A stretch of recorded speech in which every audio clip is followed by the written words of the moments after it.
The last days of the Commune. Prosper Olivier. Lissagaray. Live from the barricades of Paris, the news of the insurrection that changed the face of Europe forever. Introduction by Ilenia Rossini. Introduction. The destiny of a revolution. Past, present, and future of the Paris Commune. Working Paris, with its Commune, will be celebrated forever, as the glorious herald of a new society. Its martyrs have the great hearts of the working class as their urn. History has already nailed its grave diggers to the eternal pillory, and all the prayers of their priests will not be able to redeem them. Karl Marx. Rabbits, bandits, scoundrels, murderers, drunkards, ferocious beasts dedicated to revelry and orgies, these are some of the names with which their opponents, contemporary and otherwise, define the communards of Paris. These are, moreover, the same epithets also used in Italy by bourgeois and progressives to describe all protest movements, both in the 1970s and today. This is the origin of the rhetoric born around names such as thugs, criminals, penned and, more recently, black bloc. Epithets which, at the end of the 19th century, aimed to discredit in the eyes of public opinion, both French and European, what was to all intents and purposes the first social revolution before 1917. During the Second Empire, France's industrial production and population had doubled, Paris had radically transformed, increasingly becoming a working-class city. As Karl Marx well wrote, in fact, with the Paris Commune the working class was considered, even by the great majority of the bourgeoisie of Paris, as the only class capable of social initiative. The artisans, the merchants, the shopkeepers took sides around it. The Paris Commune was born as a consequence of both the French defeat in the Franco-Prussian War and the loss of authority of the newly formed republican government among the Parisian popular classes. Following the defeat of the French troops at Sedan, at the beginning of September 1870, in Paris, after a popular uprising, the decline of the Empire and of Napoleon III was proclaimed and the birth of the Third Republic, entrusted to a provisional government of national defense made up mainly of upper-middle-class people. It decided to continue the war against the Prussians, who placed Paris under siege on September 18. Given the disintegration of the army, the National Guard took on ever greater importance in the defense of the city which, reduced under the Empire to 24,000 men, increased to 344,000 units in September. The people of Paris made public collections to raise the money needed to buy the cannons with which to arm these men. Recruitment took place through the municipal arrondissements and, for this reason, despite the government's distrust, many men with radical political ideas entered. While the military defeats continued, the people of Paris, referring to the long tradition that aspired to municipal self-government, created the Central Committee of the 20 arrondissements, with the task of supervising the municipal officials appointed by the new executive and defense operations. The government, meanwhile, began to think more and more frequently about surrender. The people of Paris, led by the National Guard and aware that they would personally pay for the economic consequences of the armistice, considered this prospect as a betrayal. From a political point of view, those who promoted this opposition were the socialists, both those linked to Auguste Blanqui and those close to Marx and the First International, the radical Republicans, the Jacobins who harked back to the tradition of the Great Revolution, and some anarchists. Meanwhile, as the siege and bombings continued, the Parisian population was increasingly impoverished and food was increasingly lacking. At the end of 1870, in the capital, the people were eating cats, dogs, and even mice. This situation worsened at the beginning of the new year, when Paris began to be bombed by the Prussians. The government was increasingly discredited and the hope of its ousting and the birth of a form of municipal self-government, the Commune, began to spread in the capital. The central government, fearing the uprising of the Parisians more than the Prussians, thought that capitulation was the only way to avoid social insurrection, and on January 28 the text of the armistice agreement signed with the newly formed Reich was made official German. The Prussians obtained the surrender of the forts, the disarmament of the troops, but not of the National Guard, a war contribution from Paris and the parade of their army in the capital, a real humiliation for its inhabitants. In February, thanks above all to the votes of the countryside, a new National Assembly was elected. It saw a clear majority of Orleanist conservatives and monarchists, in favor of peace. The people of Paris, however, had voted mainly for the Republicans. The Assembly appointed as head of government Adolphe Thiers, who was defined by Marx as a monstrous dwarf and evil abortion, by Bakunin as an infamous fox and by Lenin as a bloody little monster. Peace was signed on March 1, based on the January agreement. In the capital, however, the population did not want to accept the clauses. Popular demonstrations became continuous. Parisians hostile to peace gathered around the newly formed Central Committee of the Federation of the National Guard, hence the nickname Fédérates, which was increasingly in conflict with the government. A dualism of powers that was exacerbated above all when the Assembly, on March 10, decided to abolish the pay of the National Guards, the only source of income for many families. On the night between 17 and March 18, Thiers brought his troops into the city to take the guns of the National Guard from the Parisians. The popular reaction was immediate and the maneuver failed. On March 18, the insurrection broke out and spread to all the streets of the city. Thiers, the government, and the military leaders fled to Versailles. A part of the government troops, however, joined the Parisian popular classes. The people were masters of Paris. As the journalist Prosper Olivier Lissagaray wrote, it was a spontaneous but not at all unexpected movement, which arose from the guts of the people, and became the protagonist of the political scene. The red flag was raised over the Parisian town hall, the Hôtel de Ville.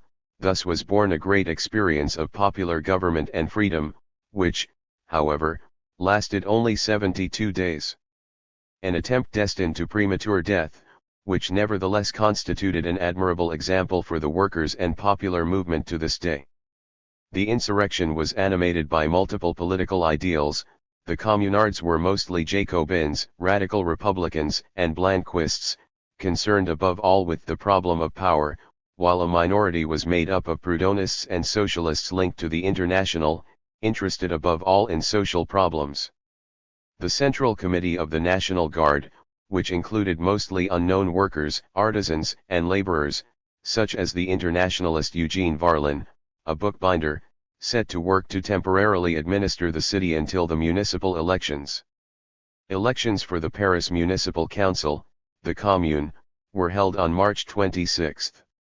Out of 90 elected, 25 were workers, about 40 artisans, many shoemakers, shopkeepers, and intellectuals, and about 20 notables elected from the upper districts, who however resigned.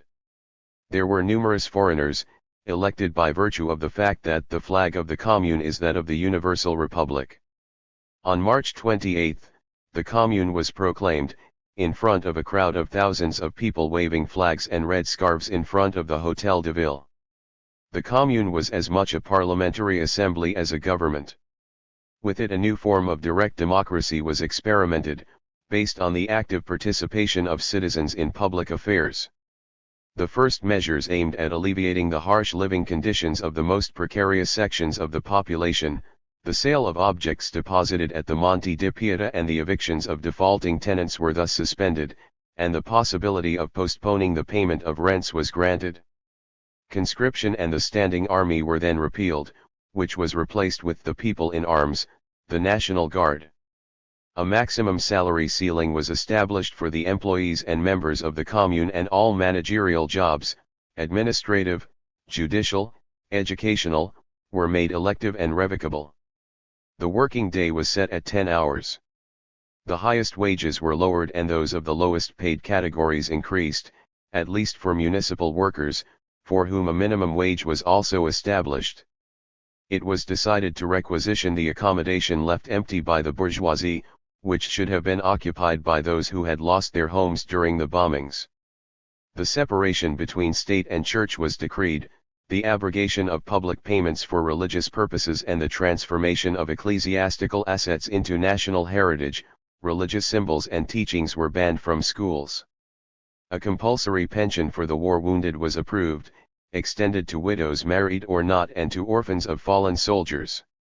The night work of bakers and the system of fines, the taxes that workers had to pay in case of delays, refusal to report comrades, etc., were abolished.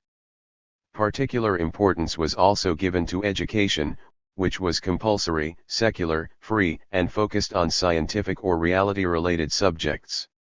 The Hungarian internationalist Leo Frankel, in close contact with Marx, proposed that the factories abandoned by the owners who fled Paris be registered and managed directly by the workers, but this request was only partially satisfied. On a cultural level, the theaters closed during the siege reopened, as did the clubs and cafes.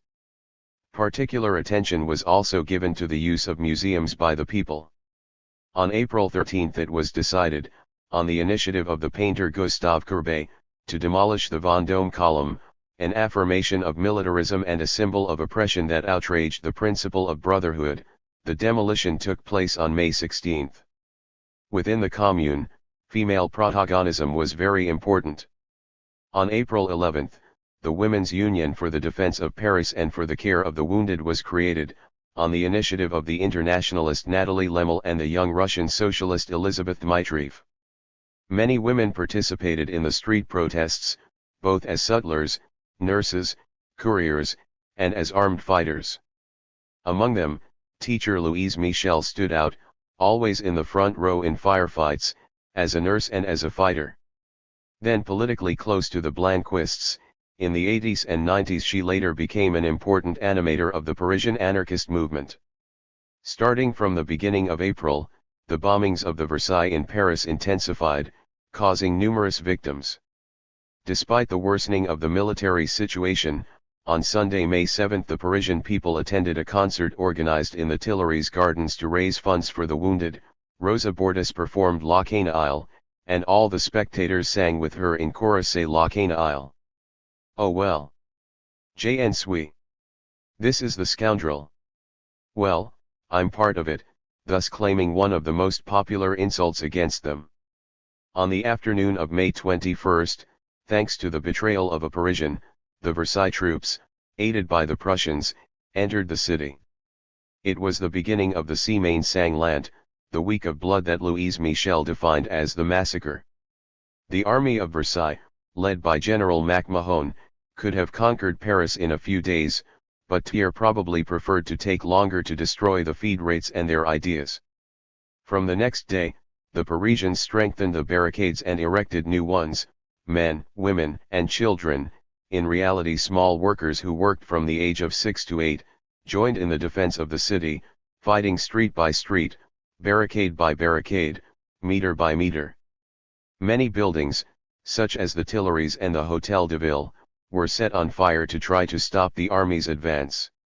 The people of Versailles immediately began mass killings, burning houses and entire neighborhoods.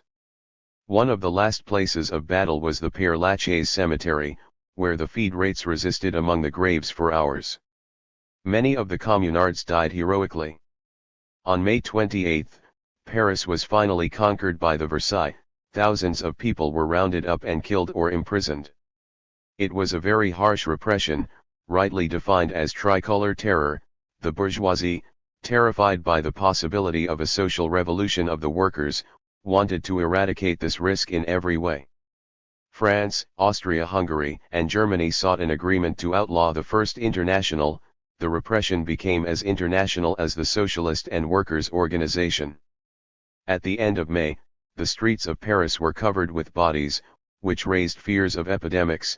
Some were buried, often still alive, in mass graves, others transported to cemeteries in the countryside, some were stacked in casemates which, when hermetically sealed, were set on fire, others were thrown into the Seine and into some lakes, which turned red.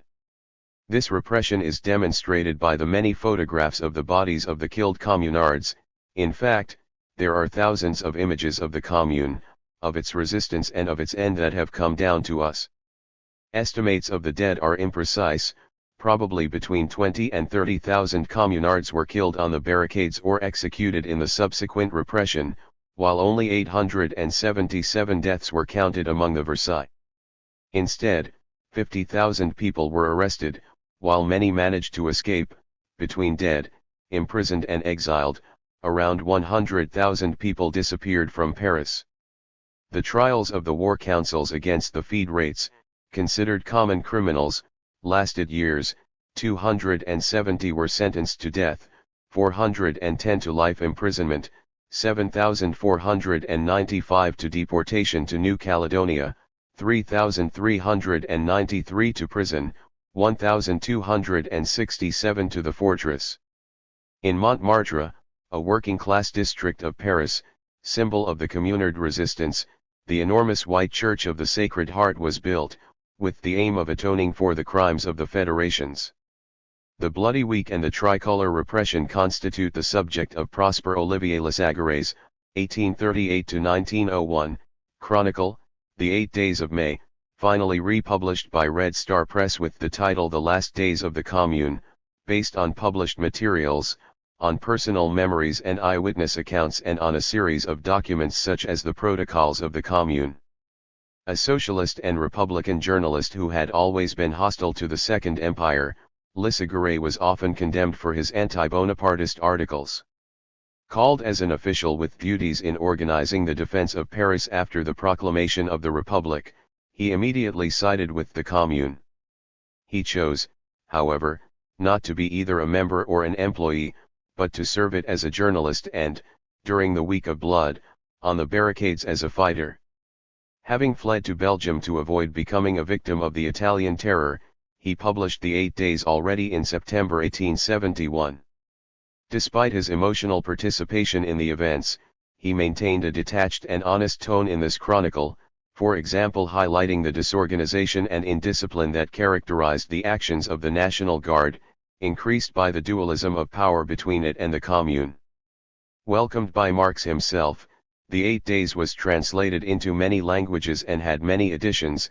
It is, in fact, a lively and exciting work, a forerunner of that militant journalism which, a few decades later, saw John Reed as its maximum exponent. At the end of 1871, Lissagaray moved to London, where he came into contact with Marx and his family. Here he began a romantic relationship with Eleanor Tussie Marx, the third daughter of the Moor from Trier, 17 years his junior.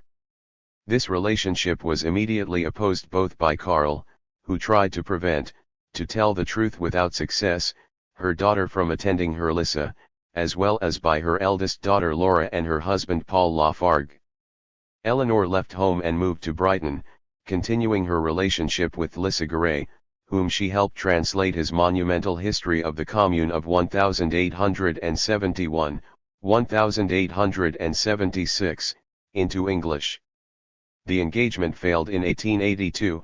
Lissa never forgave the Lafargues for their interference in the relationship, while Tussie committed suicide in 1898, after discovering that her new partner, the English socialist Edward Aveling, had secretly married another woman. Beyond his hostility to his daughter's relationship with Lissagaray, Marx, although in September 1870 he had considered any insurrectional hypothesis in France to be madness, in March 1871 from London he immediately placed himself at the side of the Parisian insurrection and wrote hundreds of letters in his support. From the considerations that he wrote down for the General Council of the International Workers' Association, the Civil War in France was born, a report which he already gave on May 30, 1871. Almost all the major ideologues of the workers' movement, socialists and anarchists, wrote about the experience of the Commune.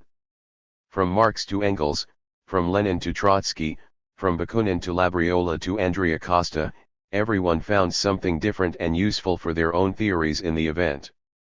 If, in fact, for Bakunin the Commune constituted a bold and very characteristic denial of the state, 1871, according to Marx with it for the first time the proletariat assumed its transitory function of direction and administration of the entire society, destroying the old machine state to replace it with the government of the working class, the result of the struggle of the class of producers against the class of appropriators.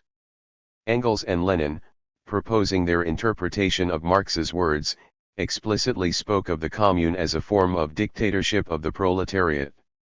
In 1917, in the April Theses, Lenin added that the workers' and soldiers' Soviets reproduced the type of state which the Paris Commune developed. These theorists also questioned the limits that led to the failure of the Commune.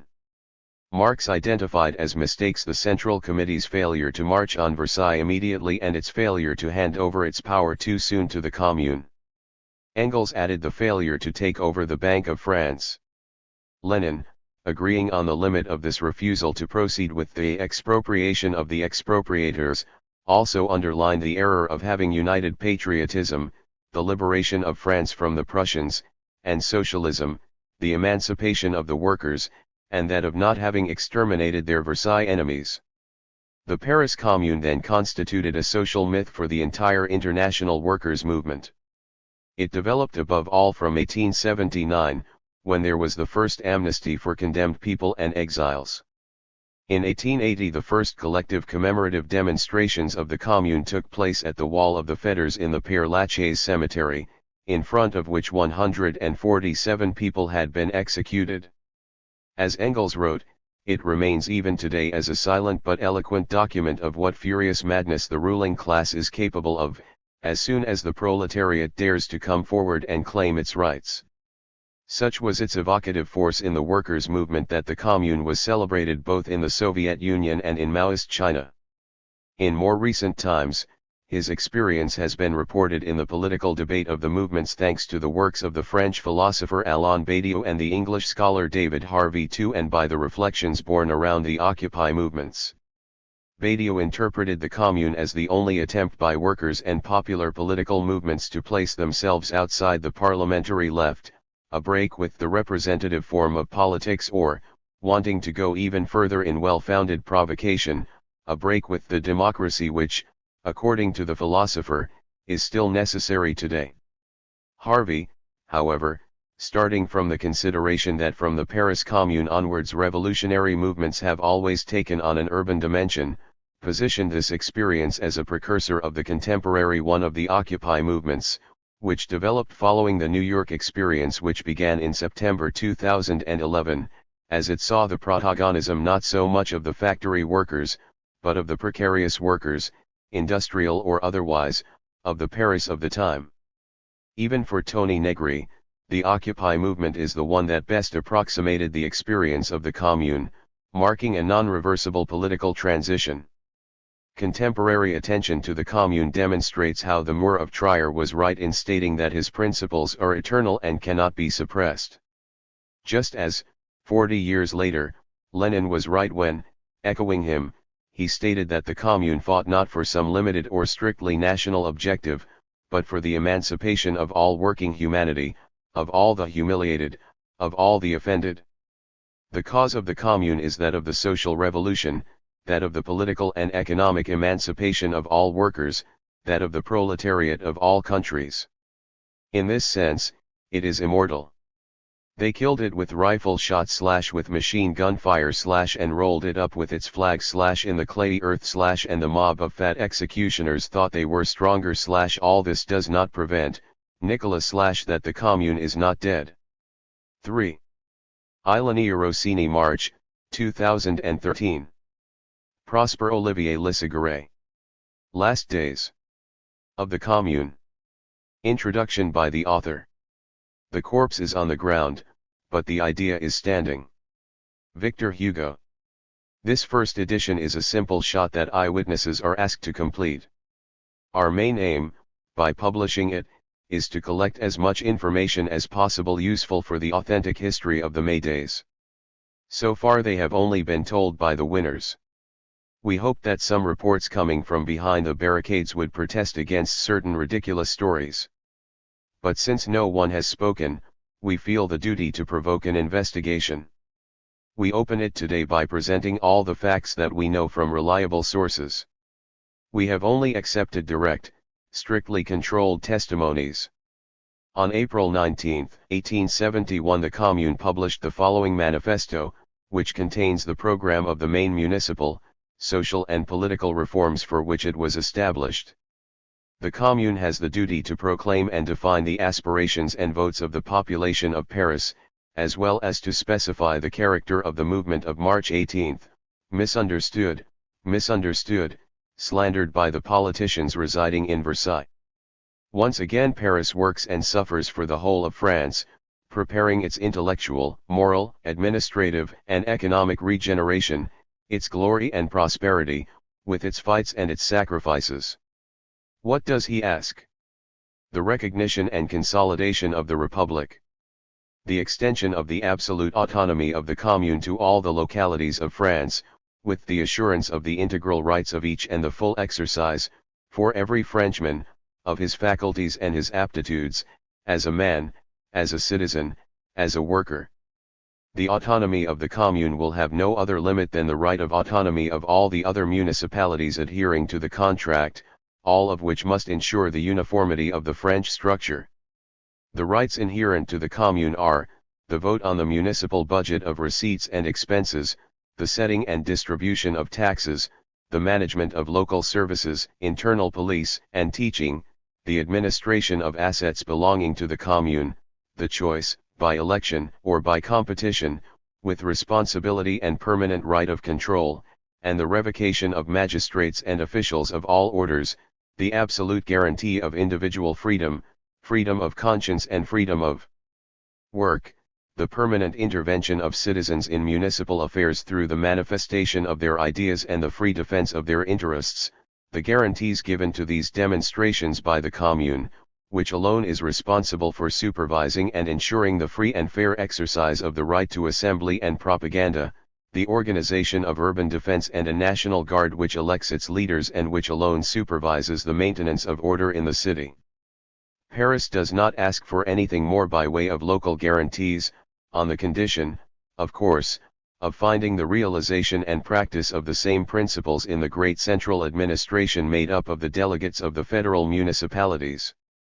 But to the advantage of its autonomy and taking advantage of its freedom of action, it reserves the right to carry out within itself, as it wishes, the administrative and economic reforms that the population demands, to create the institutions suitable for developing and spreading education, production, exchange, and credit, to universalize power and property following the needs of the hour, the vote of interested parties and the data provided by experience. Our enemies deceive themselves or the country when they accuse Paris of wanting to impose its will or its supremacy on the rest of the nation and of tending towards a dictatorship which would be an attack on the independence and sovereignty of other municipalities. They are deceived when they accuse Paris of pursuing the destruction of the French unity achieved with the Revolution. The unity that has been imposed on us so far with the Empire, monarchy and parliamentarism is nothing other than despotic, stolid, arbitrary, and onerous centralization. The political unity that Paris wants is the voluntary association of all local initiatives, the spontaneous, free competition of all individual energies in view of the common goal, which is the well-being, freedom and security of all.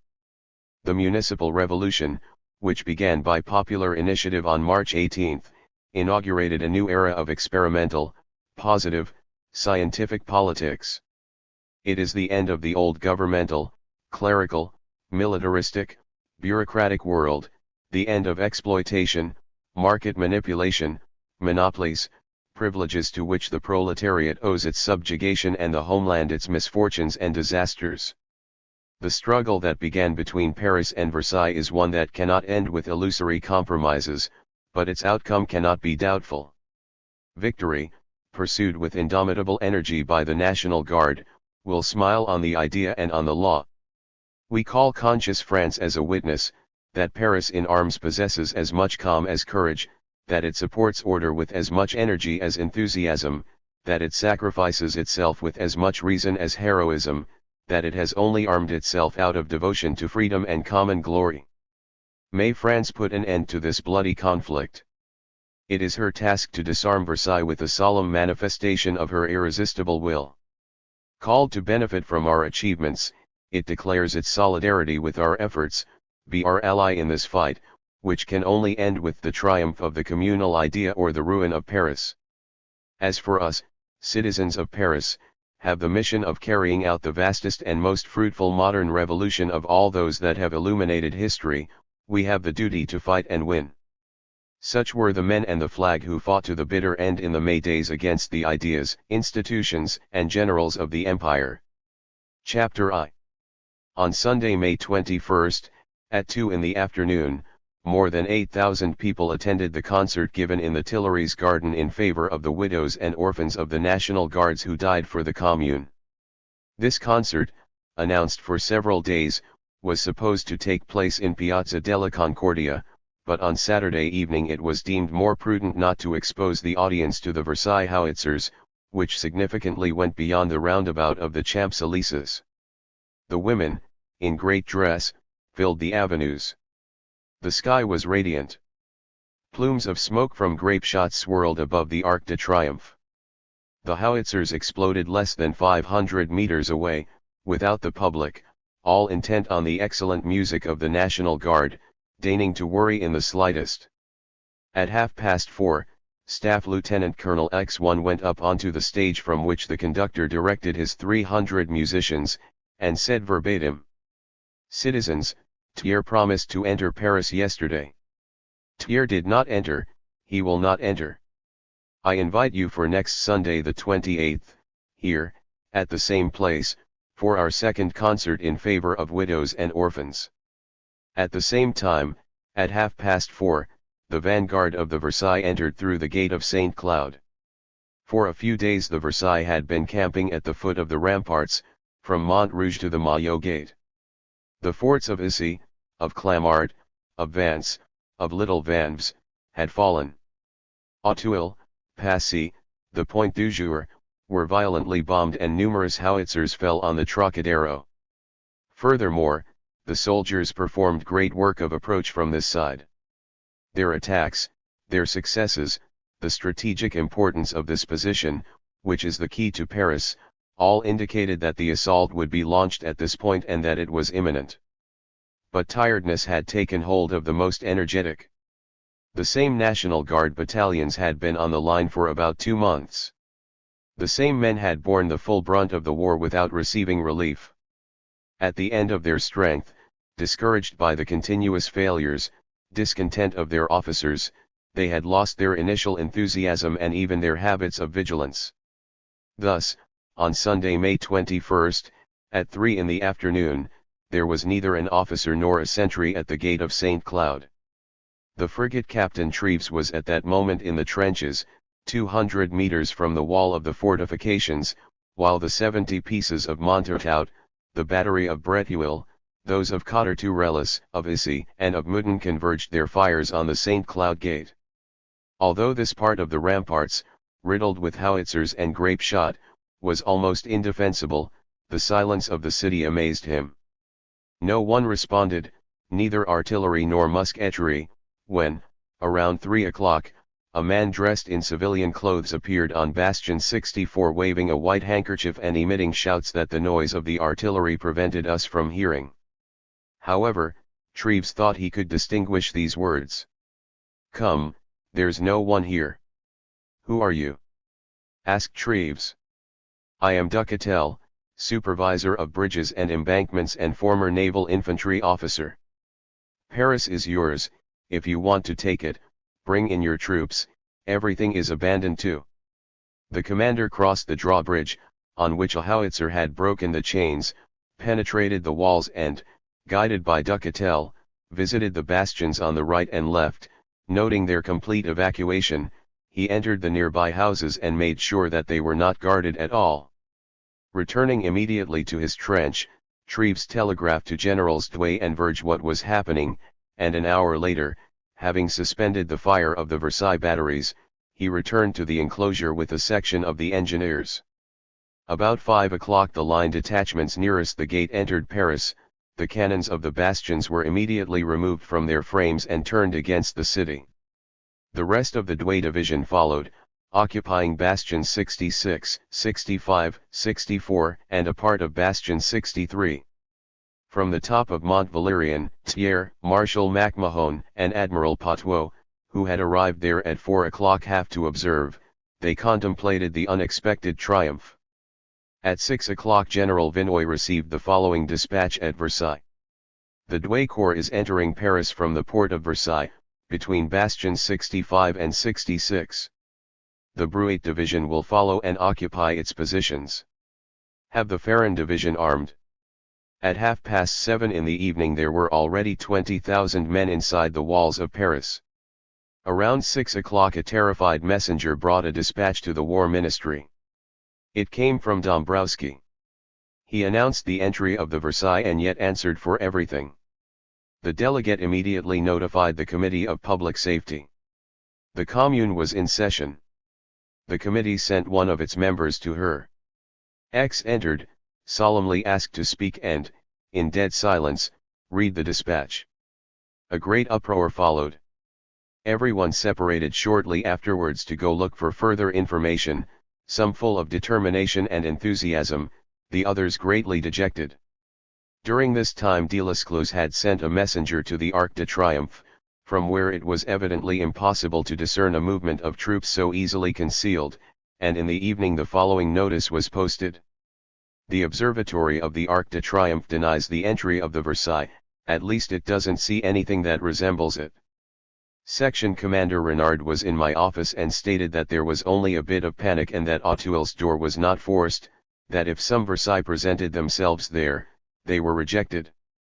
I have sent for 11 battalions to be reinforced by the same number of staff officers, who must not leave them before having led them to the positions they must occupy. Delescluze. Almost at the same time Thiers addressed the following circular to the prefects and all the civil and military authorities to be posted in all the municipalities. Versailles, May 21, 7:30 in the evening. The gate of St. Cloud was blown down by the fire of our cannons. General Douai rushed there and is now entering Paris with his troops. The corps of Generals Ladmerald and Clinchant are preparing to follow him. This dispatch, as can be seen, was written in such a way as to flatter the self-esteem of the troops. Thiers did not want to admit that his entry into Paris was due to a simple surprise. Later, continuing this boasting, he showered MacMahon's army with flowers. It has revealed itself in the eyes of the world, he told the chamber. The generals who led the entry into Paris are great men of war. And he reviewed it under the eyes of the victorious and mocking Prussians. It is not necessary to await the judgment of history to do justice to these exaggerations. The Commune did not have a real army, that is to say a solid complex of discipline, science, and courageous ardor. Of course, it wasn't ardor or courage that the Fédérates lacked, but discipline, leaders and administration. Created for study and work, the antithesis of centralization and dictatorship, the Commune, so ready to develop all public services, was incapable of improvising a military organization. It was also the skill of the Versailles to engage it on the battlefields, where its defeat was certain. Forced to use the same weapons as the monarchy to defend itself, the Commune did not have the resources of the monarchy's wise despotism. It was a political and social revolution that did not and could not arouse military genius. The arms race of March 18 had been as spontaneous as that of July 14, 1789. At the news of the failed coup d'état, the Republican battalions had found themselves down in the street driven by the same secret impulse, with no other aim than to defend the Republic, without slogans, without leaders, to the point that they wandered at random for part of the day. The Central Committee, taken by surprise like the government, met with enormous delay, hesitated for hours on end, and finally appointed Lully general-in-chief. The situation called for a man with a good head on his shoulders, quick thinking, ready, cold and bold. This madman, who was a fool before he became dishonest, lost in a few hours all the advantages he had gained in the morning. Immediately closing the gates of the city and taking ministers, ministries, generals, gendarmes, and policemen prisoners, marching at night on poorly guarded Versailles, surprising the assembly and bringing it back to Paris, these were the indications of the most common sense. Lully did none of this and, thanks to him, the government was able to evacuate Paris with weapons, baggage, and personnel. He was also responsible for the terrible surprise of Mont Valérien, abandoned from the 18th to the 20th by the Versailles. Later the Commune named Glycerit. But he was just a military writer with no ideas, no resources of his own, a diminutive of Trochu. Rossel, who arrived too late, completely unaware of the environment, which above all needed a politician who had more critical sense than initiative, struggled in the darkness and was unable to bring any innovation. Only the Commune could have done this. But it was the National Guard that had made on March 19, the Central Committee had installed the Commune. How can we give laws to this force that made and unmade governments?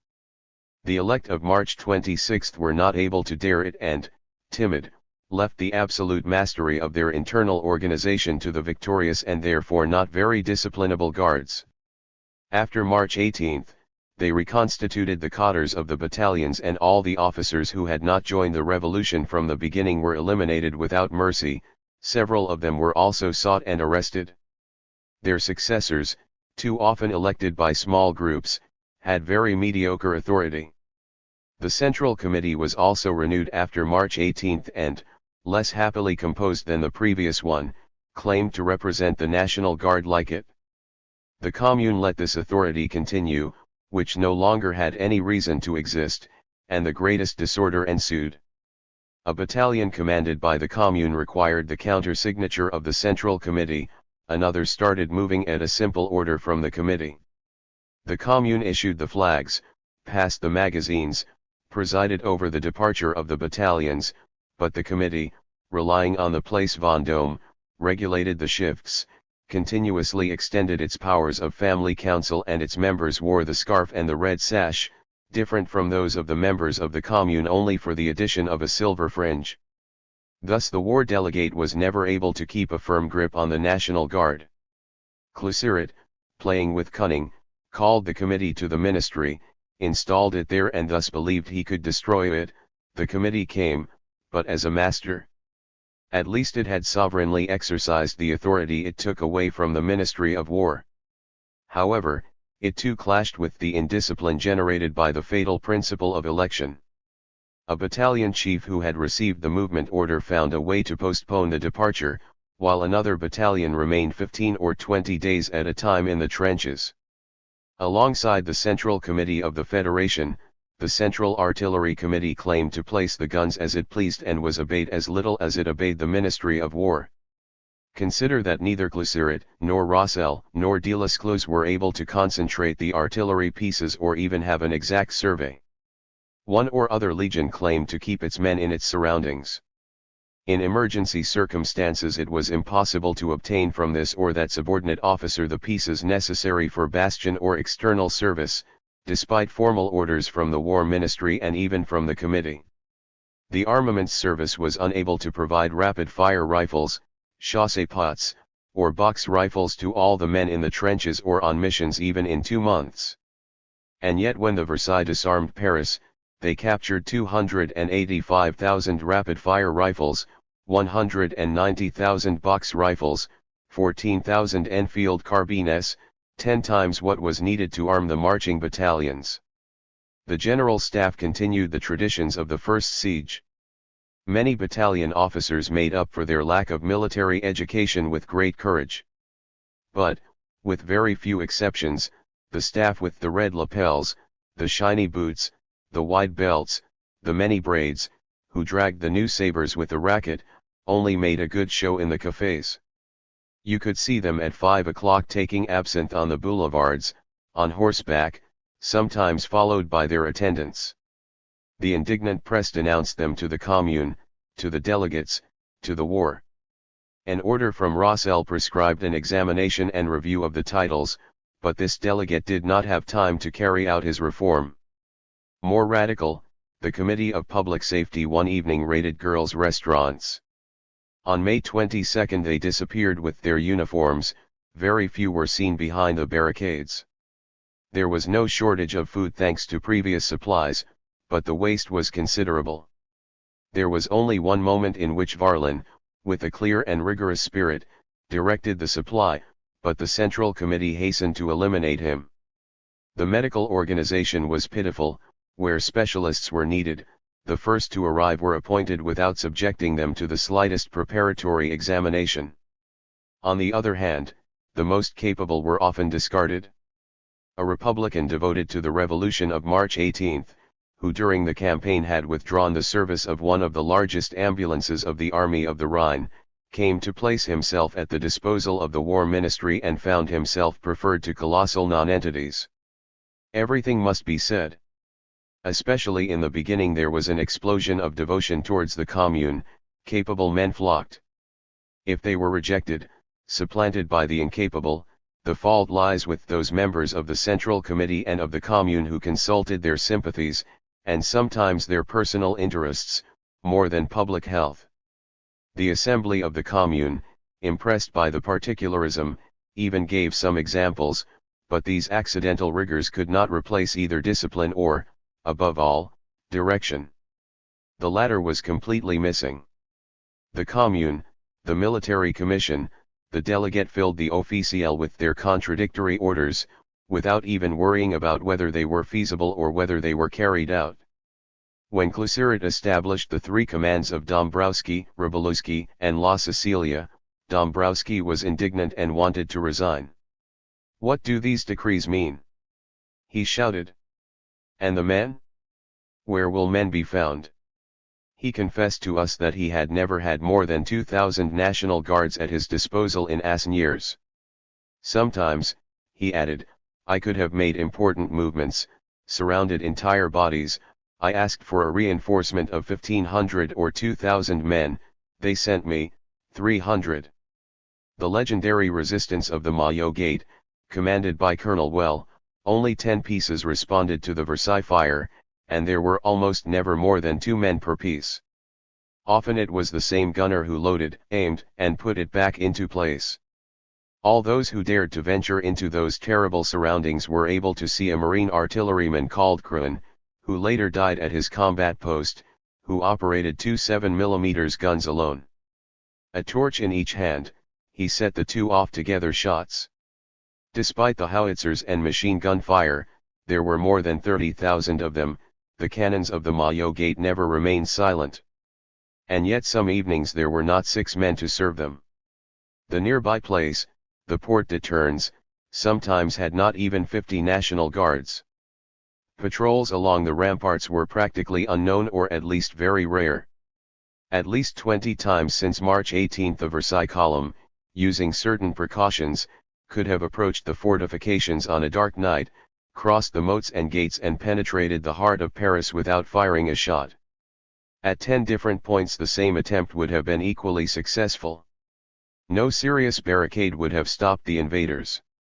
I'm not talking about the one on the Avenue of the Grand Army, which always remained in its embryonic state, nor about the stone embankment stupidly built inside the Arc de Triomphe, where it protected nothing. How to organize the National Guard amidst these power conflicts? How can a resistant army be born from these disorderly elements? Not even the only 2 delegates who understood anything about military affairs had a clear idea of the situation. Both believed that determination and a few weeks of exercises were enough to transform the National Guard into a regular force. No one understood that the spirit of this institution was completely in opposition to the rules of ordinary discipline and that a special tactic had to be created for it. Let's say, to excuse them, that neither one nor the other had enough authority to make such changes and that the Commune tied their hands both out of distrust and above all out of fear of the Central Committee.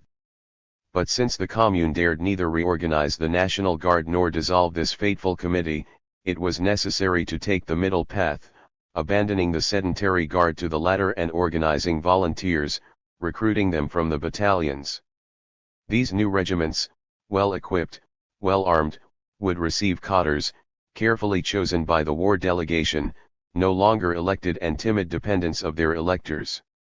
Instead of giving life to a large number of Frankish corps, such as the Avengers, the Zouaves, the Sons of Paris, the Lost Sons, the Knights, the Garibaldini, there were at least 32 of them amounting to around 10,000 men, and thus scattering forces precious. All particularistic activities should have been merged into a uniform organization. Only in this way would overall operations that require precision and discipline become possible. But, alas, this discipline could not be achieved even in the face of the most pressing dangers. The guardsmen questioned the general officers, senior officers, and the orders of their non-commissioned officers. At Issy, Captain X, sent to occupy the fort at all costs, was not taken into consideration and was chased away. Some patrols turned back despite their officers, on the pretext that they were missing their numbers. At the slightest difficulty with their commanders, the guards took their complaints to the Central Committee, which, to maintain its popularity, almost always agreed with the complainants. Discipline was as unknown among the officers as it was among the private guards. Legion leaders were questioned by battalion leaders and junior officers. It is not enough. Rossel once revokes a staff colonel, the following day he sees him again in the offices of the Ministry of War. "You are no longer a colonel," the delegate tells him. "You're welcome," the officer replies. "Dombrowski asked me to stay with him." In the trenches the officers abandoned their men to go and fire. At Issy, a lieutenant encamped in the fort with his company, seeing the action at Valfleury, shouts that he can't take it anymore and takes a rifle. "Who loves me follow me," he says, "they can even shoot me if they want." And abandoning his position he launches out. Others, on the contrary, absolutely refused to march.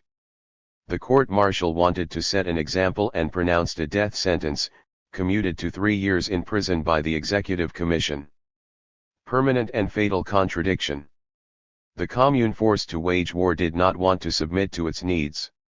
After Rossel everything came to a head. Cluseret, incapable of action and vain for, had let things happen. The Commune, which moved the battalions without consulting him, accused him of treason. Rossel, active, energetic, but too young, claimed to do it himself and to be master as well as responsible. He was accused of treason and tyranny. He wanted to break up the battalions to form regiments of 2,500 men and barrack them outside Paris. Impolitic and inappropriate measures. All the oppositions coalesced against him, the Legion leaders, the Central Committee, the Artillery Committee. Instead of trying to calm them and convince them, he exasperated them with ill-advised harshness. He would have gotten over all this, but the Commune, with the exception of a few members, looked at him with distrust and did not support him. The evil genius of the Commune, Félix Piat, hated him mortally because he had treated his military ruminations with contempt. Helpless, disgusted, he withdrew with one of those changes of mood with which he was too familiar. And he was wrong, dead wrong. Before accepting, in fact, he had been able to understand exactly the situation, having been Cluseret's chief of staff. From then on the chaos became more intense. Many in the Commune shouted that it had escaped the great danger of military dictatorship and, as a sign of their political incapacity, many were actually convinced of this. By mutual agreement, a civilian delegate was appointed and all military direction was abolished at the very moment in which people were perishing due to lack of direction. From then on, power fell into the hands of the only existing body, the Central Committee. Delescluze was appointed to the War Ministry, and he stood out for the integrity of his character but was absolutely incapable of control and got lost in details, revealing a great weakness beneath an apparent inflexibility. His chief of staff, Colonel X, came into conflict with the commanders of the Army Corps. The police prefecture issued a warrant against him. Delescluze let it happen. Less good-natured, Colonel. Delescluze was no more able to group the cannons or know the number of actual artillerymen available to the Commune than Cluseret could. Yet it would have been very simple to just pay the gunners for the pieces. Military reports reached the delegate intermittently. The services functioned outside his sphere of action, under the control of the Central Committee, the sole administrator of the National Guard, and this, a stone's throw from the delegate, often without even listening to his opinion, resolved the issue in his way.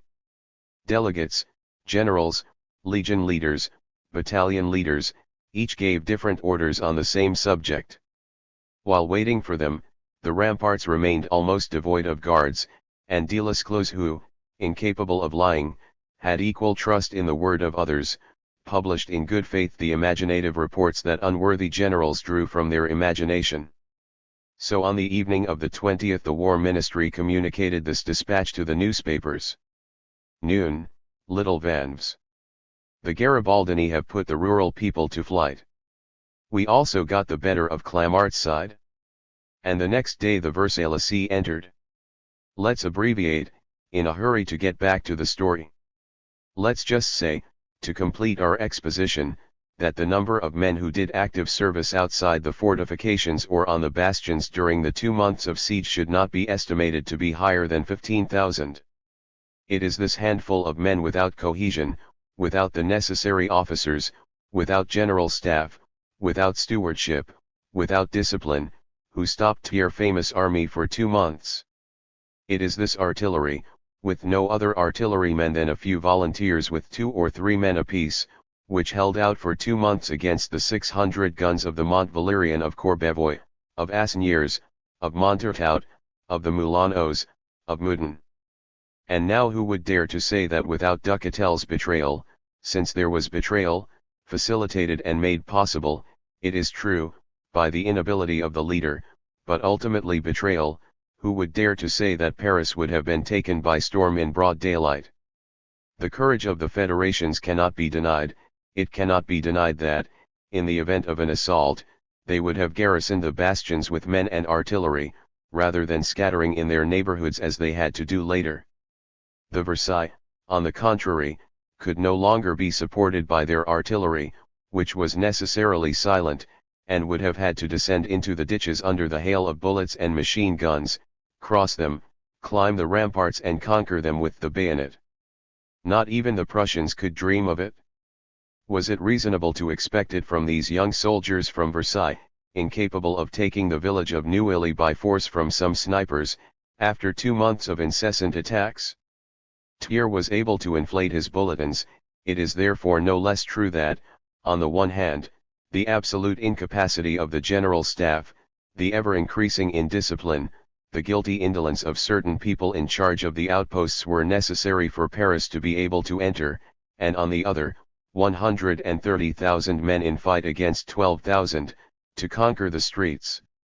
To boast of having entered by treachery, after 2 months of siege and fruitless bombardment, into a city so little guarded, so little defended, of having subjugated it with a superiority of 10 to 1, means to triumph at a good price and to give rise to laughter. To those who wage war seriously. 10 o'clock, 25,000 Versailles are inside Paris and Paris doesn't know it. The sky was shining and the boulevards had resumed their old animation. If one of the finest armies France has ever had advanced at that moment towards the Hôtel de Ville and Montmartre, it would have conquered the whole city in one fell swoop. In the unaware groups there was talk of the successful clashes of the day before in the Bois de Boulogne. The cannon was silent everywhere.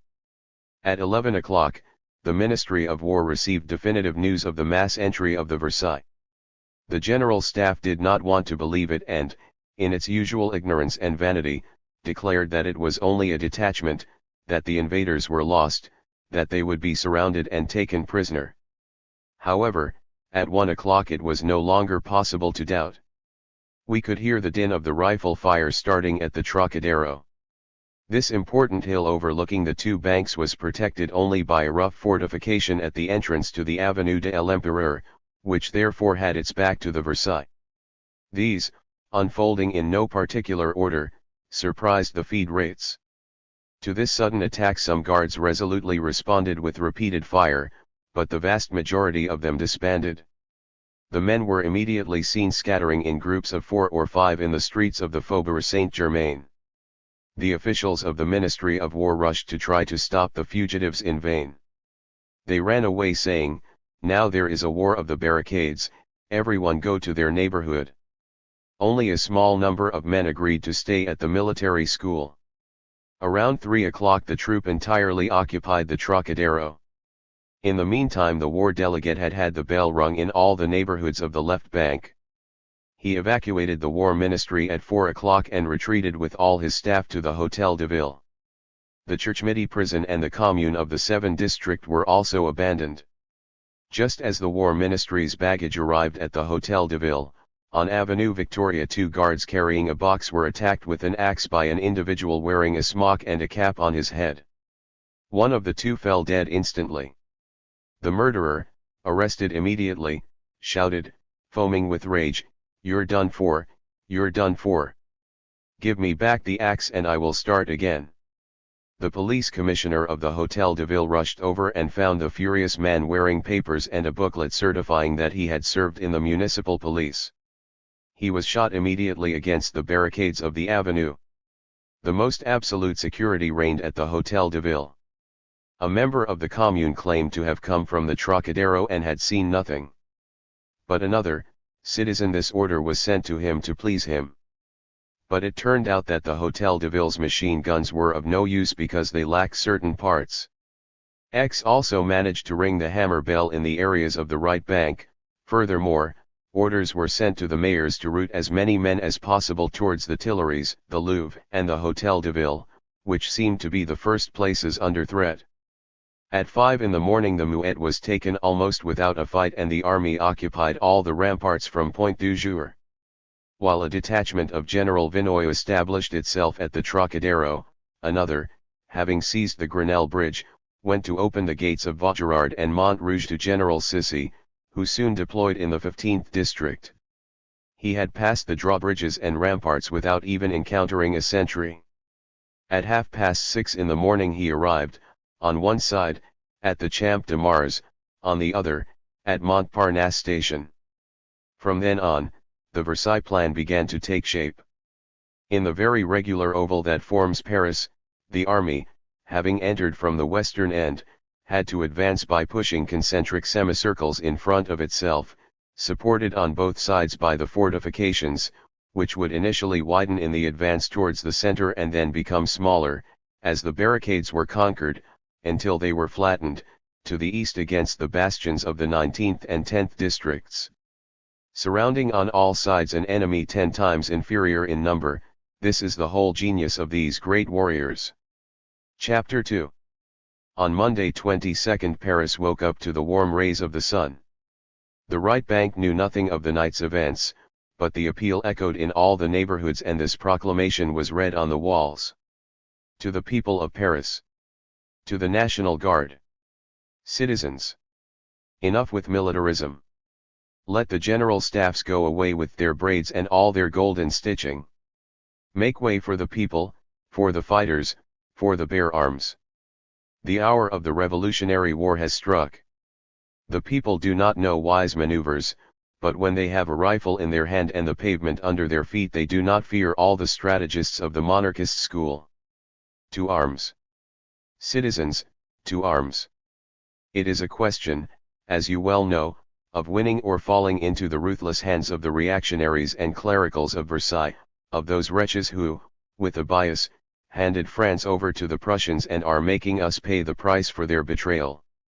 If you want the generous blood that has been shed like water for 6 weeks not to be barren, if you want to live free in a free and egalitarian France, if you want to spare your children your pains and miseries, you will rise as one man, and, in the face of your formidable resistance, the enemy, who flatters himself with putting you back under the yoke, will forgive us the shame of the useless crimes of which it's been stained for 2 months. Citizens, your proxies will fight and die with you if necessary, but in the name of this glorious France, mother of all popular revolutions, permanent hearth of the ideas of justice and solidarity which must be and will be the laws of the world, march against the enemy, and your revolutionary energy shows him that it can be sold Paris, but it can neither be delivered nor won. The Commune is counting on you, you are counting on the Commune. Belated confession of the inability of the officers and the general staff, the moment had finally come in which we began to understand the importance of that discipline which the Commune and the Committee confused with militarism and without which the Versailles, despite their numbers, they would never have triumphed over Paris. This proclamation made the mistake of not saying everything, but we guessed it. The warehouses were immediately closed, the boulevards were emptied and, since ignorance of the events magnified the dangers, the curious, from the shelter of the adjacent streets, timidly stuck their heads out, believing they could see the soldiers marching by at any moment. All military powers were concentrated at the Hôtel de Ville. There were few people in the square. Correspondents and isolated guards arrived around 9 carrying scraps of information.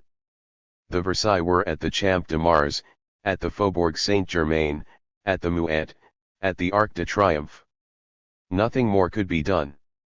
As for the number of the attackers and the names of the generals, no one knew them. This is what had happened.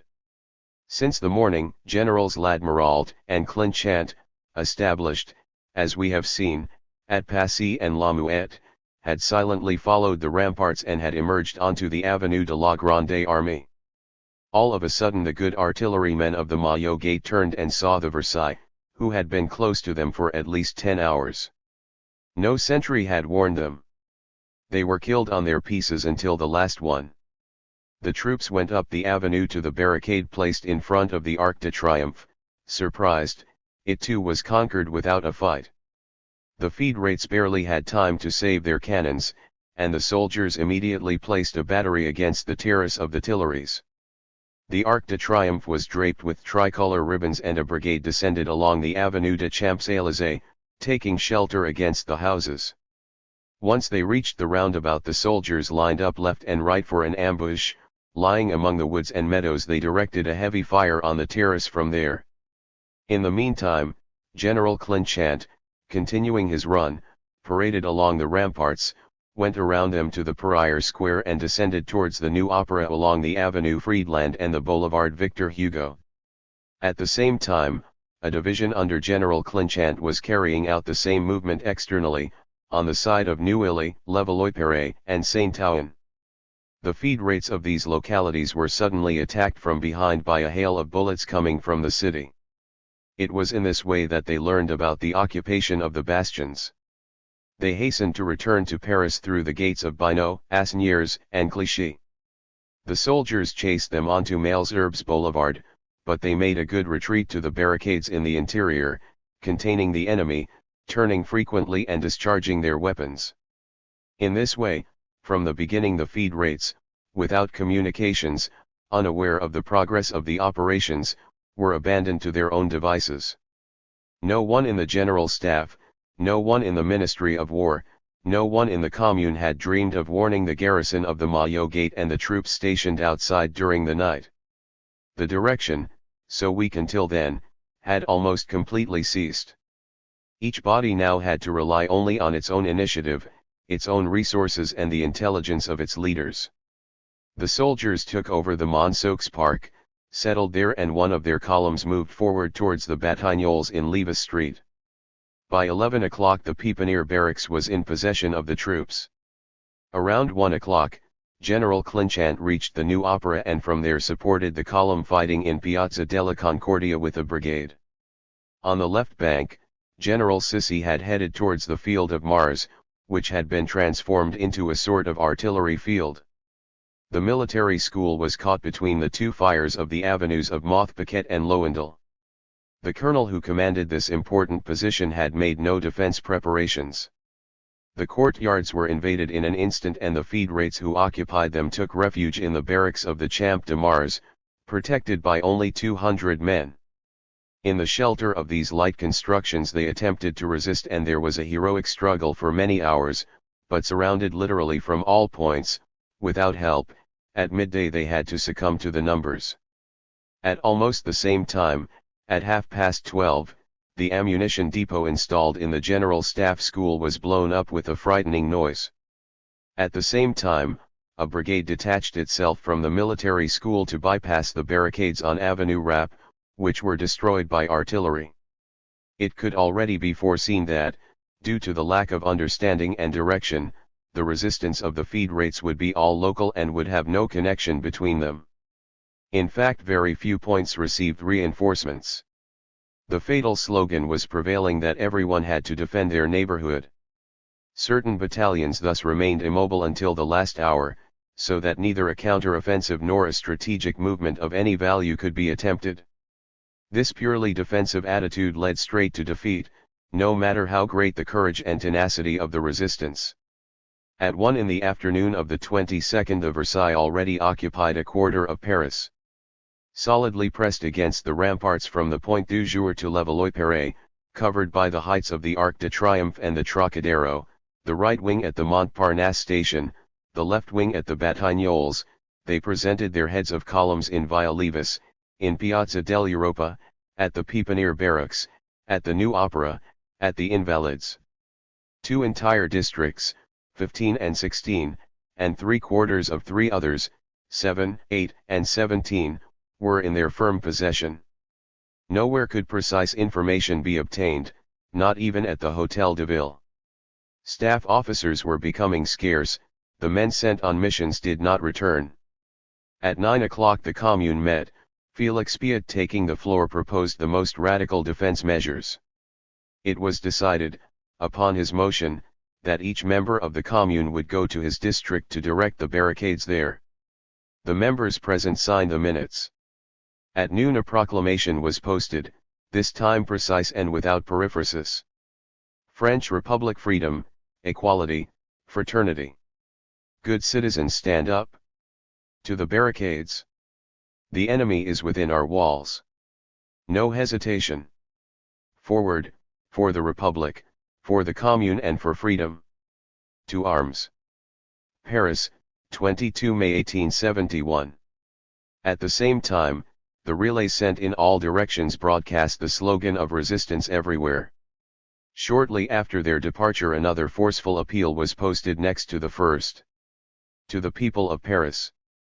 The gate of Saint Cloud, besieged on 4 sides at the same time, by the fire of Mont Valérien, of Montortout, of the Moulineaux and of the fort of Issy, which treachery had yielded to the enemy, was forced by the Versailles, who they poured into a part of the Parisian territory. This setback, far from breaking us down, must be an energetic stimulus for us. The people who dethrone the kings, who destroy the Bastilles, the people of 89 and 93, the people of the Revolution, cannot lose in one day the fruit of the emancipation of March 18. Parisians, the struggle that has been unleashed must not be deserted by anyone because it is the struggle of the future against the past, of freedom against despotism, of equality against monopoly, of brotherhood against servitude, of the solidarity of peoples against selfishness of the oppressors. To arms. To arms then. Let Paris cover itself with barricades and from these improvised bastions let it once again shout its war cry to its enemies, its cry of pride, of challenge, but also of victory, because Paris with its barricades is impregnable. The roads must all be cleared of gravel, firstly because enemy projectiles falling on the bare ground are less dangerous, also because the stones, new means of defense, will have to be piled up, at regular intervals, on the balconies of the upper floors of the houses. Revolutionary Paris, Paris of the great days, do its duty, the Commune and the Committee of Public Safety will do theirs. Hôtel de Ville, Toulon, year 79. It was 2 o'clock. The Hôtel de Ville, full of fervor, had regained its appearance from the last days of March. The battalions arrived on the square. The barricade on Via Rivoli, destroyed some time ago, was rebuilt, but this time forward, on the corner of Via Saint-Denis. Rows of 100 workers laid the bricks and walled them while the boys carried the earth from the Floerbeets in Piazza Saint-Jacques in wheelbarrows. This fortification, several meters deep, 6 meters high, with ditches, loopholes and an advanced redoubt, was completely finished in 24 hours, example of what an intelligent effort produced in good time could have done for the defense of Paris. The members of the Commune arrived with chaussepots slung over their shoulders. At 3 o'clock a kind of private meeting took place. In the meantime, some members of the Republican Union League showed up at the delegation asking for an audience. The Commune received them. They whined about this struggle, proposed interposing, as they had often done during the siege, to convey to Thiers the expression of their sorrow. But they knew nothing of his intentions, they didn't even know if they would be received. One could only thank them for the persistence of their goodwill. Shortly after their departure a new appeal was made to the army. The people of Paris to the soldiers of Versailles. Brothers, the hour of the great struggle of the peoples against their aggressors has arrived. Don't abandon the workers' cause. Do like your brothers on March 18th. Unite with the people of which you are a part. Let the aristocrats, the privileged, the executioners of humanity defend themselves, and the reign of justice will be easily implemented. Desert your ranks. Enter our homes. Come to us, to our families, you will be welcomed fraternally and with joy. The people of Paris have faith in your patriotism. Long live the Republic. Long live the Commune. 3 Pradal, year 79. This address, of which not even a copy reached the soldiers, was the last illusion of many members of the Commune who, in the greatest good faith in the world, had believed in a defection of the army from the moment it entered Paris. But the situation had changed a lot since March 18. Thiers had chosen his regiments with great care, composed of battalions and companies on which he could certainly count, given that the most ferocious gendarmes, brigades, and sailors were placed in the rear. The young contingents formed the majority because their docility made them more suitable than the veterans for the sad task expected of them. These troops, for the most part, did not know Paris. The officers had neither memories, nor relationships, nor the influence of the environment to fear. Furthermore, they repeatedly repeated to their men that the Commune was nothing but a collection of thieves and scoundrels, that the communards took no prisoners and had mercilessly massacred the soldiers who had thrown away their weapons on March 19. The contact of the Versailles with the population, moreover, was almost impossible. In the streets there were only fighters. It should be added that the troops did not lack wine and brandy and neither did they lack money. On the morning of the 29th, near the town hall of the 11th district, we saw some simple marine riflemen exchanging gold coins from the vintners. Therefore from the 22nd the massacres of prisoners began. Around 1 in the afternoon, the Versaillais took 17 National Guardsmen taken prisoner in Via del Bacco to the Baby Loan barracks and shot them there. As can be seen, the summary executions preceded the fires and the killing of the hostages. On the other hand, it is known that long before the entry into Paris the massacre of prisoners was not a rare occurrence in the Versailles army. At the beginning of the siege the gendarmerie officer to whom Fleurens was taken killed him with saber blows, the chivalrous Duval and 2 of his officers taken prisoner were shot by order of Vinoy and under his eyes. General Galifet also had his first prisoners executed and in Vanves a Versailles officer discharged his pistol at point-blank range on 4 federates who were they had surrendered. 3 of them were killed. The people could therefore count on no one else but themselves and the vigor of their resistance. Therefore the barricades began everywhere, somewhat haphazardly, at the intersection of the main roads. Only then was the importance of the strategic barricades understood, which had been so neglected for 6 weeks. To any experienced observer it was evident from the beginning that the National Guard could never maintain its external positions. Instead of asking the impossible of her, it was therefore necessary to return her to her true battleground as soon as possible. 5 points on the right bank, the square of the King of Rome, the square de l'Etoile, the hills of Montmartre and Chaumont, the Père Lachaise, 3 on the left bank, the hill auxiliary Cales, the Pantheon, the Montparnasse station. They allowed a series of forts to be established within Paris. By connecting them with a barricade system you get a second belt more formidable than the first. There one could wait and challenge Thiers. A third siege, and this time in the heart of Paris, was impossible morally and materially, under the fire of Montmartre, this Mont Valérien of the interior. But the war delegates dreamed of military campaigns and this modest but secure defense plan did not square with their demands.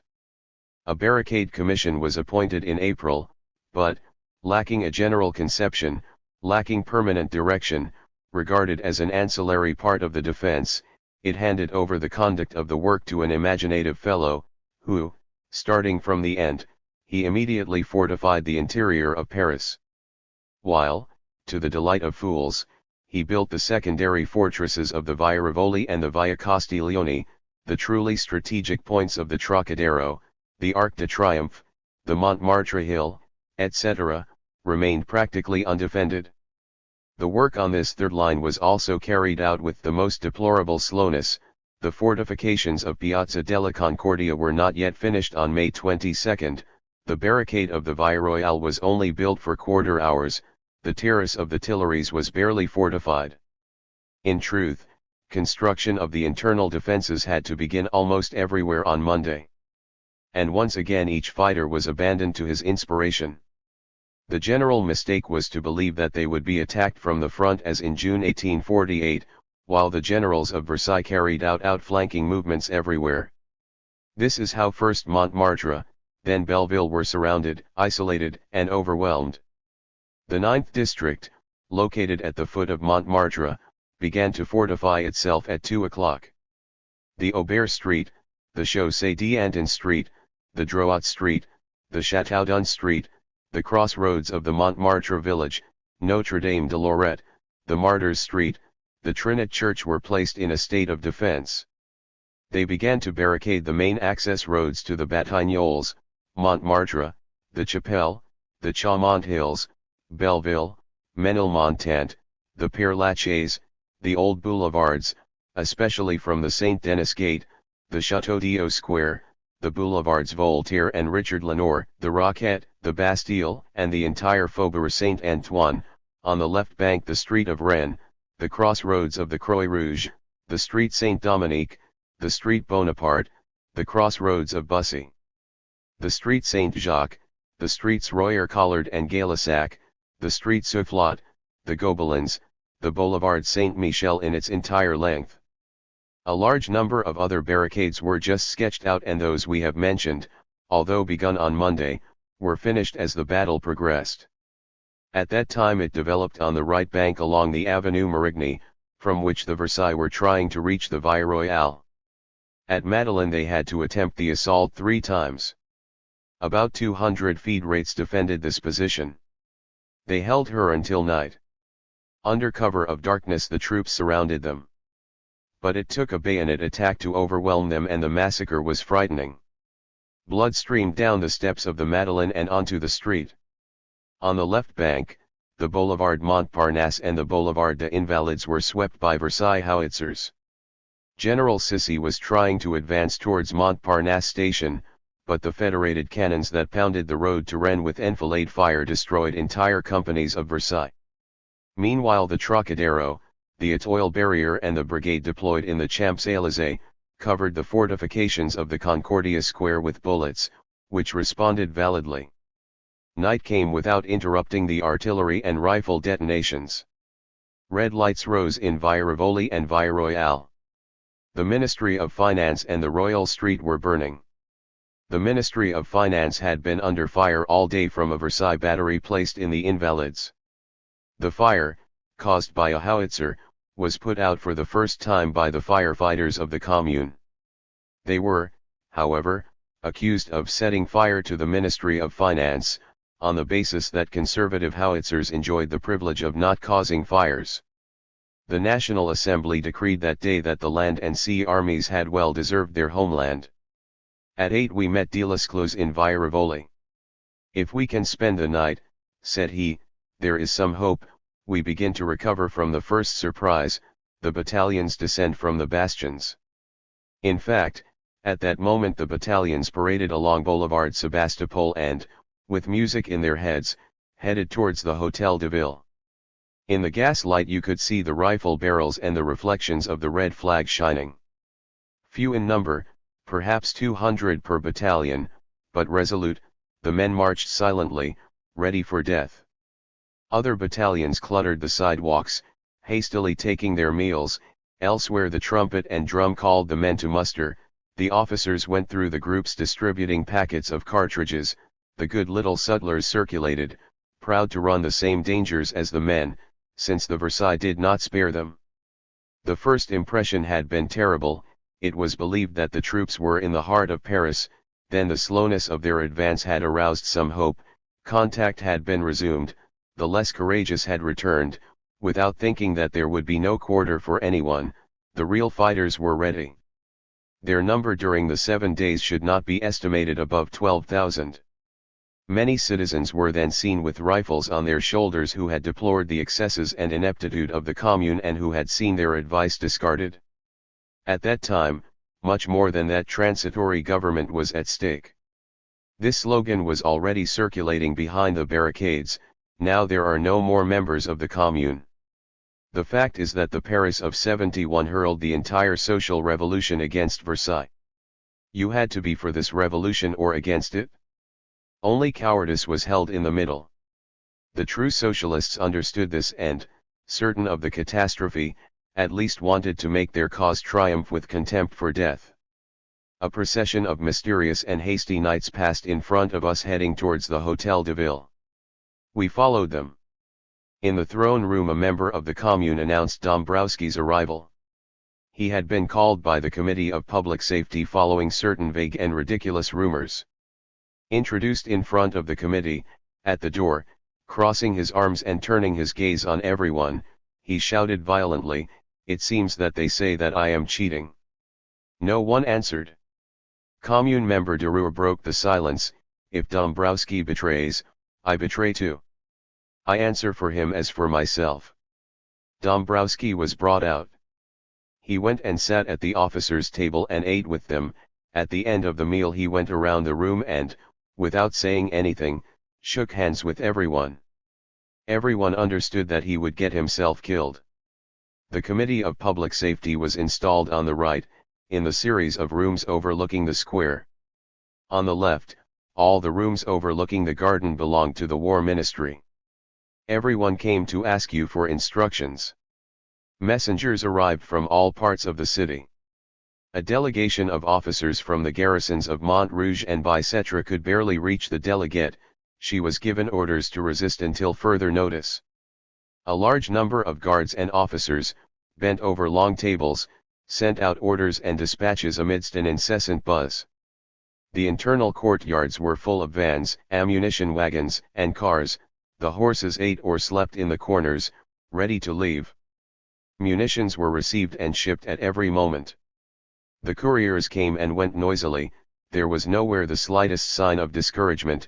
Indeed, there was almost cheerful activity everywhere. We went up the Saint Antoine Street. At every corner there were groups building barricades. Every passerby was requisitioned, but not with violence, as has been said. "Let's go, citizens, give a hand for the Republic." It was all here. In the Bastille and on the internal boulevards you could see everywhere a swarm of people bent on the ground digging or removing the pavement. Some children stood out, wielding spades and pickaxes as big as them and singing the chant du départ and the Marseillaise incessantly. The men in smocks, the gentlemen in tailcoats, the women dressed in rags and those in silk dresses were all equally requisitioned. The delicate hands of the girls handled the hard hoe. It fell with a loud noise and sparks. It took an hour to dig the soil down to 20 centimeters. Who cares? We will spend the night. On Tuesday evening, at the intersection of the Place Saint-Jacques and the Boulevard Sébastopol, a barricade 20 meters long was dug and built in half a day by some ladies from the Halle neighborhood. Several, dressed very elegantly in black, worked for 6 hours like madmen, filling bags with earth and piling stones into wicker baskets. Gas illuminated these works. Care had been taken to ensure that it was lit at the usual time and, except in the overrun neighborhoods, the streets and boulevards had received their regular lighting. At the entrance to the Montmartre village the light abruptly ceased. It looked like an enormous black hole. This darkness was guarded by federated sentries who at intervals shouted, "Pass out." Everywhere a silence full of threats. The shadows that moved in the night took on gigantic shapes. It seemed as if one were moving in a terrible dream. Even the bravest felt the terror. There were more sensational, more flashing, more grandiose nights, when the fire and cannonade surrounded Paris, but none produced such a gloomy impression on our soul as that night of gathering, of eve of arms. We looked for each other in the darkness, we spoke softly, we took and gave hope. We stopped at intersections, studied the position and then got to work. Forward with the pickaxe on the pavement. May the earth pile up where the cannon will strike, may the mattresses thrown from the houses serve to cover the chests. There's no need to sleep anymore. May the stones cemented by hatred press against each other like the chests of men on the battlefield. The crackle of the distant musketry, the roar of the cannon, the singing of the urchins together made a concert that had a kind of terrible charm. The women exhort, they make up for the men. There is no longer the town of the ancient barricade that handed out ammunition and treated the wounded, it now builds it with its arms and its nails and is ready to defend it. That night a barricade was built in Plaza Blanche. At midnight, a black shape stands out in front of us from the bottom of a door, it is a girl with a chassepot in her hand and a cartridge belt at her hips. Come on, citizen, we can't pass. We stop in amazement, we show our pass and the town allows us to cross the barricade built and defended by around 120 women. And they were no longer the traditional two-story high redoubts. Except for 4 or 5 in Via Saint Honor and Via Rivoli, Maggio's barricade consisted of a small pile of stones barely as tall as a man. Behind there was sometimes a cannon or a machine gun. In the middle, fixed between 2 stones, the red flag, the color of revenge. 20 of them, behind these simulacra of bastions, managed to stop entire regiments. If the slightest overall thought had directed these powerful resources, the Versailles army would have been destroyed in Paris. But the feed rates, in general, did not see beyond their neighborhood or even their streets and were unable to change the tactics of popular struggles. Instead of abandoning the barricades to artillery alone and occupying the advanced houses with snipers, they all crowded together behind the stones. The committee had ordered to occupy all the houses necessary for defense, but this order received too late could not be easily carried out. The occupied houses necessarily had to communicate with each other, but it was difficult to pierce the main walls at the very last moment. You must have thought about it during the siege. By indicating to each individual his internal combat position and practicing defense on the spot, many problems in the future would have been avoided. The Versailles, who the day before, marching on the Hôtel de Ville, would have seized it without firing a shot, 30 hours later, starting from Monday, would have been able to sweep these embryonic barricades in 2 hours. But the 130,000 heroes, who had not even 10,000 men before them, did not dare. It was said that they were sold out, that they had been operating for 24 hours, but on Sunday evening and Monday morning they were fresh and ready, and since Monday they were 10 to 1. In truth they were afraid of Paris, leaders, and soldiers. They believed that the streets would open up under their feet, that the houses would fall on them, the tale of the torpedoes, invented later to justify their indecision, bears witness to this. On Monday evening, masters of several districts, were still trembling imagining some terrible surprise. It took them all the tranquility of the night to recover from the disturbance caused by the conquest and to convince themselves that the defense committees, despite their boasts, had foreseen nothing and had prepared nothing. Chapter 3. No one slept during that night of anguish. The Committee of Public Safety and the Central Committee addressed the Versailles troops with new proclamations. 5. The Central Committee said: Soldiers of the Army of Versailles, we are family men. We fight to prevent our children from one day being under military despotism like you. You will one day be family fathers. If you fire on the people today, your children will curse you as we curse the soldiers who tore the bowels of the people in June 1848 and December 1851. 2 months ago, on March 18, your brothers in the army of Paris, with hearts exulted against the cowards who sold France, fraternized with the people, imitate them. Soldiers, our sons and brothers, listen carefully to these words and decide with your conscience. When the delivery is infamous, disobedience is a duty. 3 Pradal, Year 79, the Central Committee. At the same time, the committee proposed a compromise in these terms: French Republic freedom, equality, fraternity. Republican Federation of the National Guard Central Committee. As the two camps gather, study each other and take their strategic positions. In this supreme moment in which an entire population, having reached the paroxysm of exasperation, is determined to win or die for the preservation of its rights, the Central Committee wants to make its voice heard. We have only fought against one enemy, civil war. Consistent with ourselves, both when we were a provisional administration and since we were completely removed from public affairs, we have thought, spoken, and acted in this sense. Today, and for the last time, in the presence of disasters that could destroy us all, we propose to the heroic armed people who elected us, we propose to the misguided men who attack us, the only solution capable of stopping the bloodshed while safeguarding the legitimate rights that Paris has conquered. 1. The National Assembly, having completed its mandate, must dissolve. 2. The Commune will also dissolve. 3. The so-called regular army will leave Paris and move at least 25 kilometers away from it.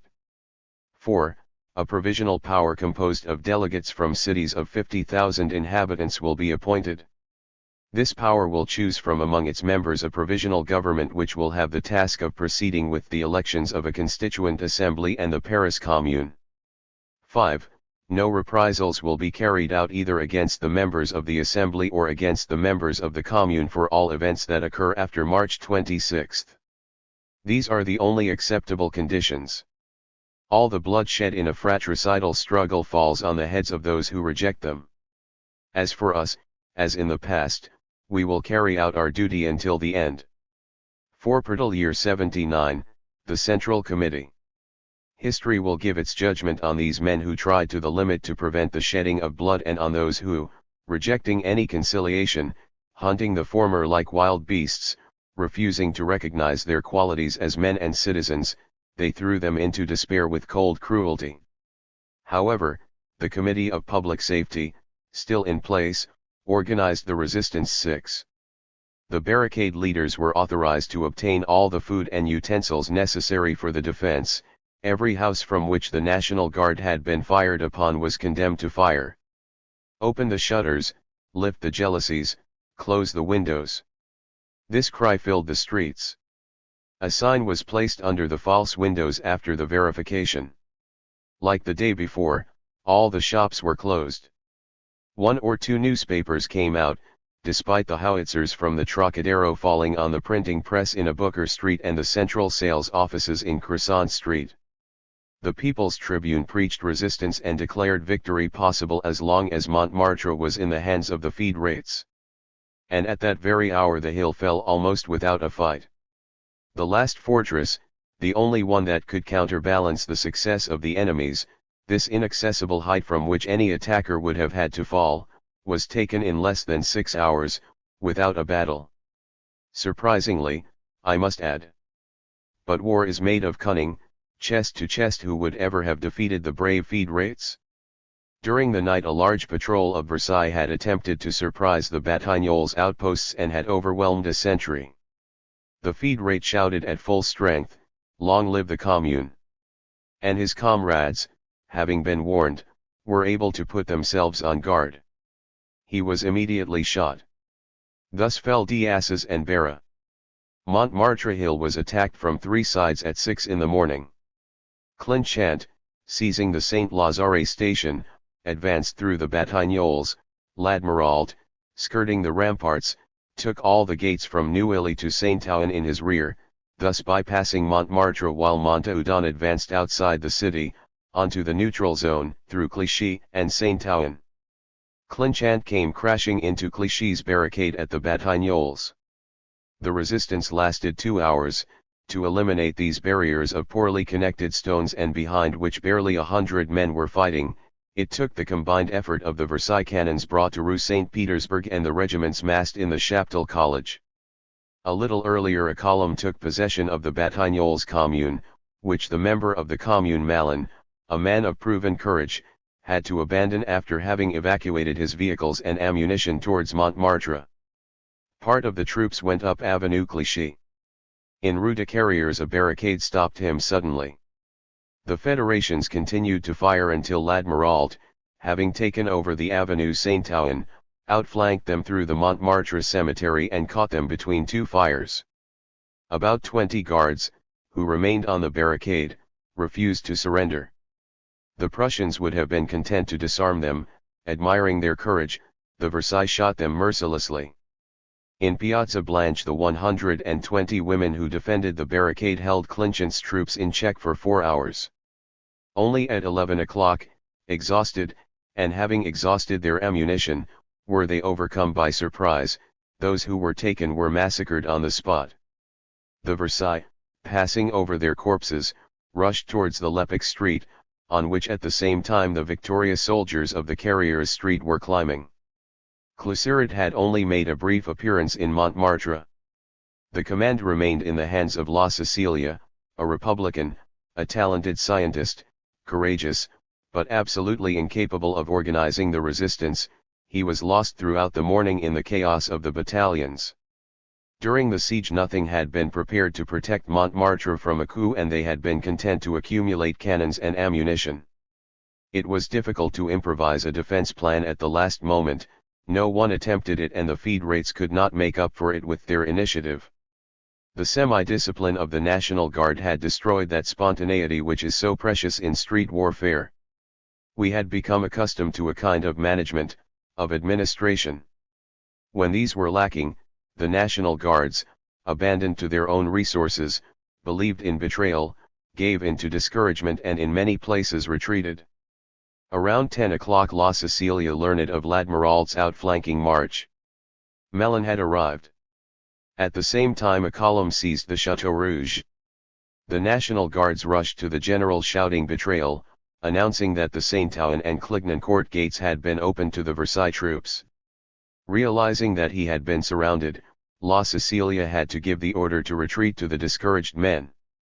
A few moments later the columns of the Chateau Rouge and the Rue Lepic, without fighting, joined on the heights through the steep and winding streets. Then, descending again, they took possession of the entire 18th district, and at around 1 o'clock they occupied the town hall. The barricade in Piazza Pigalle could only be overcome after 3 hours of fighting. The women who had escaped from the Place Blanche were there. Once again routed, the survivors fled towards the barricade on Boulevard Magenta. And here none survived. This is one of the numerous episodes of this barricade that has become legendary. An English medical student, ambulance attendant of the Commune, who happened to be present in this locality, related some examples of the heroic devotion which the people showed in defending his cause. A 40-year-old man was brought to me who had received a bullet in the lungs. He only had half an hour to live, and, after being treated less than skillfully by the barber, he was placed in a corner of the room. I was doing my job when a violent scream made me turn around. It was thrown by the wounded man, who I saw trying to get up on his hands and knees. I asked him what he wanted, and after some effort he said, "Citizen, I am a soldier of the Universal Republic. I fought in 48 and now I die in 71. Tell my friends that as I die I shout, 'Long live the Commune.'" A few convulsions and he was gone. Another, a young Pole, from Dombrowski's staff, received a bullet in the belly and was transported an hour later in my ambulance. The blood loss had been so severe that he had almost died. I cured him, however, and sent for his elder brother, who was from the same regiment. When he arrived I showed him his wounded young brother, who said to him, "I will reach my regiment in half an hour. Ask Dombrowski to give me some rest, tell him that it is not out of cowardice that I am here." The major looked at him in a way I cannot describe, took his hand, shook it anxiously, and went out saying, "Yes, come quickly." I heard his spurs ringing on the pavement, and the sound had not yet died away before his poor brother expired. A troop made up of such guards could have worked miracles if it had been well commanded. The first act of the Versailles after the capture of Montmartre was to install a military police station presided over by an infantry captain on the top of the hill, at number 6 of the Rue de Rosier. Certain inhabitants of the neighborhood competed in zeal to denounce the communards. There were numerous arrests. The prisoners were summarily interrogated. Then they were led into the garden. They were forced to kneel, bareheaded, in silence, in front of the wall at the base of which Generals Lacombe and Clement Thomas had been shot on March 18. Thus they remained in front of that wall whose side prepared them for death, until others took their place. Then they were taken 2 steps further, onto the slope of the hill overlooking the St. Denis Road, and shot. It was on Tuesday that the regular massacres began of all those whom neighbors' complaints accused of having served or even just supported the Commune. Many doorkeepers, as in June 1848, carried out the massacre by reporting their tenants or the inhabitants of the neighborhood. As the occupation spread, courts-martial were set up everywhere which pronounced summary sentences which were immediately carried out. In order not to slow down the story of the military action, we leave the details to a following chapter. The Versailles left the red flag on the hills to make the Federations believe that Montmartre was still in their hands. The red flag was lowered only 2 days later, after the complete installation of the batteries directed against the heights of Chaumont and Père Lachaise. At the moment in which Montmartre succumbed, the troops took possession of the Trinity Church, defended by 100 federates who had to be dislodged with cannon fire and then repelled with cold weapons. It then took the insufficiently defended New Opera by surprise. 5 pieces placed under the portico of the Trinity Church began to pound the barricade of the Chaussée d'Antin, which defended access to the boulevard and Place Vendôme. The cannonade lasted 6 hours, until the moment when the sailors, advancing between the houses, managed to dominate the barricade and fire on the defenders almost at point-blank range. The troops continuing their movement descended in 3 columns, on the left along the Chateaudun Street against the barricade of Notre-Dame de Lorette, in the center, along Via Lafayette where the barricades of the Drouot crossroads were located, right along Via Fort Septembre. Only the barricades of Notre-Dame Street and the Drouot crossroads offered lasting resistance.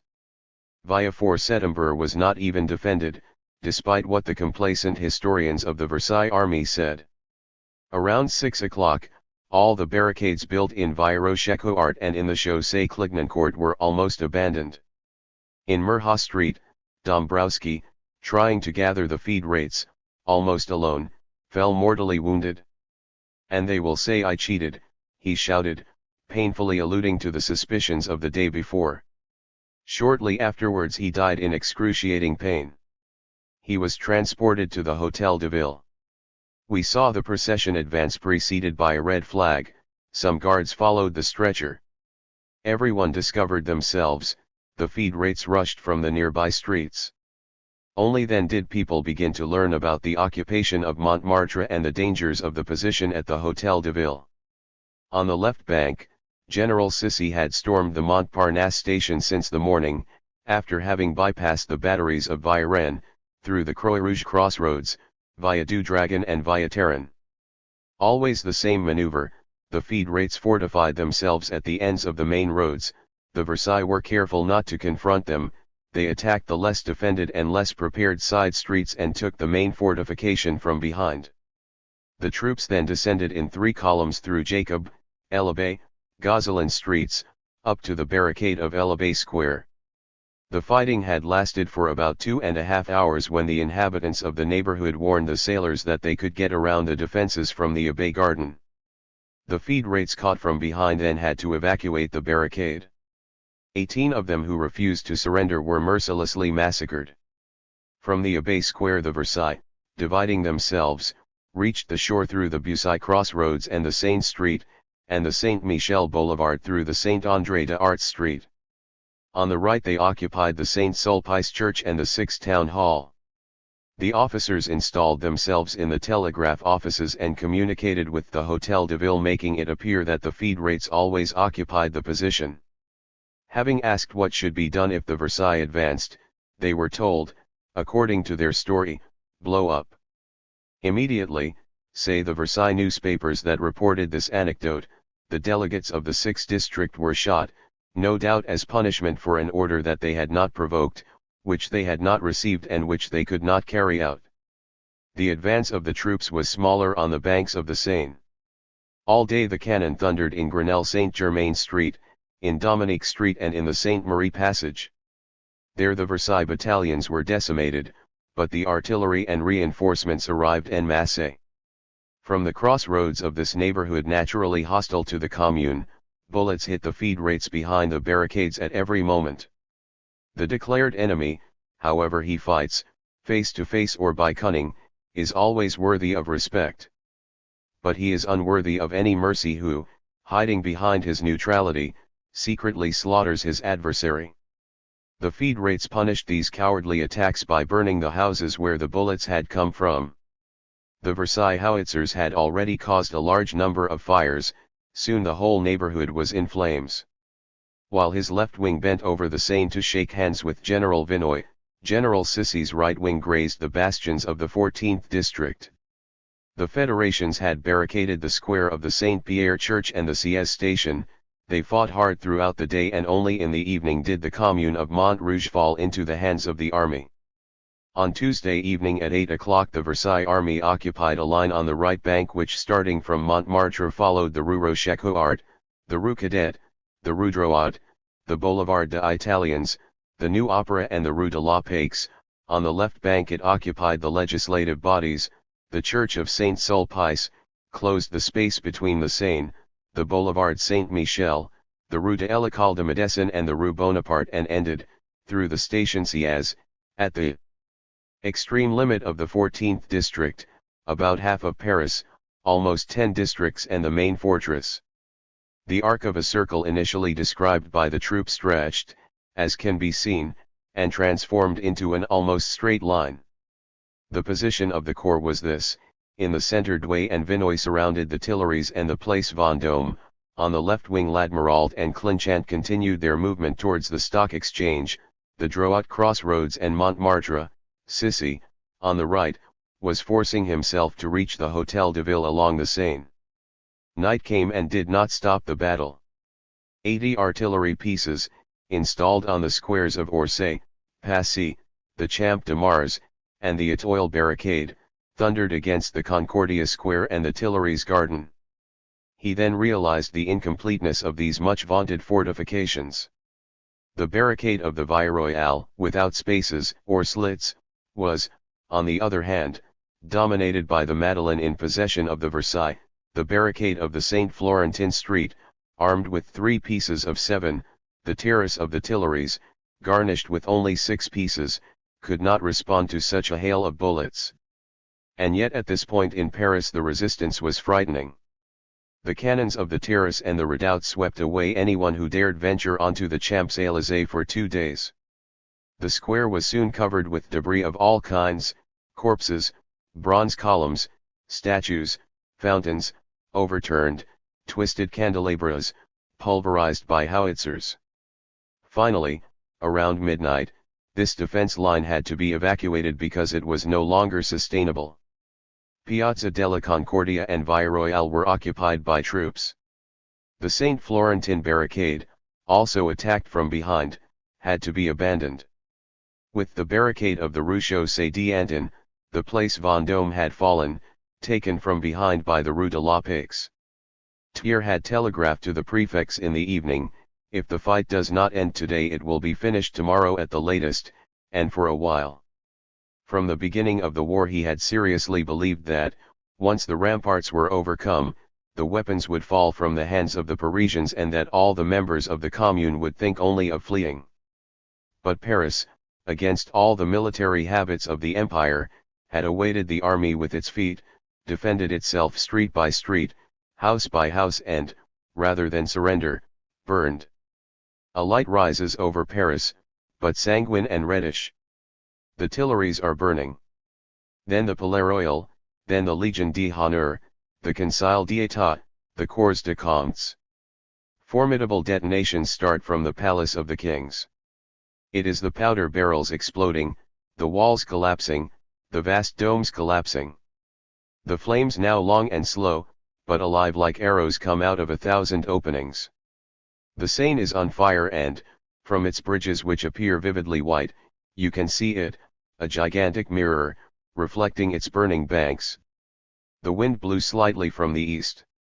The flames seemed to head irritably against Versailles and tell the victor who was returning to Paris that he would never find his place again and that those vast monarchical monuments would no longer shelter a monarchy. People or king, the sovereign, whoever he is, never forgives the symbols of the enemy. Thus in the 16th century and in 1989 the monarchy and the bourgeoisie did not calm down until the stone nests of feudalism were destroyed and razed to the ground. The Rue du Bac, the Rue Lille cast their red lights ominously in the middle of the night. An immense arc of fire extends from the Vie Royale to St. Thomas d'Aquin. Vast whirlwinds of smoke envelop the entire western part of Paris, and gigantic columns of fire, rising from the burned monuments, fall in incandescent rain on the nearby neighborhoods. Midnight, we approach the Hôtel de Ville. The sentries, placed far forward at regular intervals, prevent any surprise. At the barricade on Avenue Victoria, a member of the Commune who accompanies us gives the order to take away the body of a man who has just been shot. The unfortunate man, dressed in an officer's uniform, still lay throbbing at the base of the barricade. Large jets of blood had splashed onto the stone wall, his eyes were still moving. He had come that evening to bring or take an order at the Hôtel de Ville, and the officers had invited him to their table. Shortly after, a colonel wearing exactly the same uniform as the newcomer entered the room, looked fixedly at the officer, did not recognize him, and asked him his name. This got confusing. "But no, you're not one of me," the colonel said forcefully. The person was arrested, and it was found that he was the bearer of orders and instructions from the Versailles General Staff. He dragged it out. Shot as a spy, his body was thrown into the Seine. We entered. The lower corridors were filled with National Guardsmen sleeping wrapped in their blankets. Alongside the wounded lying on their mattresses, which had turned red, streams of blood dripped from the stretchers spread along the walls. They brought a commander, who no longer had a human face. A bullet entering his mouth had torn off his lips and part of his teeth and had made a huge hole in his cheek. Not being able to articulate a word, this brave man waved a red flag with his hand, as a final threat, and with that gesture he urged the men lying down to get up to fight. The staircase, supported by marble columns, which led to the offices of the Ministry of War, was black with crowds on both sides. The sentries barely kept the delegates' office clear. Certain members of the Commune went out of their way. But some of those who had military functions no longer wore their uniform, more necessary than ever in such confusion. The member of the Committee of Public Safety, Ranvier, an upright and austere Republican, the coldest and most energetic man of the Commune, having met two of his colleagues among the most bedraggled during the siege, now dressed in civilian clothes, addressed them harshly, threatening them with have them shot if they had not gone to their surroundings to support the resistance. In the delegate's office 2 or 3 officers, who had retained their cool and acted calmly, sent the orders and signed them. One of them, X, a young and impassive man, stood out for his truly admirable presence of mind. He spoke little and coped with everything. Many senior officers and even private guards were around the table. No speeches, but group conversations. Hope was absent, but courage remained. Delesclos supported herself only with his will. The suffering of Vincennes prison, the anguish of those last days had broken his health. By April, his voice had completely disappeared. Exhausted, dim, dying, only his gaze and his heart lived in him. We went down to the first floor and, in the famous Blue Room, guarded by sentries, we saw Dombrowski dead, lying on a bed, in his uniform, with trousers and black tunic, with no other ornaments than the braids on the sleeves. A single candle lit the room. 2 or 3 officers sitting in the dark corners kept a silent vigil. Near the bed a captain hastily sketched the latest portrait of the general.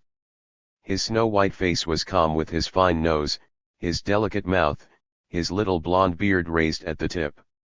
His firm features, and at the same time full of sweetness, had reflected during their lives a generous soul that invincibly took possession of all those who approached him.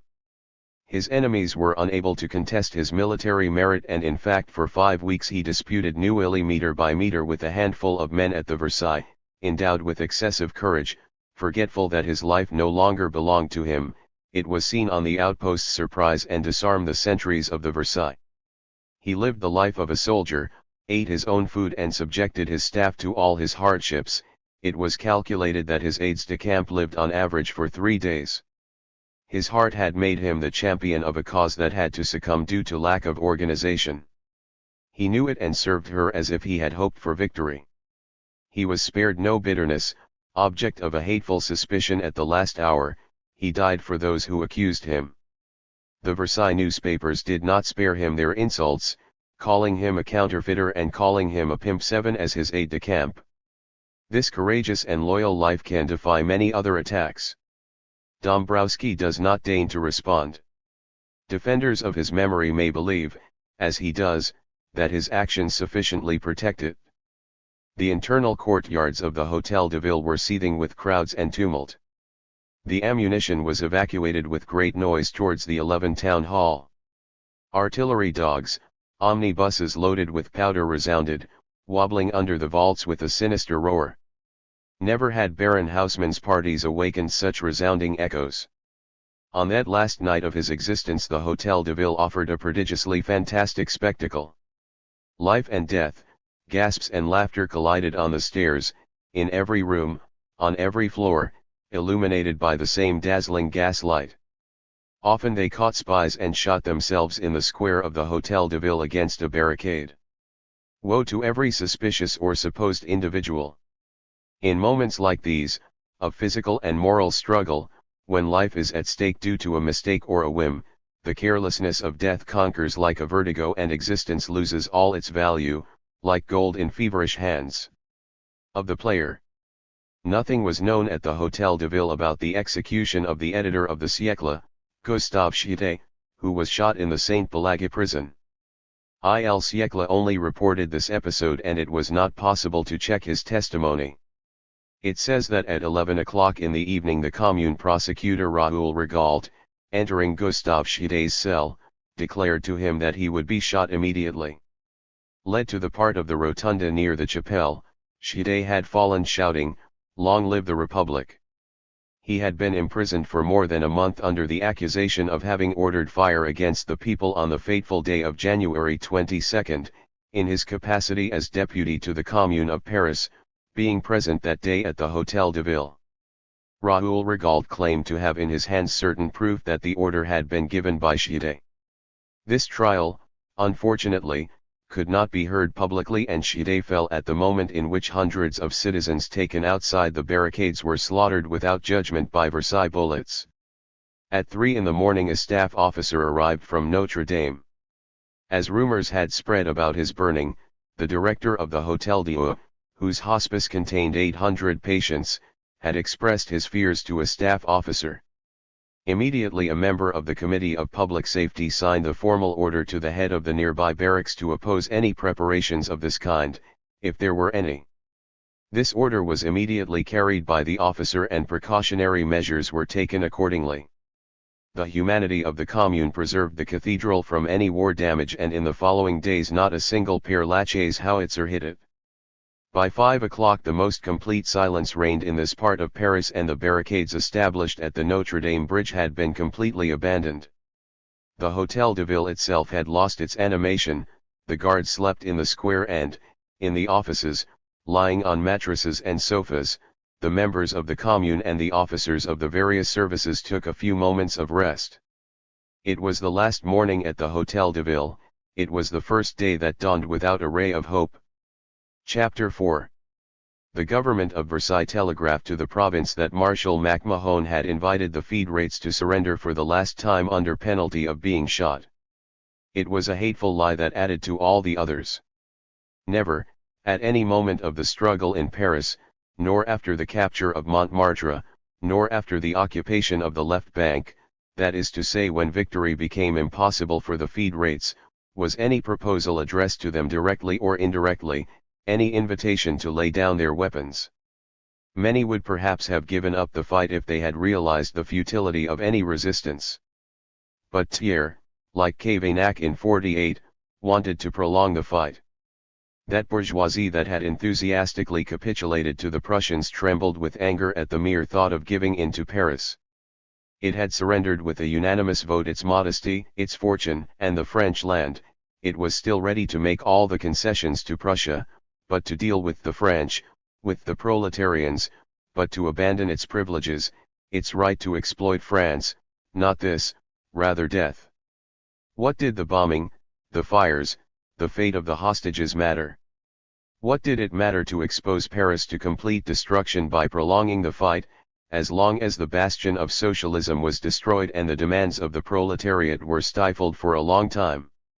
What did it matter to triumph only over ruins, if on these ruins one could write, Paris has waged war on the bourgeoisie, Paris no longer exists. On the 24th the federates had no other recourse than to avenge their death in advance. The army of order had reached a level of ferocity that nothing could describe. They are no longer France, wrote a conservative newspaper, soldiers carrying out a duty, they are Frenchmen determined to crush barbarism. Barbarism, for these gentlemen, is the people claiming their rights.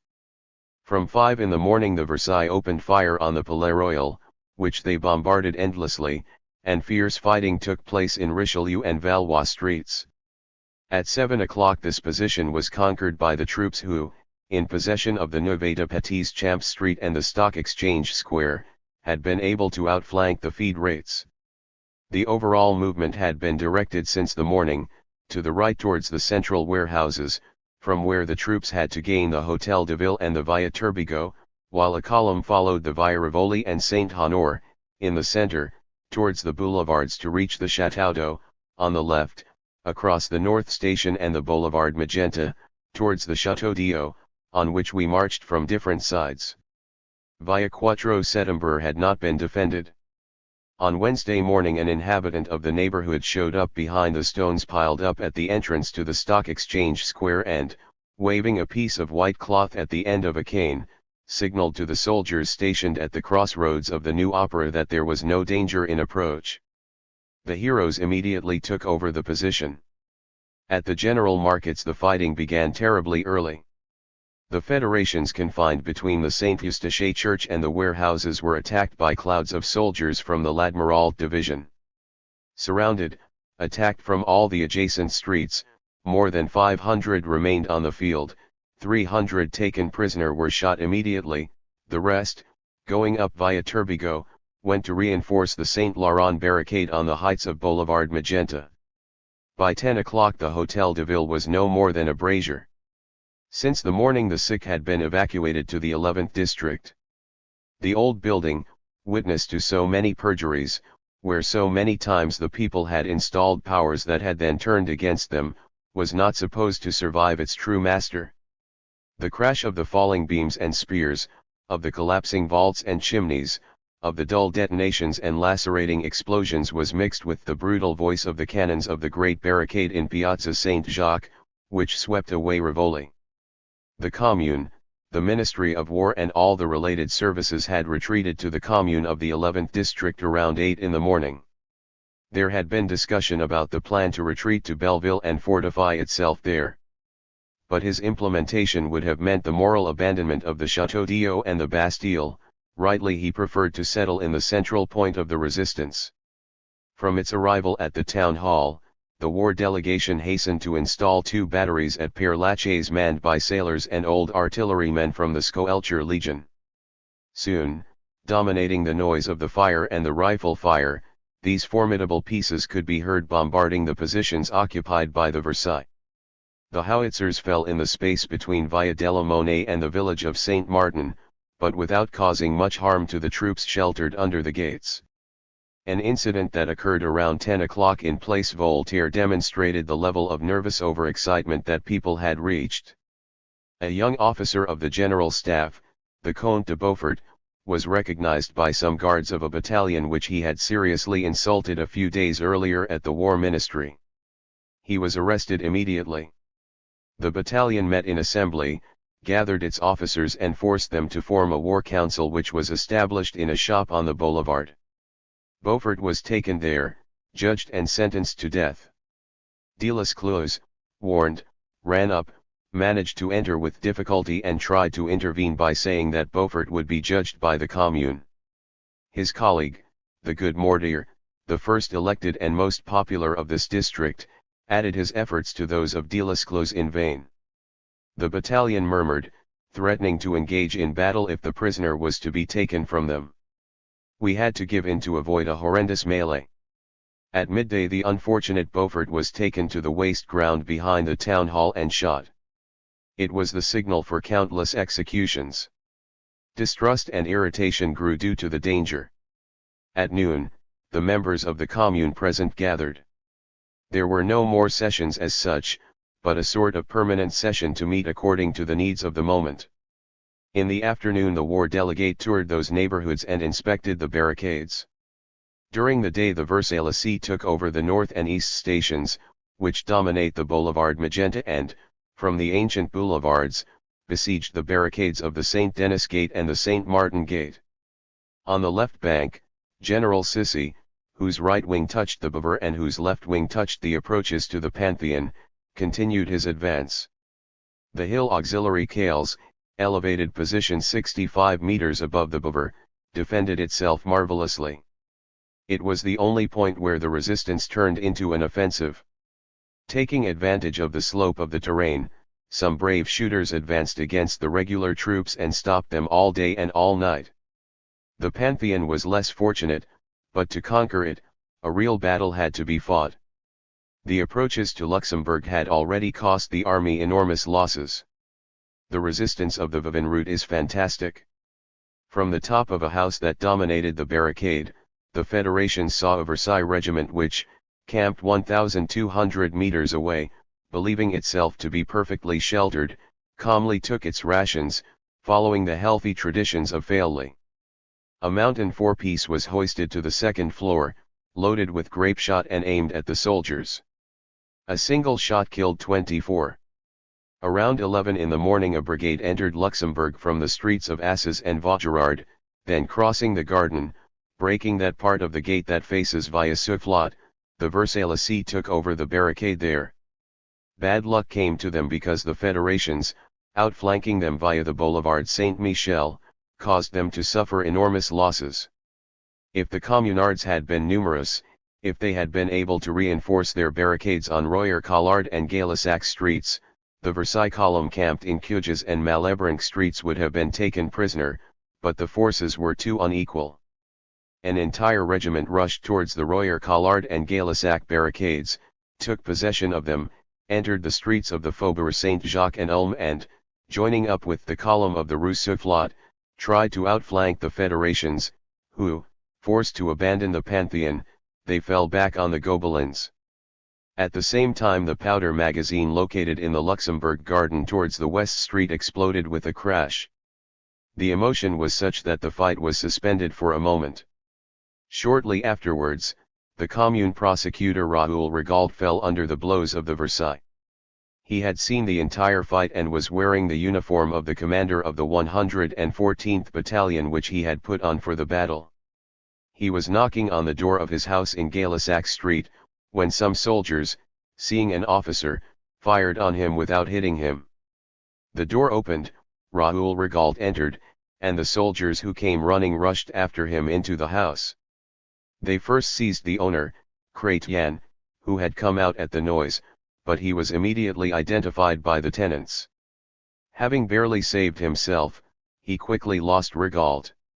Here is his testimony as shown in a letter he sent to the Siècle on May 29.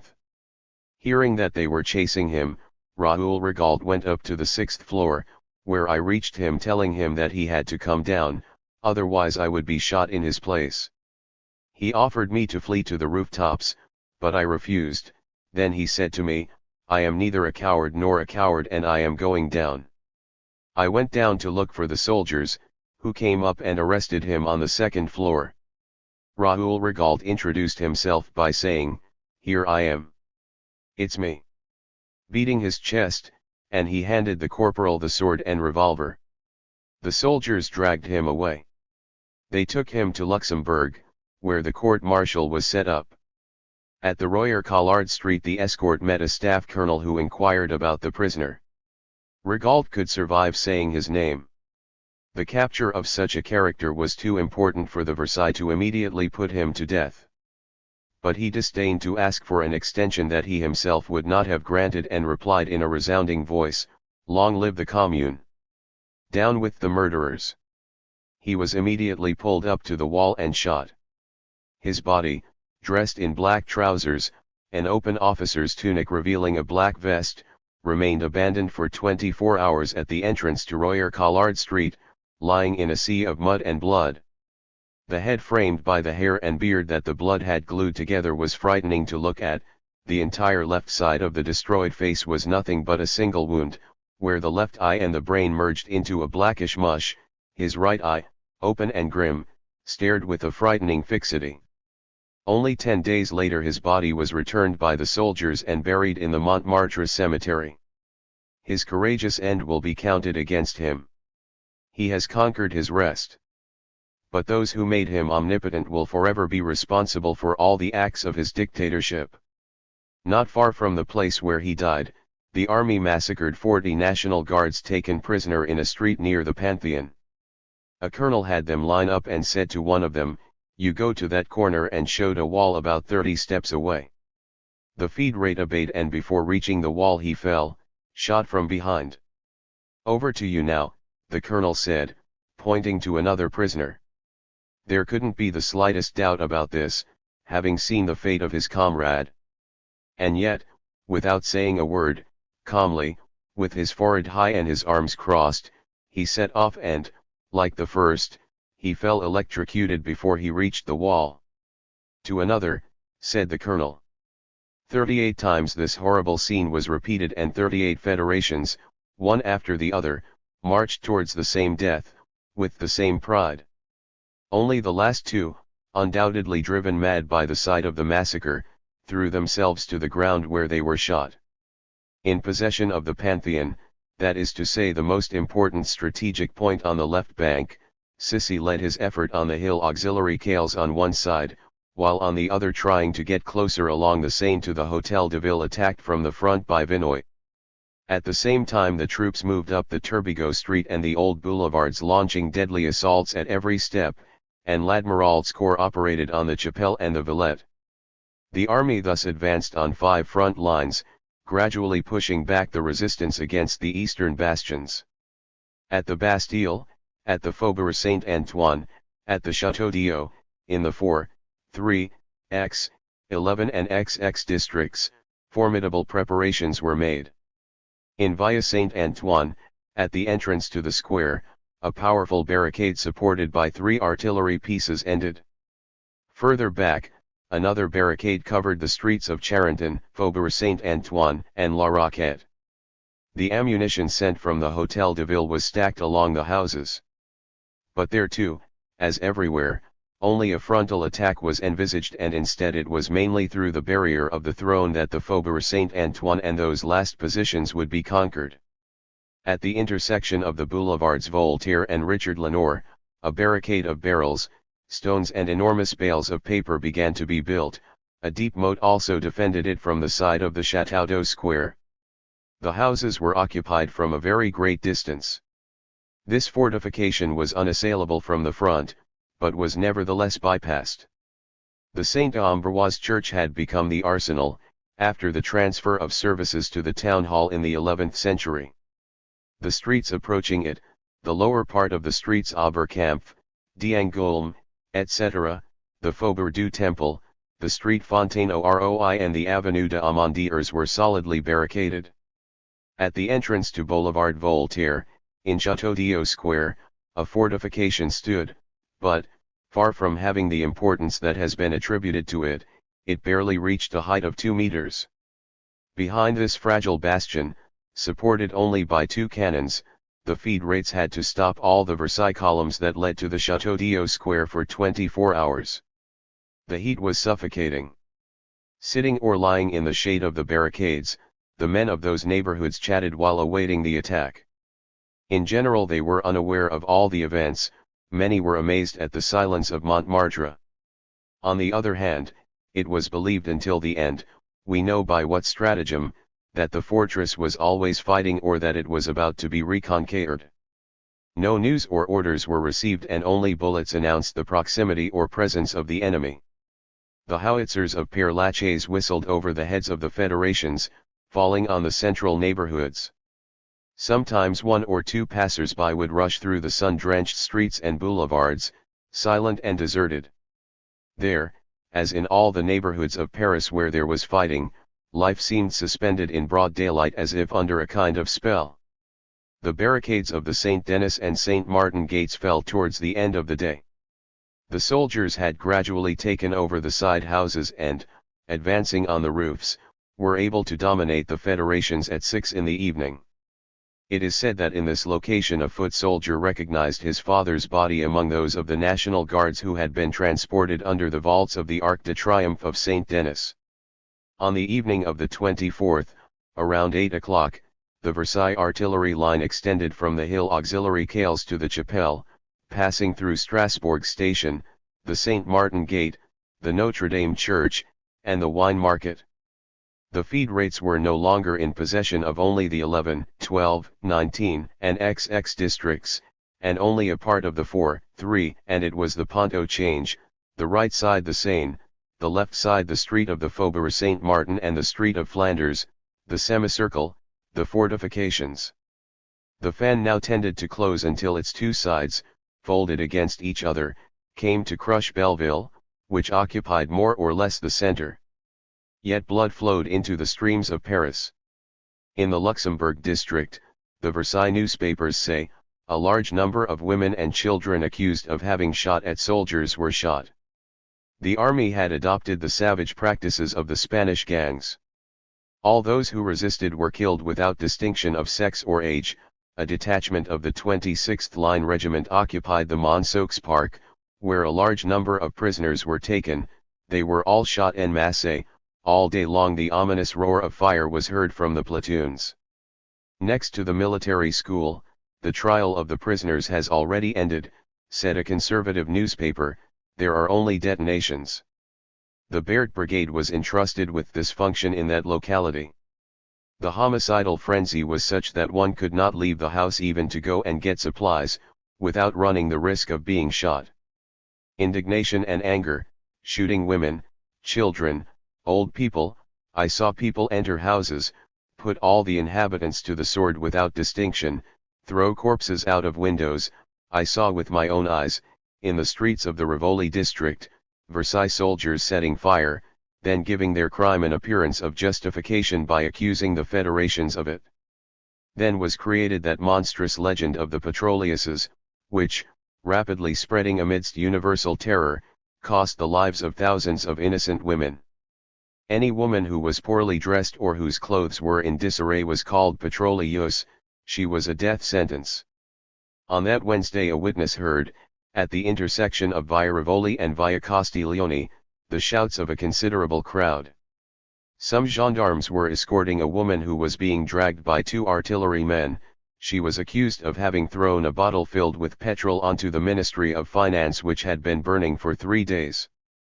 Her face was bloody, her clothes were torn and she looked like a pile of rags, on which she was fighting with all her might. She was dragged to the corner of the Louvre where she was thrown against a wall. The crowd in a semicircle shouted, "To death! To death!" The gendarmes fired 2 revolver shots and made that human bundle roll in a pool of blood. Every moment the announcement of some new execution reached the Commune of the 11th district. There, as on the eve of the Horreur de Ville, the confusion was enormous. A few service chiefs had retained their presence of mind in the general chaos, but a large number of them, whether they had been killed by the Versailles or whether they had fled, were disappeared. On the stairs some women were sewing bags. The courtyards were full of vans full of cartridges and powder. In the wedding hall, where the public security office had been established, the people were in great confusion despite the dispatch of the sentries. On the chairs, on the benches, on the floor, officers and officials rested. The public security delegate was sitting on a step assisted by 2 secretaries sitting below him.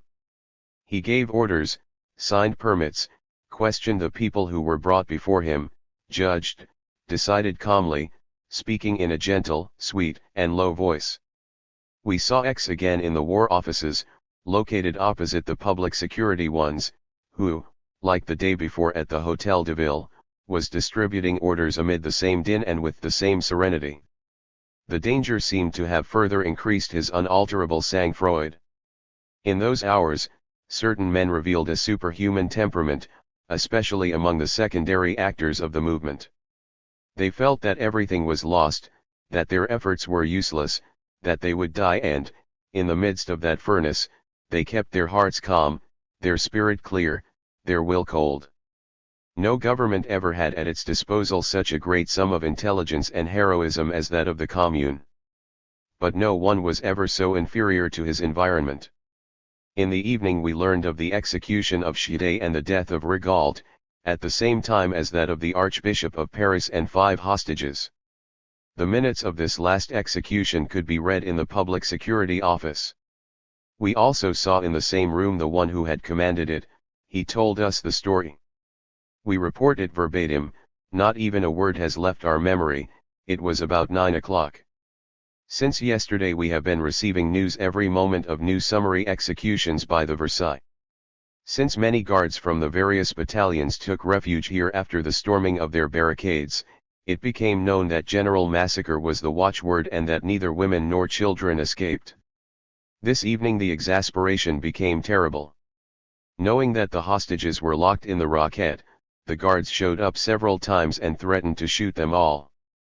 Armed with full powers, I went to the Roquette at 7:30.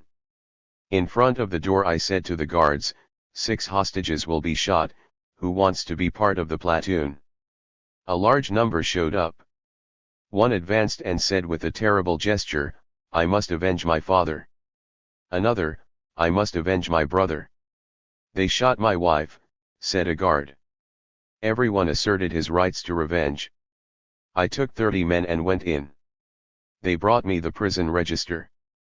Darboy, Bonjean, Decoudray, Allard, Clerc, and Jecker were chosen, but Jecker was replaced at the last moment by Degaray. They made them come down from their cell. Darboy exonerated himself by stammering, I am not an enemy of the Commune. I did everything I could. I wrote twice to Versailles. Very scared at first, he recovered a little when death appeared inevitable to him, at the base of the wall. Bonjean could not stand. Who condemns us, he said. I replied, the justice of the people. Oh! It's not the good one, he resumed with such an air that the men laughed. I silenced them. Once they reached the roundabout they were placed against the wall. Bonjean threw himself to the ground, a volley from the platoon knocked them all down, except Darboy who remained standing with a wound to the head and one hand in the air. A second volley electrocuted him. Allard died with great courage, Darboy with dignity and the others very badly. With our throats constricted by anguish we listened to the story, which was told to us in a calm voice. Some of us turned away, foreseeing with terror the certain consequences of that act of desperation. We went up to the small room above the 11th Town Hall. Paris was burning. The Palais Royal, the Ministry of Finance, the Via Rivoli, the Via Royale drew a curtain of fire before us. The capricious development of the fire raised in the night a fantastic architecture of arches and domes, of chimerical flaming buildings. On the right the Saint Martin Gate, on the left the Hotel de Ville, the Bastille and Bercy projected bloody columns of fire overhead. Huge white domes, rising towards the sky, revealed formidable explosions. 2 steps away every minute a light flashed in the night. It was Père Lachaise who deafened us with his howitzers. We remained until daylight, silent and still, watching that sea of flames. History rose behind it.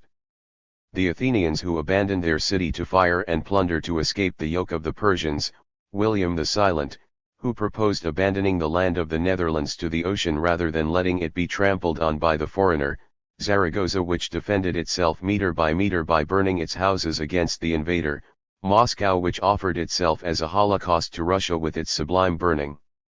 If in January the Prussians had forced their way into Paris and the Parisians had burned their city, the whole world would sing of their heroism and they would be right, because there is nothing more noble than the greatness of passion at the service of the greatness of idea. But then, this people, heroes before the foreigner, had therefore to be called murderers, criminals, miserable, because they died for the universal republic, because, defending their religion, their conscience, their idea, they preferred, in their wild enthusiasm, to sink into the ruins of Paris rather than abandon it to a coalition of despots 1,000 times crueler and more enduring than the foreigner? What are you then, patriotism, if not the invitation to defend your own laws, your own customs, your own hearth against other gods, other laws, other customs who want to bend us under their yoke? And wasn't Republican Paris, a fighter for the Republic and for social reforms, just as much an enemy of feudal Versailles and an exploiter of human misery as it was of the Prussians, as the Spanish and Russians had been of the soldiers of Napoleon I? At 1 in the morning 2 officers entered the room where Delesclos was and informed him of the execution of the hostages. Without stopping to write, he listened to the story told to him in a broken voice and with excited gestures. He turned pale but said nothing. When the officers had left, Delesclos turned towards his friend who was working alongside him and hid his face in his hands. "What a war!" he said in a suffocated voice, "what a war!" Then he began to walk agitatedly and suddenly, as if dominating his thoughts, he shouted abruptly, we too will know how to die." Throughout the night dispatches followed one another without interruption, all requesting cannons and men, under the threat of abandoning this or that position. Chapter V. On Thursday morning Dombrowski's body was taken to Père Lachaise, escorted by Vermorel, a member of the Commune, by Colonel Dombrowski, the general's brother, by some officers and by an honor guard. The general was laid out on a tilted stretcher, dressed in his uniform. A coffin had been prepared, the body wrapped in a red flag was placed there. The artillerymen, the sailors, the knights, all those who were on guard at the Père Lachaise approached and said their final farewell to the general. Then the coffin was screwed down. She was carried by arms to a burial ground where she was placed, after Dombrowski's brother had written some words on the lid. Vermorel took the floor and briefly recounted the life of a man who, although a foreigner, had enthusiastically embraced the cause of the Commune. The scene was grandiose, the cannons of the nearby batteries, the crackle of the rifle shots drowned out the speaker's voice at every moment. All those present were under an indescribable impression and their dejected faces testified that they no longer had any illusions about the outcome of the fight. 9. At 6 o'clock there was a meeting of senior officers at the town hall of the 9th district, at which certain measures concerning defense were adopted. In particular, it was decided that all the roads in the surrounding area that led to the Château d'Eau would continue to be solidly fortified. Since 6 in the morning the Versailles had advanced in all directions. In the center they surrounded the Hôtel de Ville, hit head-on, but impregnable from Via Rivoli. A column coming from the Boulevard Saint-Martin reached the Rue Saint-Antoine through the Place de Vosges and ended up at the back of the Hôtel de Ville, which it took over. Then Vinoy's troops went up via Saint-Antoine and through the gardens with the aim of taking the Bastille alongside, while Sissy's brigades, emerging from the bridges of Austerlitz, Bercy, and Napoleon III, invaded the entire 12th district which was behind her. The incapable Sissy, stopped the day before and all night by a handful of men on the hill auxiliary cales, had received considerable reinforcements in the morning. It was the fate of the federated to be crushed by numbers. Only a united leadership could perhaps have made up for their numerical inferiority by skillfully distributing their forces. But we saw that it was completely missing. Everywhere the federated had to win or die without having any hope of being rescued or strengthened. While they exhausted themselves, their enemies were incessantly renewed. Thus, beaten by formidable artillery fire, attacked by 2 entire brigades, the hill auxiliary cales had to surrender on the afternoon of the 25th after 36 hours of fierce resistance. The nearby barricades were overwhelmed by the fall of the central position without the federations having time to fall back. Surprised, they were able to contain the enemy. On Cordeliers Saint-Marcel Street, 20 of them, surrounded, refused to surrender. They were immediately massacred. Since the morning the garrisons of Bicetre and Ivory had abandoned the fort so as not to be cut off and had fallen back on the Gobelins. There was therefore no assault, as the Versailles wrote, always eager to attribute the most unlikely glories to their soldiers, and General du Barrel's cavalry calmly entered the evacuated forts. The commander of the Ivory fort had blown up the large powder magazine before abandoning it. The newspaper La Liberté reports that it was a regiment of dragoons that, setting foot on the ground, launched the assault and took the fort sabre in hand. THIRD should have recommended this prodigious maneuver a few weeks earlier. Having taken possession of the hill auxiliary Cales, the troops occupied the entire left bank. They descended on the right towards the Austerlitz bridge, while the left wing occupied, after numerous battles, the bridges from Saint-Paris to Notre Dame. It is said that Millière was taken that day near Luxembourg, and Thiers announced it in one of his bulletins. Here is the version given by all the newspapers. When they caught him he emptied his revolver at the soldiers. Brought before General Cissy he responded firmly. The order was given to shoot him on the steps of the Pantheon because during his interrogation, it was said, he had expressed his regret at not having had time to blow him up, or, according to other versions, because he had had 30 National Guards who had refused to march against the army shot right there, the day before. The firing squad was commanded by a battalion chief assisted by several other officers. Once under the peristyle, Millière stood upright, face uncovered, staring at the crowd. He uncovered his chest and, with a very decisive gesture, shouted, "Long live the Republic! Long live humanity! Viva!" He didn't have time to finish. He fell electrocuted on his left side. An officer stepped forward and emptied his revolver at point-blank range into his body. Then a sergeant fired a bullet into his head, his skull burst into pieces. It was later claimed that this character was not Millière, who could have reached England and from there to America. The story we have reported may indeed leave some doubt. Millière, who was neither a member of the Commune nor an officer of the National Guard, had no authority to order an execution of National Guards. Furthermore, the intention attributed to him, of having wanted to blow up the Pantheon, did not accord either with his temperament or with his character. However, there can be no doubt that an important execution took place at the Pantheon with a character of particular ferocity. Generals Clinchant and Douay converged, as we have said, their columns towards the Château d'Eau. In the street of the Faubourg Saint-Denis, near the Saint-Lazare prison, the troop went around a barricade and 19 fédérés were surrounded. Invited several times to surrender, they responded with the cry of, "Long live the Commune!" They were caught, nailed to the prison wall, and these men were seen who, in front of their rifles, raised their right arms in holy enthusiasm and fell together with the cry of, "Long live the Commune!" One of them wrapped himself in the red flag of the barricade and died wrapped in its folds. Faced with such heroism, the Versailles officer felt something human vibrate within himself. He turned towards the bystanders who had gathered from nearby houses and, several times, said, as if to justify himself, "They wanted it. They wanted it. Why didn't they give up?" As if prisoners weren't routinely butchered mercilessly. The Château d'Eau Square, from which 7 wide avenues radiate and which the occupation of the combined warehouses, barracks and a few corner houses made impregnable, had not been sufficiently fortified due to lack of superior direction. However, the struggle here took on formidable proportions.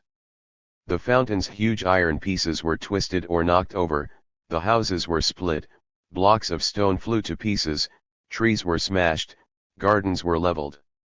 In that immense and deserted square the invisible hand of death fell on every stone. Behind the barricade at the entrance to Boulevard Voltaire, the National Guards valiantly resisted the avalanche of howitzers and bullets from Boulevard Magenta, Boulevard Saint-Martin, and Via Turbigo. How many of those who have been called heroes have never shown a hundredth of that ignored, unwitnessed courage that arose in those days in 1,000 places in Paris? All conventional values disappear on the barricade. There everyone weighs what they are actually worth. The energetic, far-sighted, cold-blooded man becomes leader whatever his rank, and the fighters immediately group around him.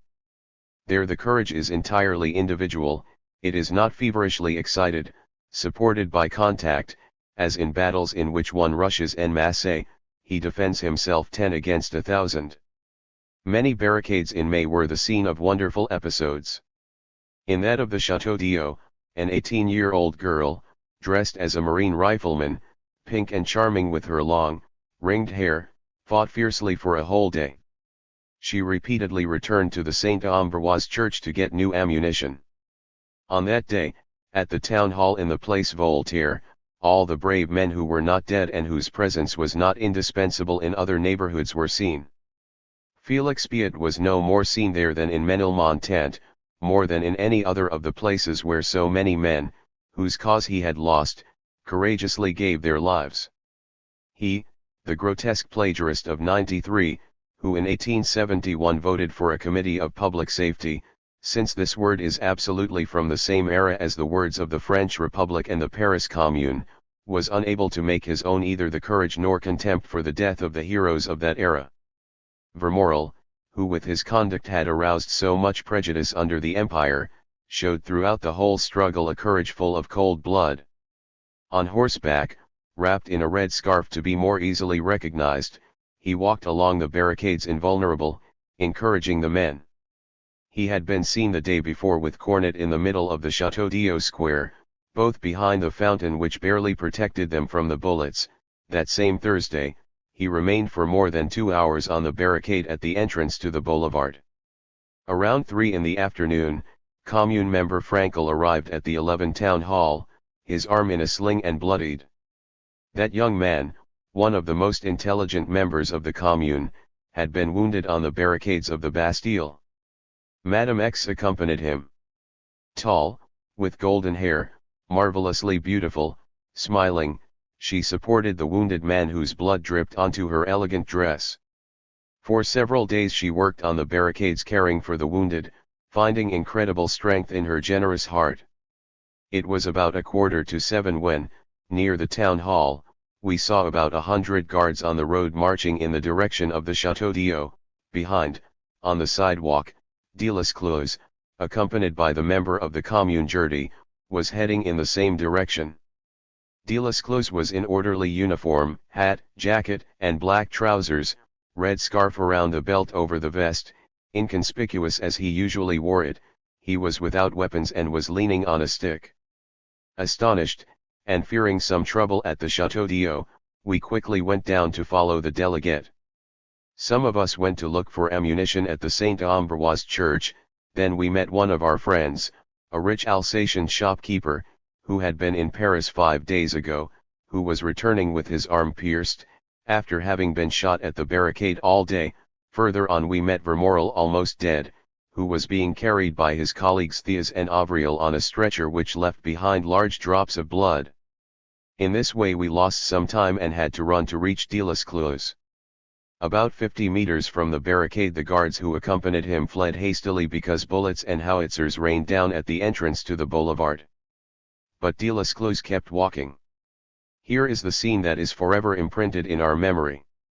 The sun was setting and Delescluze, without turning to see if he was followed, advanced at the same pace. We saw him clearly 100 meters away, the only human being on the boulevard. When he reached the barricade he veered left and climbed onto the stones.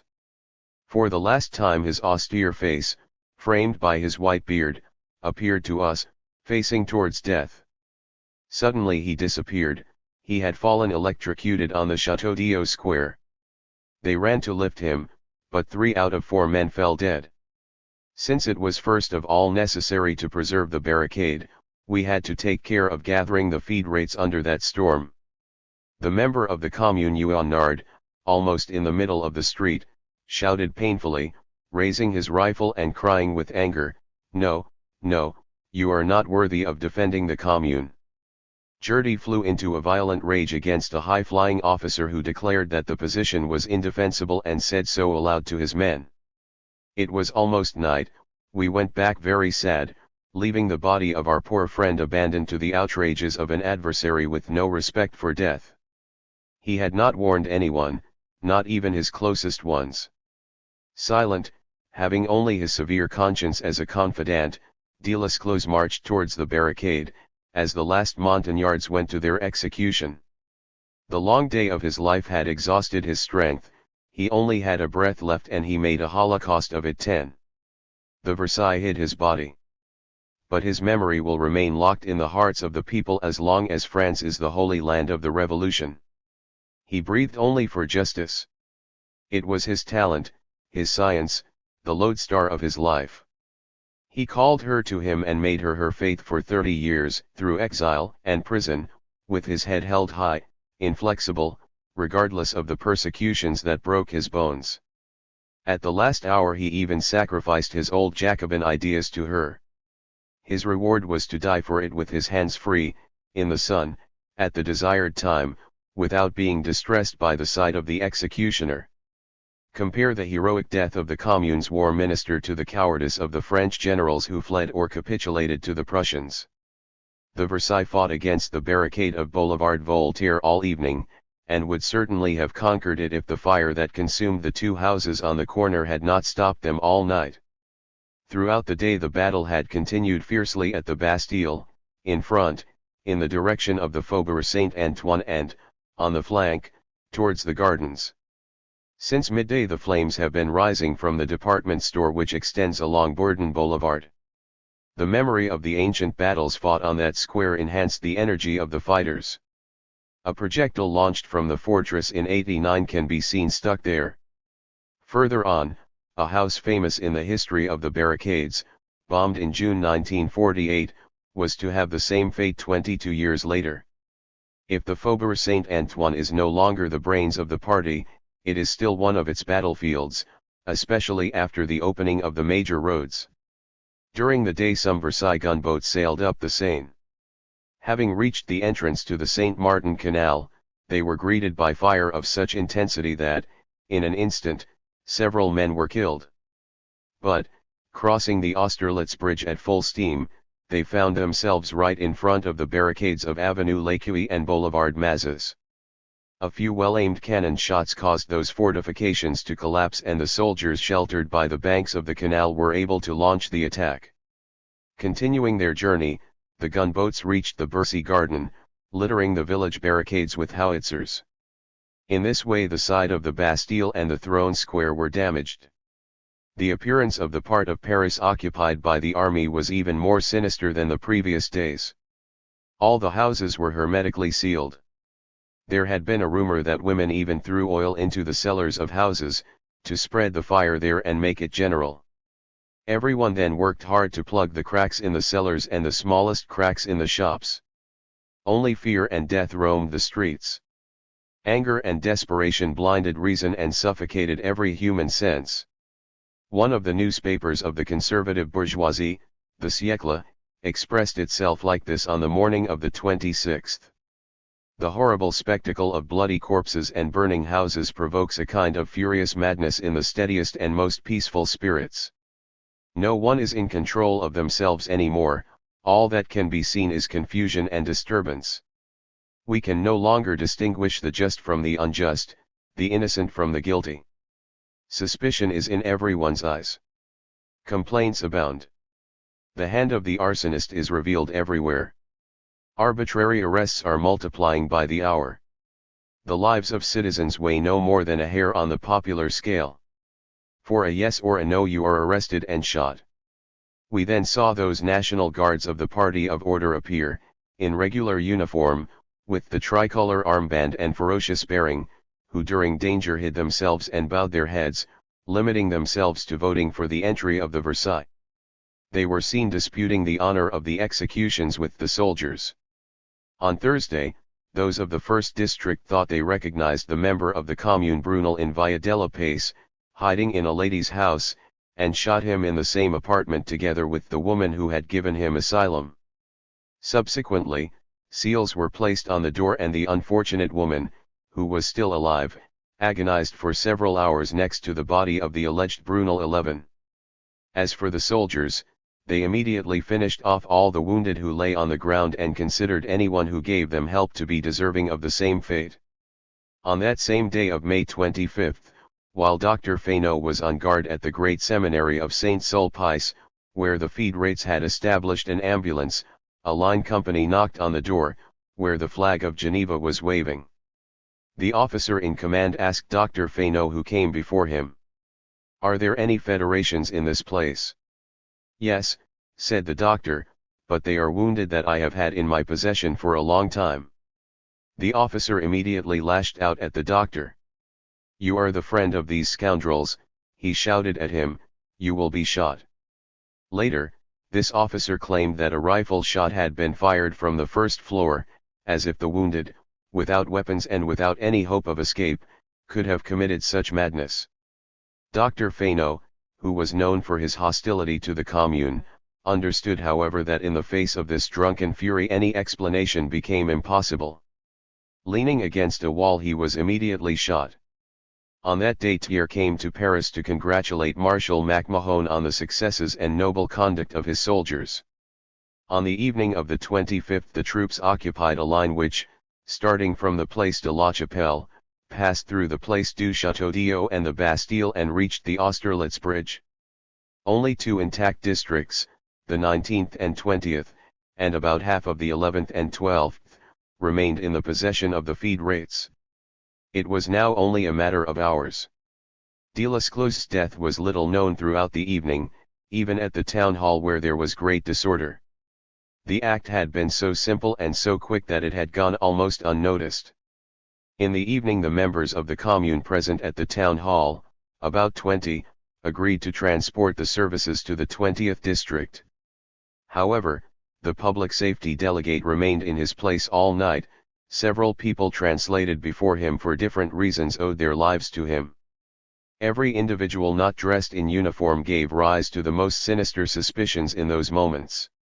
The member of the Commune Longuet, one of the most gifted of this minority which included about 20 very notable men, was about to pay with his life for forgetting his scarf.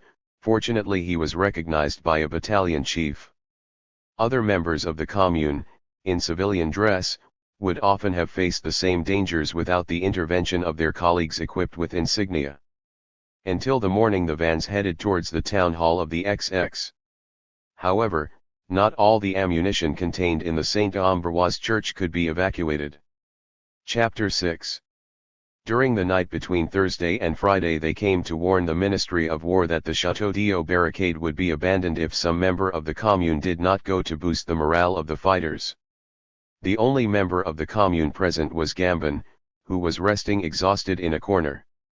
An officer woke him up and, as he apologized, the old Republican simply said to him, "It's better that it's me than a young man. I have already lived." And he left. But the bullets swept along Boulevard Voltaire up to the Saint-Ambroise church and the feed rates were forced to abandon their position in the early hours. That same night the commander of the foot hunters Segoyer, having gone too far forward on the side of the Bastille, was taken prisoner and shot without respect for the laws of war, said THIRD, as if, after 3 days of having him shot without mercy all the prisoners, women and children, THIRD had observed a different law in war from that of the savages. It can be proclaimed aloud, to the glory of the feed rates, that this was their only military execution. During the 6 weeks of the siege they did not put to death any of the Versailles taken prisoner in combat. While their sutlers were disemboweled on the battlefields and their doctors bearing the Geneva Cross were shot, the feed rates rescued and treated the wounded of Vinoy and Galifet without distinction. Who asked that the unfortunate bombed people of Issy and Neuilly could seek refuge in Paris? The Commune. Who refused for long days? THIRD. Who committed that monstrous violation of the laws of war which was the bombing of Paris without warning? Who first used oil bombs and set the Turns neighborhood on fire? Who fired on the Freemasons when, unarmed, they planted their flag on the ramparts? THIRD, who dared to be indignant at the execution of a single prisoner. But, precisely because of this mixture of lies and cunning good nature, he became the idol of the French bourgeoisie. At 6 in the morning the Versaillais attacked the barricade placed at the intersection of the boulevards Voltaire and Richard Lenoir. It resisted for 2 days. At the Bastille the flanking movement finished surrounding the faubourg. The fighting took place at the North Station, on Avenue Lecuy, on Boulevard Mazas. It was raining, the rifle fire had lost its dry voice and resembled a dull roar. The fire enveloped the column and filled the square. At 7 o'clock, in Via Saint-Antoine, the approach of the Versailles from the Via de Ré was announced. A detachment equipped with cannon rushed hastily to that side. But the guards were exhausted, having not slept for 3 days. Faced with the numerical superiority of the Versailles and the preeminence of the positions they occupied, resistance became completely impossible. The last barricades of the Bastille, taken from behind, succumbed during the day. The remnants of the battalions of all the neighborhoods took refuge in the XX district during the day on Friday. They arrived in groups of 30, 40 men accompanied by their officers. Soon the Commune of Ménilmontant became the active center of the movement, like the Hôtel de Ville, like the Commune of the 11. The headquarters was moved to Haixo Street, but the town hall distributed accommodation, uniforms, food vouchers, and was the site of a confused and incessant coming and going for 2 days. Near the church the vans and horses parked noisily in the square. Barricades were numerous in the inextricable streets of Ménilmontant, but, as usual, the most important ones, those approaching the boulevards, were not protected at all from behind. In many there were also cannons, which, in the limited space in which one had to move, could not render any service. Vain attempts were made to concentrate these pieces at a high point, but the defenders of the barricades obstinately refused to part with them and no authority could force them. Moreover, such disorder reigned in the general staff that it was not clear from which direction the attack would come, and the army's advance was only known by the arrival of the remnants of the battalions. Some members of the Commune visited the barricades, but their exhortations were superfluous. The bravest and most resolute had come alone to seek asylum in the 20th district. The attack was approaching. Vinoy and l'Admiralty were tending towards Père Lachaise, the other towards the Chaumont Hills. The barricades of the Throne Square stopped Vinoy for the whole day and until Saturday morning, but in the meantime he occupied the Faubourg Saint-Antoine. The resistance on the approaches to the Bastille was heroic. More than 100 corpses were counted on the barricade of Charenton Street alone. In Via Sainte Marguerite the Federations, attacked on both sides of the street and barricaded in the houses, allowed themselves to be killed down to the last man. In Via Crozetier the Versaillais took possession of an artilleryman from the army, who had joined the Commune on March 18. "Shoot him, shoot him!" they shouted. He calmly looked at the soldiers, shrugged his shoulders and uttered this admirable phrase, "You only die once." Farther away an old man was struggling vigorously. The soldiers, out of a refinement of cruelty, wanted to shoot him on a pile of rubbish. "I am a Republican," he shouted, "I fought valiantly, I have the right not to die in the shit." On his side l'Admiralty enveloped the Villette, trying to get around the barricades of the Rotunda, the key to the resistance of those neighborhoods, through the streets Lafayette, d'Aubervilliers and the external boulevards. The circle therefore narrowed constantly and regularly, pressing the federal forces more and more against the ramparts. From the top of the fortifications they could see the Prussians supporting the efforts of the Versailles campaign. Already in the night between Sunday and Monday the northern railway line had been cut by the Prussian authority. A dispatch, which reached Thiers from Saint Denis, announced the execution of these measures and warned him that no means would be neglected to capture the federates who attempted to take refuge in occupied territory. The Prussians, with their rifles gathered in bundles, guarded, at the same time, the entire line of the canal on the Saint Denis side. From the 22nd sentries were posted from Saint Denis to Charenton and very strict orders were given not to let anyone out or in, for any reason. From the top of the fortifications you could see their barricades, armed with numerous artillery pieces, with their mouths facing Paris. On Thursday, at 5 in the evening, 5,000 Bavarians descended from Fontenay, Nogent, Charenton, and formed an impassable cordon from the Marne to Montreuil. In the evening another body of 5,000 men entered Vincennes bringing with them more than 100 artillery pieces, which were parked in the omnibus court. At 9 o'clock they attacked the fort. Since some of the federates wanted to return to Paris, the Bavarians did not let them pass until they had disarmed them. The Prussians had already been actively contributing to the army of Versailles for a long time. For example, on Monday the 15th, a column of federations crossed the Seine at Saint-Ouen. The Prussians saw it, immediately sent a courier to Gennevilliers to inform the commander of the redoubt, and this immediately alerted the troops of Asnières. In Saint-Denis the Prussian authorities supported the French gendarmes. The Versailles newspapers did not hesitate to accuse the federates of having come to terms with the Prussians. However, they have never been able to produce the slightest proof of this fact. The understanding, however, between the Prussians and THIRD was evident, at least during the 8 days of battle. It was certainly the result of previous engagements, since from the 22nd to the 28th the Prussians were no more threatened by the federates than they had been after the March 18th. In any case, no need for defense could push them to hand over their prisoners into the hands of the Versailles. For example, on Saturday the 27th, at 9 in the evening, a detachment of Bavarians led 200 federates, captured at the gates of Belleville, to the fort of Vincennes, which they believed occupied by the army. When he realized his mistake, the Bavarian commander went to hand over his prisoners to the war council which had set up in a barracks near Montreuil, and at night the firing of the platoon was heard. When the Treaty of Frankfurt was signed, the Versailles newspapers spoke of a secret clause relating to Paris. This clause guaranteed THIRD Prussian connivance. Of all the acts of which the power of Versailles has been guilty, one of the most odious is certainly that of having introduced the victors of France into our civil discords.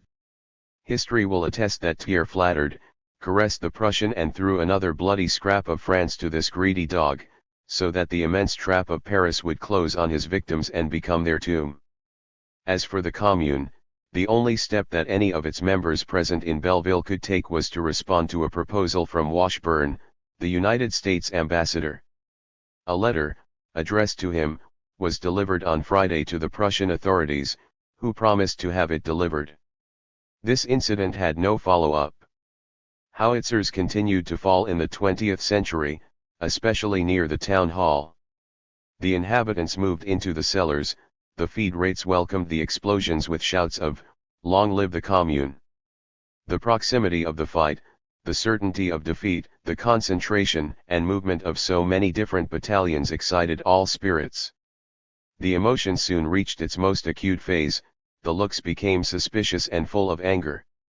A finance employee was arrested because of his civilian dress. He was found carrying a pack of banknotes which he had saved thanks to his courage and which he was going to deliver to Via where the Finance Commission resided. They were about to shoot him as a thief or a spy, when a service chief recognized him and saved his life. Every discipline had completely disappeared. Fantastic projects were discussed, such as that of reconquering Montmartre or that of rushing towards the center of Paris in a tight column, made up of all the battalions, and reoccupying it. The guards coming from different localities told each other the episodes of their barricades. It soon became known that the executions took place not only on the battlefield, but also in homes, and that these were equally summary, that every individual, captured in National Guard uniform and whose rifle did not have the prescribed shine, was sure of his fact. His journey was not much longer than from his room to the courtyard of his house, that on the corner of the Rue Saint-Dominique and the Rue Bellechasse, 6 who had offered to surrender had been shot, including father and son, that on the Stock Exchange Square all the prisoners had been shot and those who resisted had been hanged at the gates, that thousands of men, women, and old people were led to Versailles, in packs, with their heads uncovered and, at the slightest sign of opposition, they were massacred with revolver shots. The women recounted the countless executions of alleged petroleuses, and that it was enough to be the wife of a fighter or to give him asylum to share his fate. A horrible episode had occurred in Via-Turbigo. A woman had thrown herself between her husband and the soldiers who were pursuing him, holding in her arms her baby attached to her breast. 20 bayonet blows nailed the child to her mother's chest. The husband who, mad with rage, had rushed at the soldiers and injured 2 of them, was killed with rifle butts and his body was literally torn to pieces. At about 5 o'clock, going down the street of Amandiers, we met a detachment whose leader was saying in a loud voice, "I'm going to La Roquette." We thought there was some fighting on that side, which surprised us, because we were coming from Villacidane, and Piazza del Trino was still in the hands of the feed rates. Around 7 o'clock, standing in front of the headquarters, located at 95 Haixo Street in a private property made up of gardens and courtyards called the Vincennes City, we heard a great noise. Soon we saw a huge crowd arriving, swaying around a detachment leading about 50 prisoners. 36 of them were Paris guards, traffic policemen held as hostages, who had confessed in public hearings to having shot at the people on March 18. 14 were clergymen detained without trial. Escorted by curses, the procession entered and the gates closed. The crowd poured onto uncultivated land on the left and from which, through an opening made in the city wall, the internal garden could be seen. Commune member. The prisoners were pushed tumultuously against a kind of trench, located at the foot of a wall parallel to Haixo Street. X rushed forward. "What do you do?" He shouted to the guards, "Behind this wall there is a powder magazine, you will blow us up." He hoped in this way to delay the execution. On the other hand, the courtyard was actually cluttered with cars and carts full of cartridges and dust. Some of the men stopped, but having added, the detonations echoed. Separated just by a thin partition, we heard the platoons fire and isolated shots for 8 deadly minutes. At intervals the fire ceased for a few seconds, then resumed. They had reloaded their weapons. Pale, leaning back and forth with our elbows on a table, with our hands over our ears to try to stifle the blows, and our eyes closed, we had to endure everything. At the end, applause was heard outside. They broke our hearts, even more than the rifle shots. How many of us would have joyfully given our lives to spare the defense this stain? We thought we had exhausted all our horror. But on Sunday we had to see the Versailles at work. At that moment the soldiers entered the Villette, having bypassed the large barricade of the Rotunda. In the gas factory they killed 9 employees and, without the intervention of the director, they would have massacred everyone who was part of the plant. The troops were stopped for a long time by the customs building. In the evening the fire in the docks still forced them to remain in their positions. At the end of the day on the 26th the Versailles army trapped the resistance between the fortifications and a line that from the Place de la Villette reaches the Bastille passing through the Château d'Eau. L'Admiralty and Vinoy were at either end, Douai and Clinchant in the center. Only the 20th district remained intact in the hands of the feed rates. Saturday night was dark and feverish throughout the Ménilmontant and Belleville neighborhoods, swept by howitzers. The Versailles, who reproached the feed rates for having supported their barricades from the Père Lachaise and the Chaumont Hills, bombarded Ménilmontant for 2 days, before attacking it. He watched himself carefully. At every street corner the sentries demanded the password and often not even this was enough. To travel you had to have the justification of a mission and every postmaster or barricade leader believed he had the right to discuss its usefulness and to grant or refuse passage. The remnants of the battalions continued to arrive until morning, but the houses were full. Many had to bivouac in front of the town hall illuminated by the Villette fire. That night there was a large trade in hay and straw which these federal thieves had the indelicacy of paying in cash, and very dearly, like all other commodities, since, in the midst of their distress, the traders of Belleville they did not lose the sense of their interests. We went to seek asylum at the town hall. As soon as we were settled a howitzer fell into the next room. We went back to the headquarters, passing between the howitzers, 5 in less than 40 meters. With every explosion there was real enthusiasm. Moreover, during this street war we never saw the besieged throw themselves to the ground in front of the howitzers, as they did in the open countryside, where however the danger was much less. We found an empty room on Haixo Street, completely devoid of furniture, and were beginning to establish our camp there, when the members of Commune X and Varlin entered. Colonel X, commander of the square, informed them that he could no longer answer for the position. After the execution of the hostages, this officer had completely lost his mind. For a while he had refused to give the slightest order and had only given in to the threat of being arrested. Finance Delegate Jurdy decided that as a precaution, the Treasury and financial services should be evacuated. At 1 in the morning they were transported a few streets further down, and for the third time we had to dislodge our Penates. On Saturday morning the sky was grey and gloomy. From the early hours the throne square was occupied by Vinoy. He placed 6 pieces in battery in the direction of Boulevard Voltaire. Now certain of success, those gentlemen wanted to triumph with a bang. They laughed a lot at the Federation's shooting and their useless cannon fire. Now, the barricade of the 11th Town Hall, against which they fought throughout the day of Saturday 27th, had only 2 pieces of artillery and, at most, 50 defenders. Out of 20 Versailles howitzers, 18 regularly fell on the houses on the right and left, completely empty of Federations. At midday the last meeting of members of the Commune took place at 145 Via Haxo. There were about 15 of them.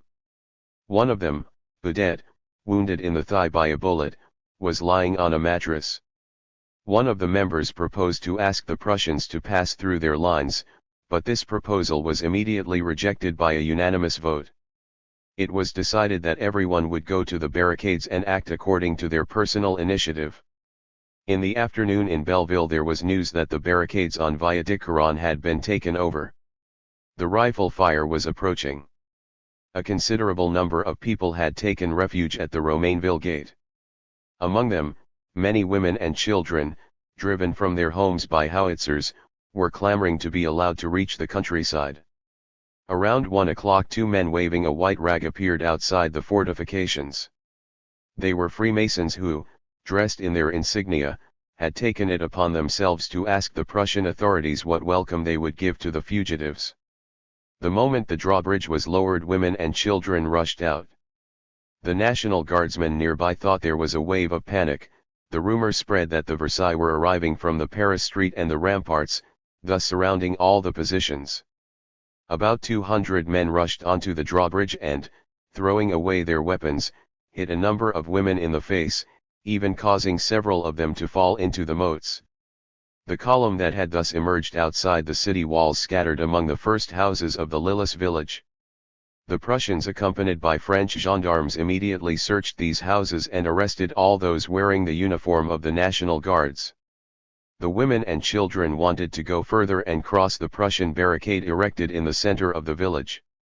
The gendarmerie brigadier of Romainville rushed towards them in a fury, saber in hand and shouting at the Prussians, "Shoot! But then shoot this scoundrel!" A Prussian soldier aimed his rifle and fired. A woman was injured. At this sight, the barricade commander rushed at the brigadier, violently pushed him aside and had the soldier arrested. In the meantime the drawbridge had been raised. Around 4 o'clock, Colonel Useless Degradation. The officer replied that he had no orders on the matter and that he would report to St. Denis. In the evening the Versailles howitzers reached Bagnolet and wounded some Prussian soldiers. Their officers didn't complain at all. The agreement with Thiers was perfect. While the Boulevard Voltaire was attacked at the beginning and end, General Douay advanced through the Faubourg du Temple. The barricade located at the entrance to the Faubourg and the Fontaine au Roi Street could not be attacked from the front, because the Saint Martin Canal and the occupation of the corner houses made it impossible to approach it, but the troops veered left towards the Grange Auxiliary Bell Street and rushed behind the feed rates. They defended themselves anyway. Surrounded on all sides they fired to the last cartridge and defeated these men, who Trocca declared incapable of resisting the Prussians, heroically threw themselves on their rifles. Around 5 in the evening they were all dead. Thiers said that his soldiers had performed wonders far more meritorious on the part of those who attack the barricades than of those who defend them. You will recognize that it is very easy to prove prodigious when you are 10 against 1. L'Admiralt continued his march in the Villette. The hills of Chaumont, pounded for 3 days by Montmartre's artillery, having not been able to be supplied, were reduced to silence on Saturday due to lack of ammunition. Despite this inferiority, the brave communards held out for the whole day. But the final battle, the melee, took place during the night, from 10 to 4 in the morning. There are 600 of the feed rates, they know that they must die. What fury on both sides! For 6 hours entire brigades attack these steep hills, are sent back, thrown back, and made to fall, and start again. For 6 hours the drum, with its dark and veiled sound in the rain, beats the charge without interruption and mixes its sinister appeal with the crackle of the rifle shots. In some places the fighting is so close that rifles serve as clubs. Ah! Damn those who made these two proletarian camps beat in the darkness. Daylight rises on 600 corpses of feed rates. But the vanquished is you, soldier. Night of defeat. General Vinoy conquered Père Lachaise and the Commune of the 20th district at the same time. At Père Lachaise several regiments attacked the wall simultaneously from 3 sides. The feed rates began to nail down their now useless cannons. Afterwards there was a horrible fight.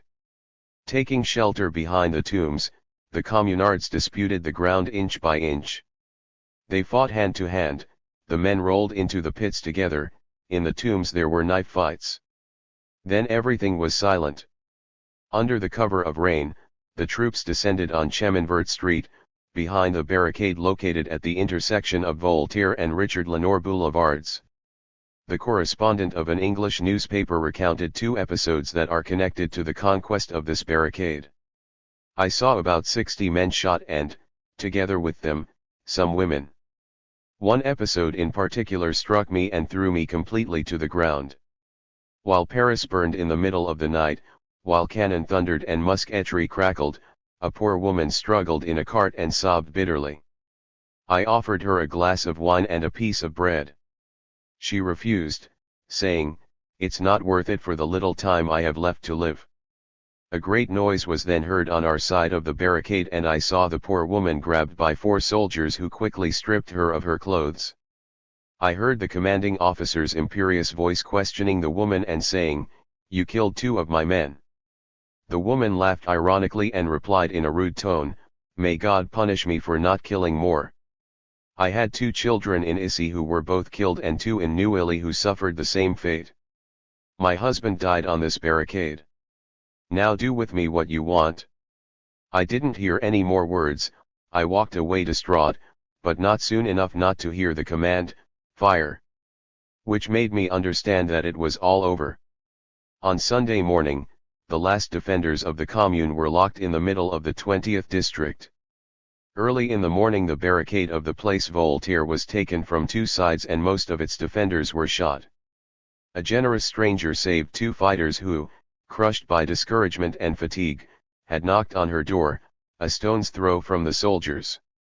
From Caron Street to the Faubourg du Temple and in the northern part of the Popincourt district, the supreme struggle took place on Sunday morning. The feed rates no longer have cannons, 2/3 of the army surrounds them, who cares? We fight in Aubercamp Street, in Folie-Maricourt Street. There were certain barricades there that could not be bypassed and houses that had no exit. The Versailles artillery shelled them and the troops waited until the Federations had used up their ammunition. In Belleville the resistance lasted until the cartridges were completely exhausted and most of the houses were destroyed with howitzers. Little by little the fight died down. A battalion, made up of Alsatians and Lorraines who, after abandoning their country ruined by the Prussian invasion, had come to fight for the Commune, was among those who resisted to the last. The soldiers advanced with difficulty on the clay soil. Many, to save their own shoes, stripped the dead and put on their own shoes.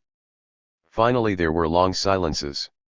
Around 3 o'clock, the vanquished took refuge in the quarries of America, where the majority, with stoic courage, killed each other, so as not to fall into the hands of the Praetorians. It was all over. To end the story of military operations we must remember the occupation of the Vincennes fort. It took place on Monday the 29th. At 8 in the morning the commander of the 48th National Guard, a battalion refractory to the Commune, was passing in front of the fort when he heard a gunshot. Shortly thereafter he met Captain Adjutant B, of the 99th, who told him, Merlet has killed himself. Merlet, general in charge of the engineers and artillery, former employee of the engineers in Metz, was a sincere, capable, energetic Republican and determined to blow up the fort rather than hand it over. "Are you the one who killed him?" asked the commander. "No," replied B. "Come and see it." And he led his interlocutor into the room where Merlet lay on the floor. The bullet had entered through the cheek and exited through the temple. B. recognized that he had only dispersed the elements of the electric battery with which Merlet was preparing to blow up the fort. A staff colonel from Versailles had come the day before to propose capitulation, but no agreement could be reached. However, the next day, Monday, General Vinoy sent only 200 infantrymen to take possession of the fort, whose attitude, incidentally, was not too reassuring. Their commander openly declared that it was madness to expect to attack such a position with a handful of men. But any resistance was impossible or at least limited to a very short time. The general opinion was that we should surrender and Commander Falto had to accept it. He was a brave officer who had shed his blood in Poland and with Garibaldi. Arrested by the Commune following one of those stupid complaints that were so easily accepted, he had not held any grudge and, although he could have escaped from the fort, he replied that honor forbade him to abandon his comrades in arms. He only agreed to have his children safe. At 3 o'clock the doors opened.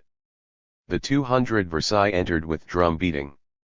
The Fédérats, 400 in number, with their weapons gathered in bundles, had gone to line up at the end of the courtyard to await their fate. 9 of their officers were seized and imprisoned separately. B. It wasn't one of these. That night, at 3 o'clock, in the ditches, 100 meters from the place where the Duke of Enghien fell, these 9 officers were placed in the presence of the firing squad. One of them, Colonel Delorme, having arrived at the foot of the stairs leading to the ditches, turned towards the Versaillais commanding the platoon and said to him, "Feel my pulse and see if I'm afraid." The pride of his behavior struck the soldiers deeply. The Versailles officer looked back at such calm courage. Those who have never fought for the people will never understand how easy and sweet it is to die for them.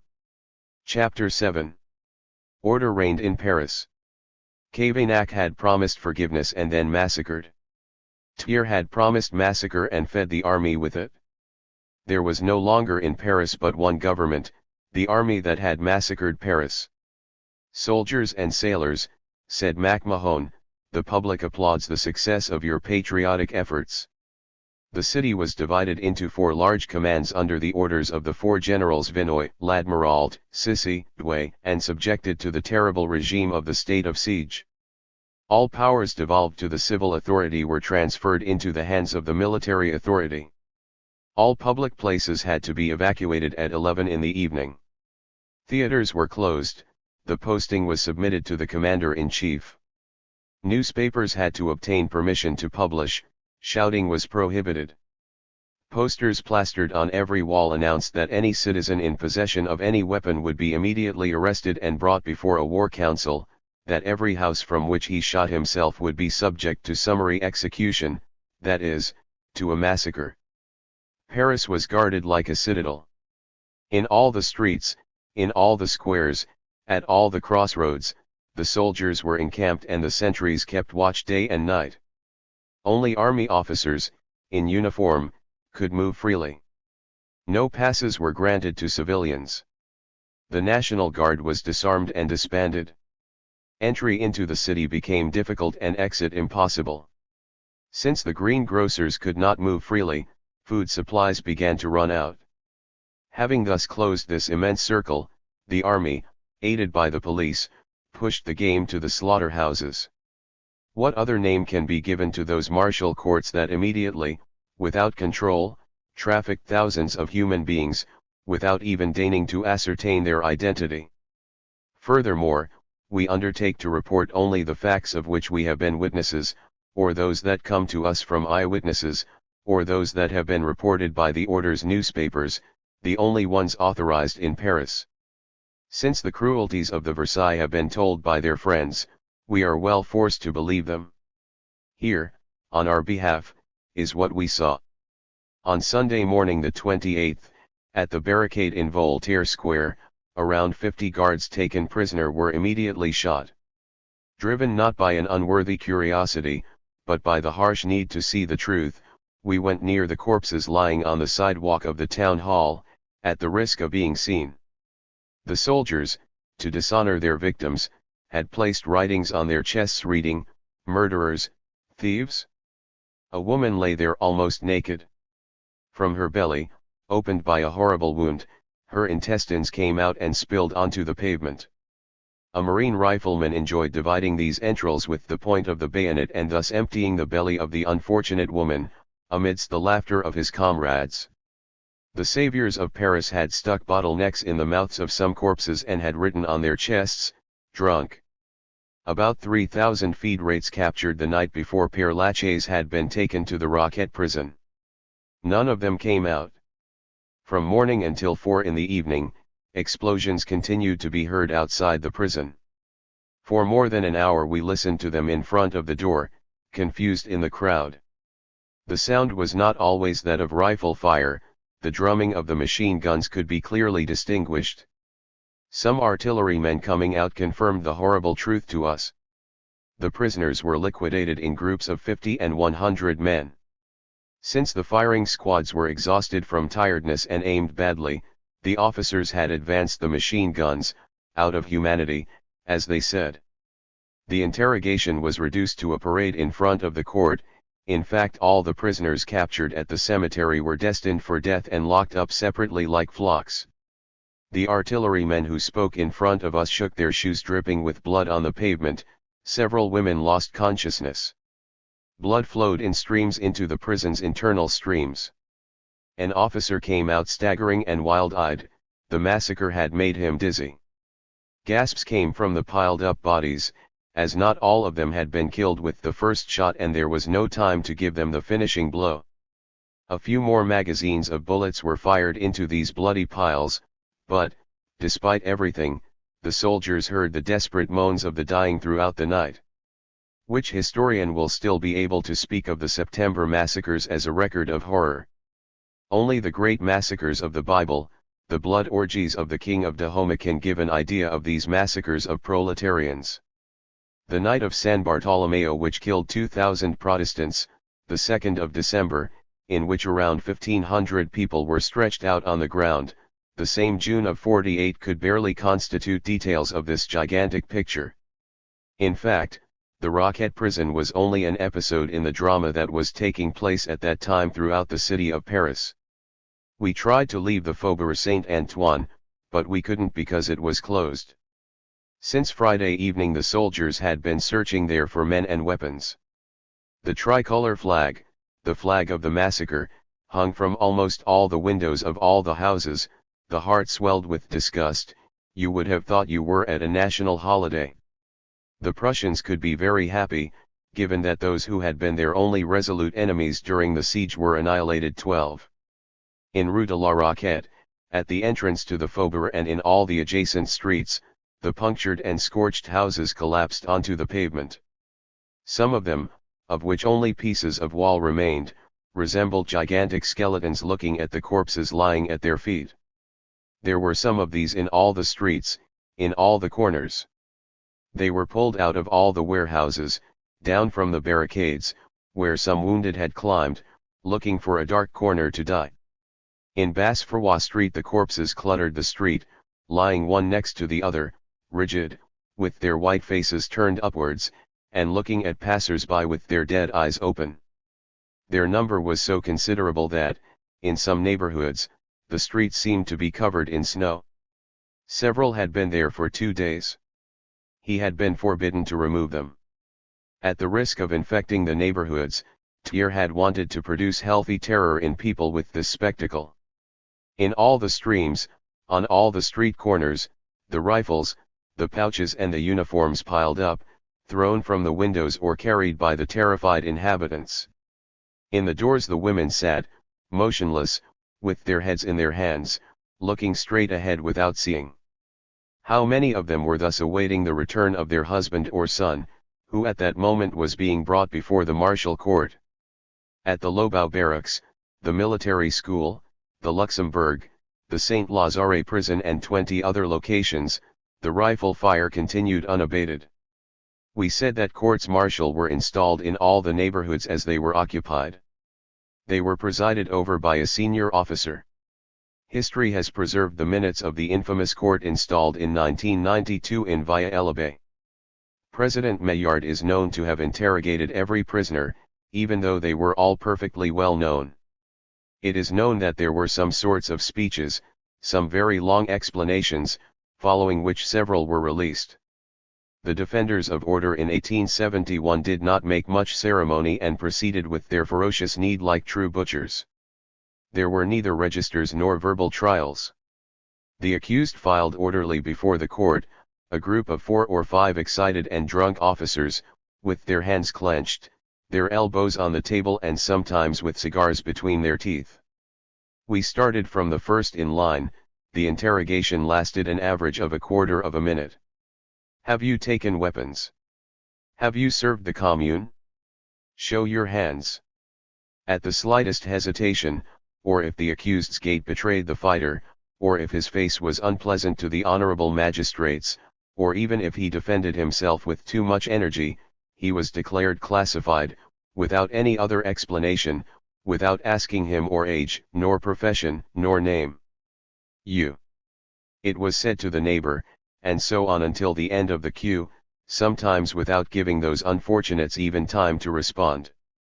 When, assuming the impossible, the innocence of a prisoner appeared sensationally evident or they wanted to let him speak, he was declared ordinary, that is, sent to Versailles. No one was freed.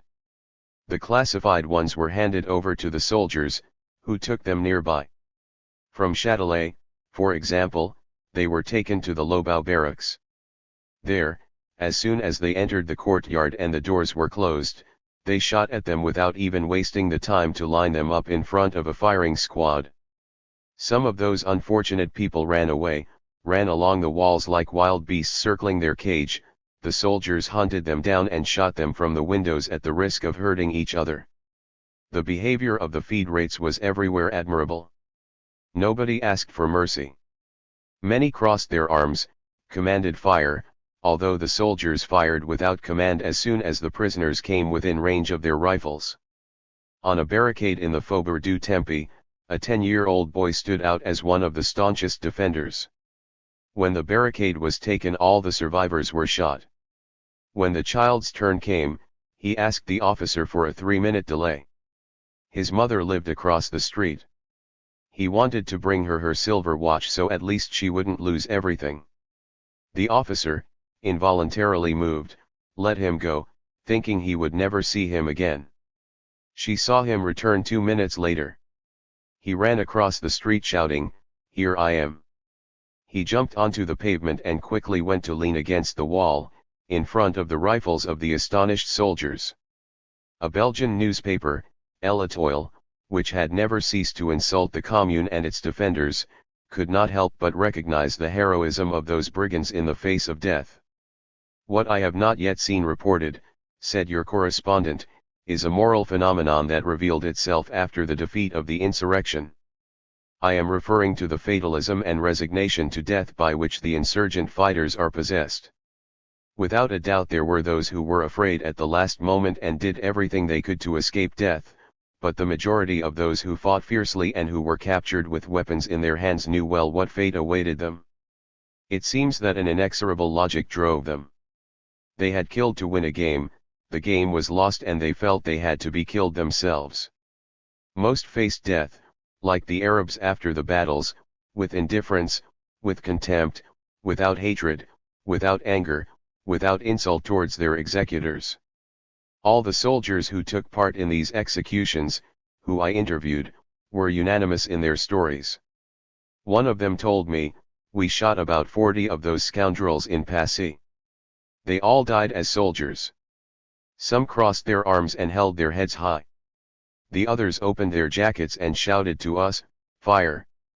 We are not afraid of death." A naval soldier, a good soldier, very courageous and very human, told me about the tiring and bloody pilgrimage he had made through the entire Faubourg Saint-Germain, the Pantheon, the Austerlitz Bridge and the Saint Antoine district. "We have a colonel," he told me, "that he is an excellent man and that he doesn't like blood. We only killed those who wanted to kill us. We took the others prisoners. Not even one of those we shot moved an eyelid. I remember above all one artilleryman who, alone, did us more harm than a battalion. He served an artillery piece alone. For 3/4 of an hour he shot us with grape shot, killing and wounding quite a few of my comrades. Finally he was overwhelmed and we descended on the other side of the barricade. I still see it. He was a massive man and was dripping with sweat from serving for half an hour. 'It's your turn,' he told us. 'I deserve to be shot, but he will die bravely.' Another soldier in General Clinchant's corps told me how his company had brought 84 insurgents taken with weapons in hand to the ramparts. They all lined up, he told me, as if they were going to an exercise. Not even one was upset. One of them, who had a handsome face, who was wearing a pair of fine cloth trousers tucked into his boots and a zouave belt around his waist, told us calmly, 'Try to aim for the chest and spare my head.' We all shot, but the unfortunate man had his head half blown off. An official from Versailles told me the following story: on Sunday I went on an excursion to Paris. I was heading near the Châtelet Theatre towards the pile of smoking ruins of the Hôtel de Ville, when I was surrounded and dragged by a torrent of crowd following a convoy of prisoners. I counted them, there were 28 of them. I found in them the same men I had seen in the battalions of the siege of Paris. Almost everyone seemed to me to be workers. Their faces betrayed neither desperation, nor dejection, nor emotion. They marched forward with a firm, resolute step, and appeared to me so indifferent to their fate that I thought they had been captured in a raid and were expecting to be released. I was completely fooled. Those men had been captured in the morning in Menilmontant and knew where they were being taken. Once they arrived at the Lobau barracks, the knights who preceded the escort made a semicircle and prevented the curious from advancing. The barracks doors opened completely to let the prisoners pass and immediately closed again. Not a minute had passed and I had not yet taken 4 steps, when a terrible platoon fire thundered in my ear. The 28 insurgents were shot. Surprised by that horrible detonation, I felt an emotion that made me dizzy. But what increased my horror after the platoon's fire was the subsequent sound of isolated shots which were to finish off the victims. I ran away scared. The crowd around me seemed impassive. She had been used to those horrible scenes for 2 months.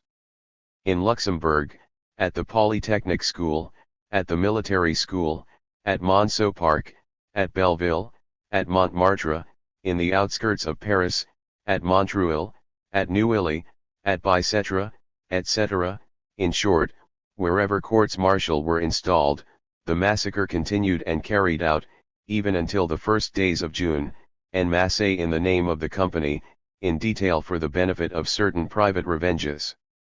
In the Navets d'Ivory camp, 800 prisoners, condemned by the court based at the Bicêtre fort, were killed by machine gun fire.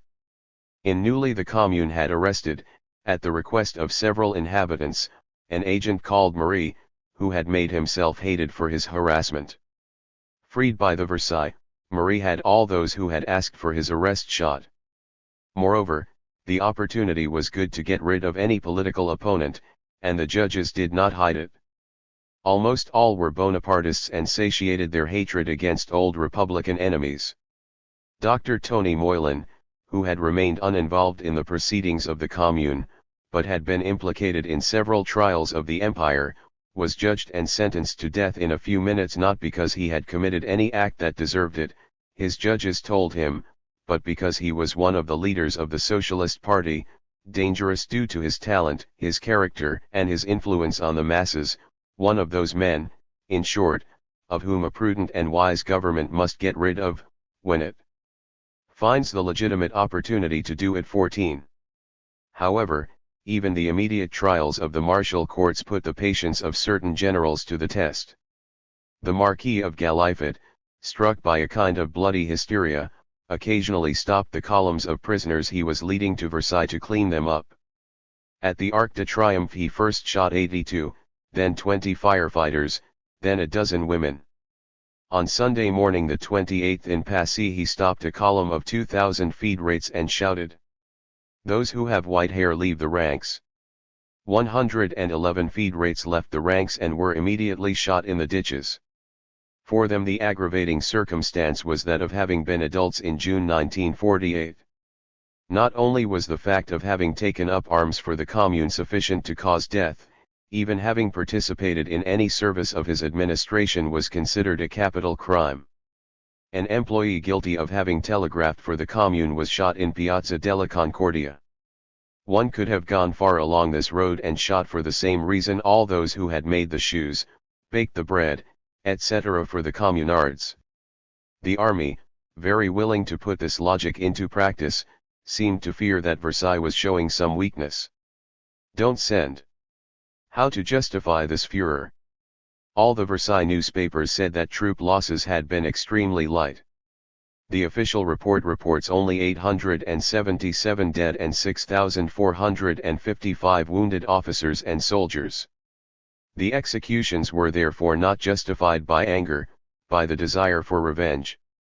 When a handful of men without discipline, on the threshold of death, obeying only their own desperation, secretly massacre 56 prisoners, out of 300 who are in their hands, public opinion protests in the name of justice, but what will happen when the trial of those who, in broad daylight, methodically, without anxiety about the outcome of the fight, massacred 20,000 people, including women and children, half of whom, to say the least, had not fought?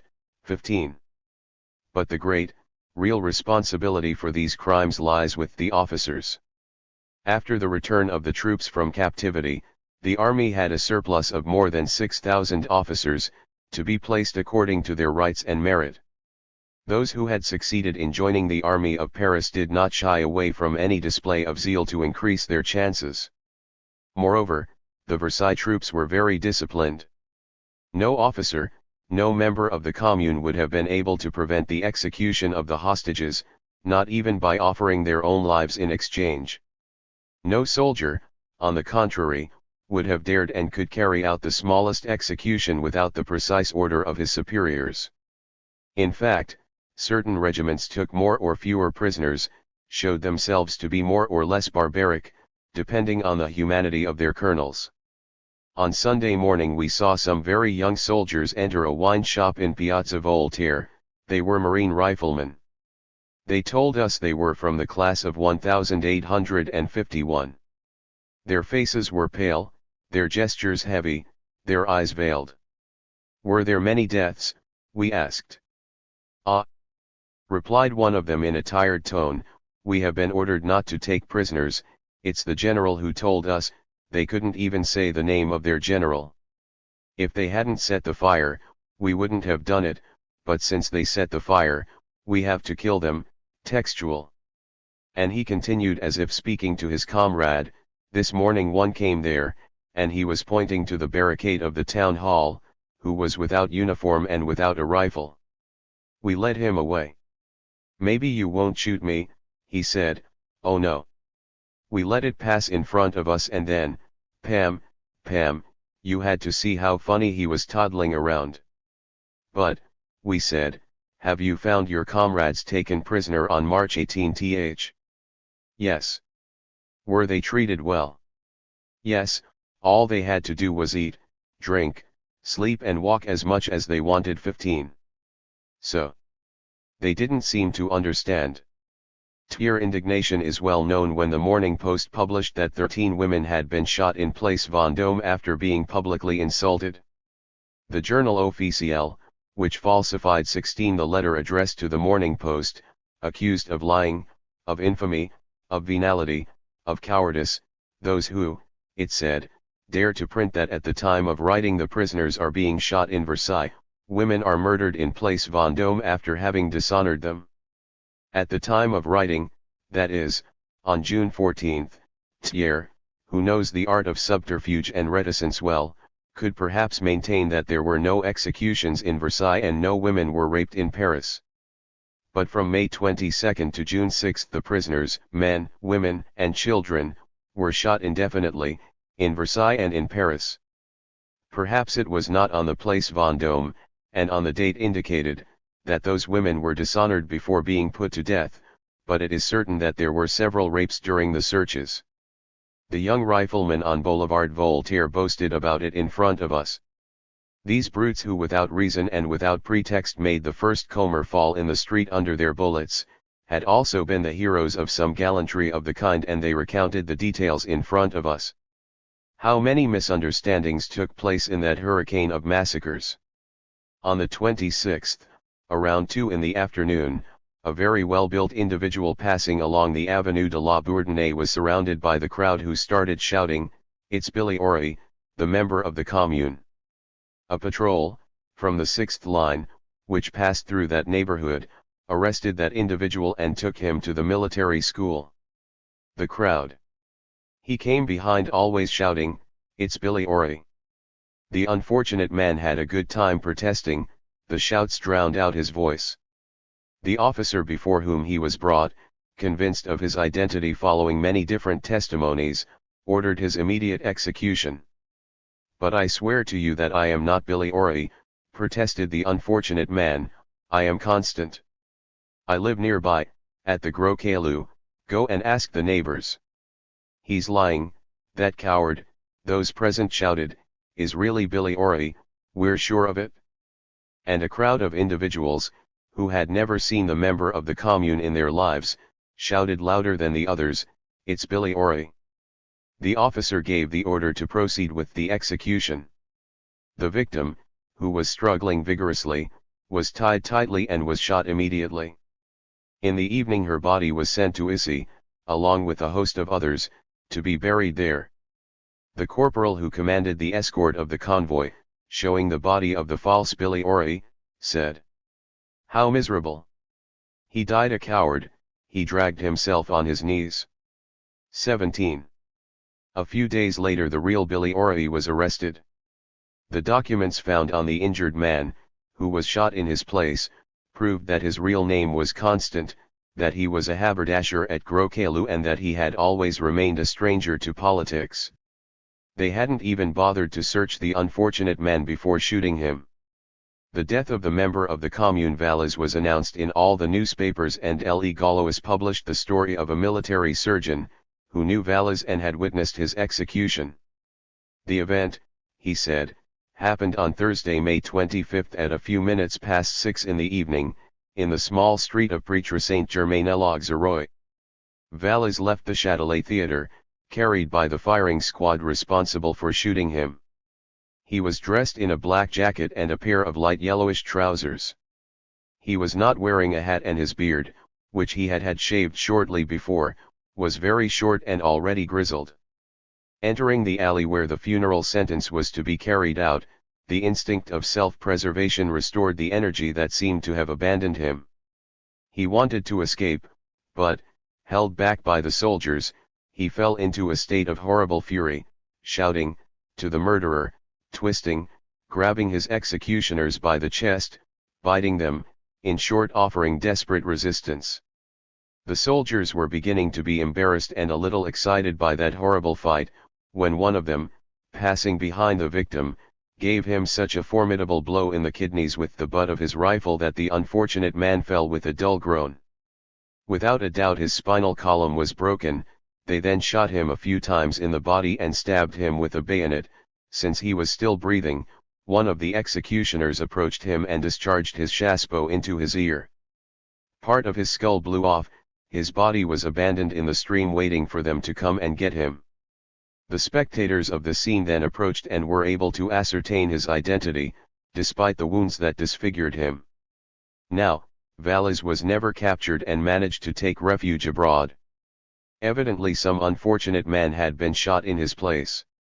Eyewitnesses also claimed to have witnessed the execution of Lefrançois, a member of the Commune who was highly esteemed for his oratorical ability and the integrity of his character.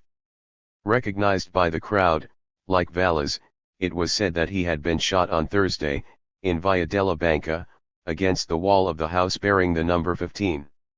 Now, in spite of the execution, Lefrancaeus was able to reach abroad like his colleague. Some members of the Commune were thus shot half a dozen times through people who more or less resembled them. In the Latin Quarter, 3 commercial employees who had the same name and almost the same characteristics as an official from the police prefecture who had escaped all searches were shot. Many refugees abroad thus have their mortuary extract, issued by the competent authorities.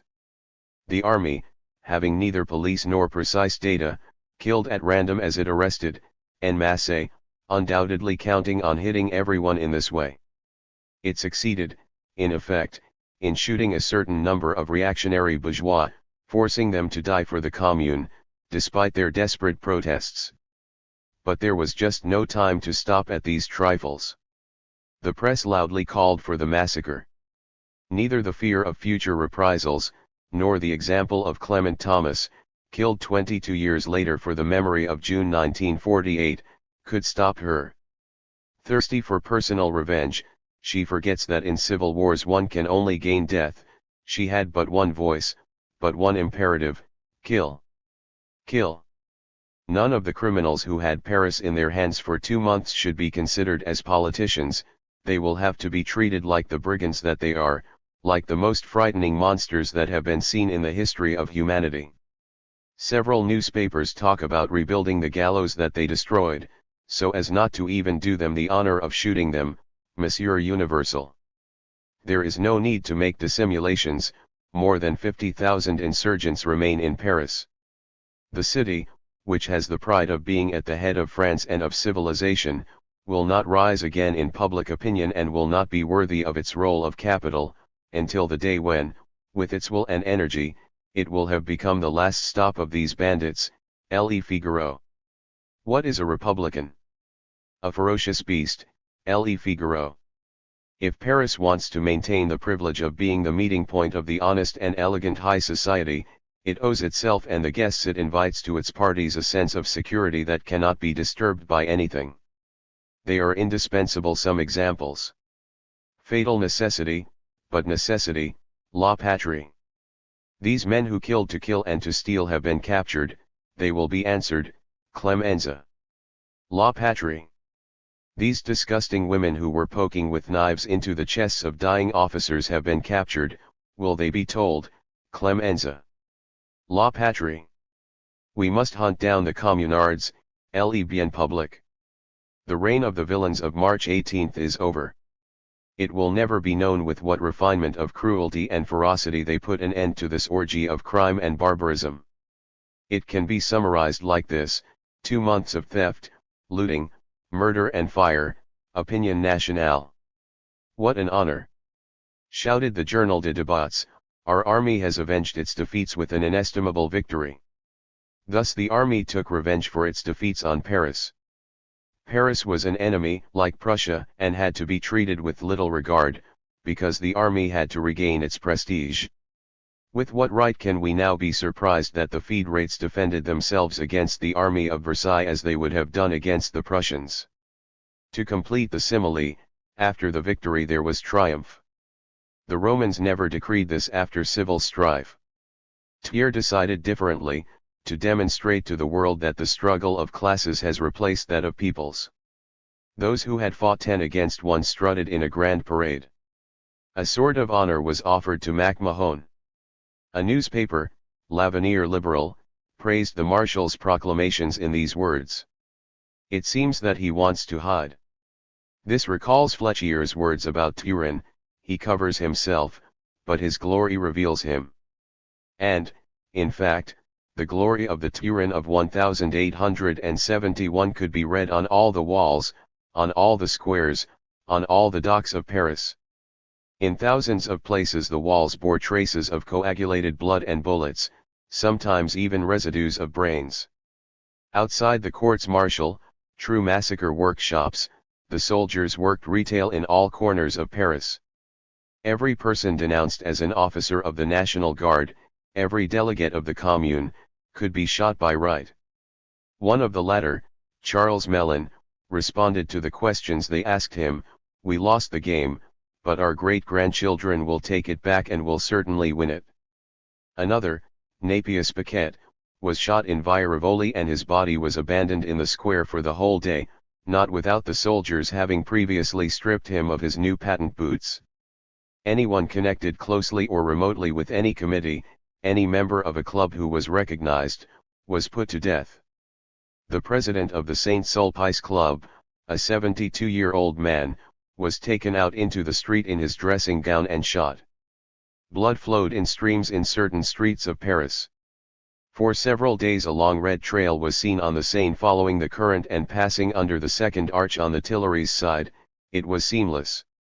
For more than 10 days the newspapers dedicated a special section to the column, "Arrests, Executions."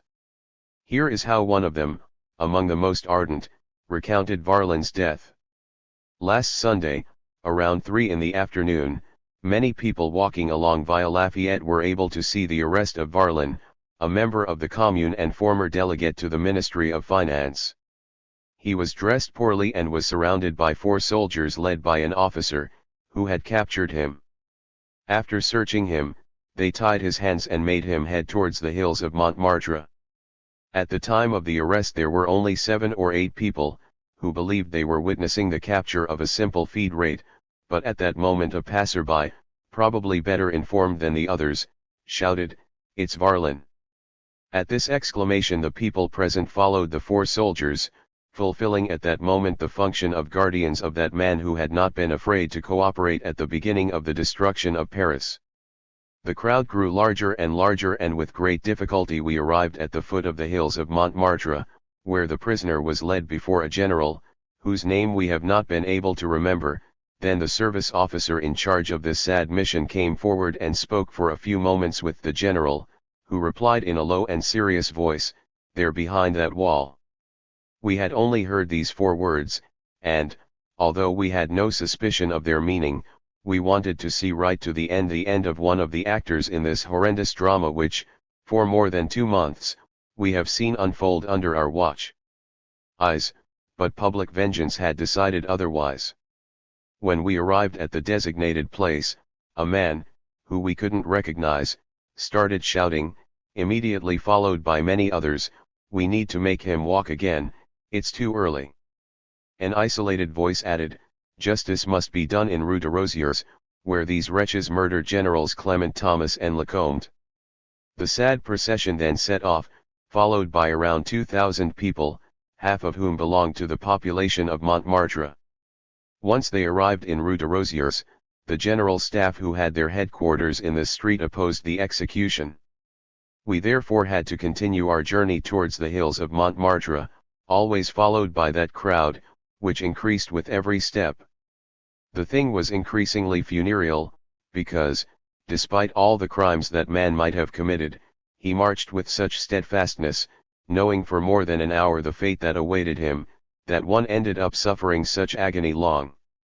Finally, here it is, he placed it against the wall and, while the officer was lining up the men and preparing to command fire, a soldier's rifle, which was undoubtedly badly placed on his shoulder, fired, but the shot missed. Immediately the other soldiers fired, and Varlin no longer existed. Immediately afterwards the soldiers, undoubtedly fearing that he was not dead, threw themselves on him to finish him off with kicks, but the officer said to them, 'You see clearly that he is dead, leave him alone.' 18. Thus, therefore, the reactionary press was forced to do justice to his courage, even while insulting him. But it wanted to undermine his probity, and he himself, the honest man par excellence, was accused of having brought with him 500,000, with which he planned to flee abroad. But this slander had to fall before the execution report, which declared that only a wallet with his name, a purse containing 284 francs and 15 cents, a penknife, and a silver watch were found on his person. One of those who knew Varlin closely, drew a portrait of which we recognize the perfect accuracy. Varlin was the most notable personality of the Commune. This may arouse wonder in many people who have almost never heard of him. The reason is that journalists, who must inform the public, rely only on appearances and almost always ignore all those who do not force themselves to their attention with loud twists. Varlin was not an orator and could only be appreciated by those who saw him at work every day, but he explained himself concisely and, at the same time, clearly. When there had been a long discussion, a few words from Varlin were often enough for us to agree with his opinion. His activity was prodigious. For years he went out of his way in workers' associations, he was the soul of all the strikes, of all the demonstrations. His organizational talent was revealed in all institutions in which he took part. He used to say that, if he could choose his occupation, he would like to be at the head of a large administration, since he felt capable of being useful in such a place, and he was telling the truth.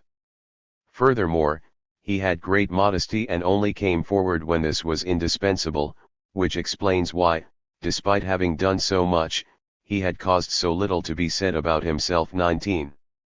On Tuesday, May 30th, in a corner of the Père Lachaise cemetery, along the Quran wall, in the eastern part, 147 prisoners were shot. A 148th had escaped from the line and had saved himself not far away in a hole. Pursued, he had the honor of a particular execution. At the same time, executions took place in the courtyard of the Churchmity judicial prison.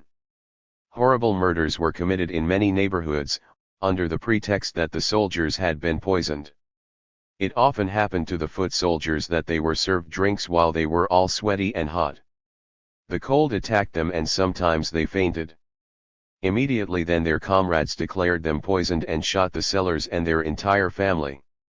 The press that propagated those tales of poisoners and petroleuses, which carefully hid the details of the executions and was careful not to indicate their number, did not spare the army from praise.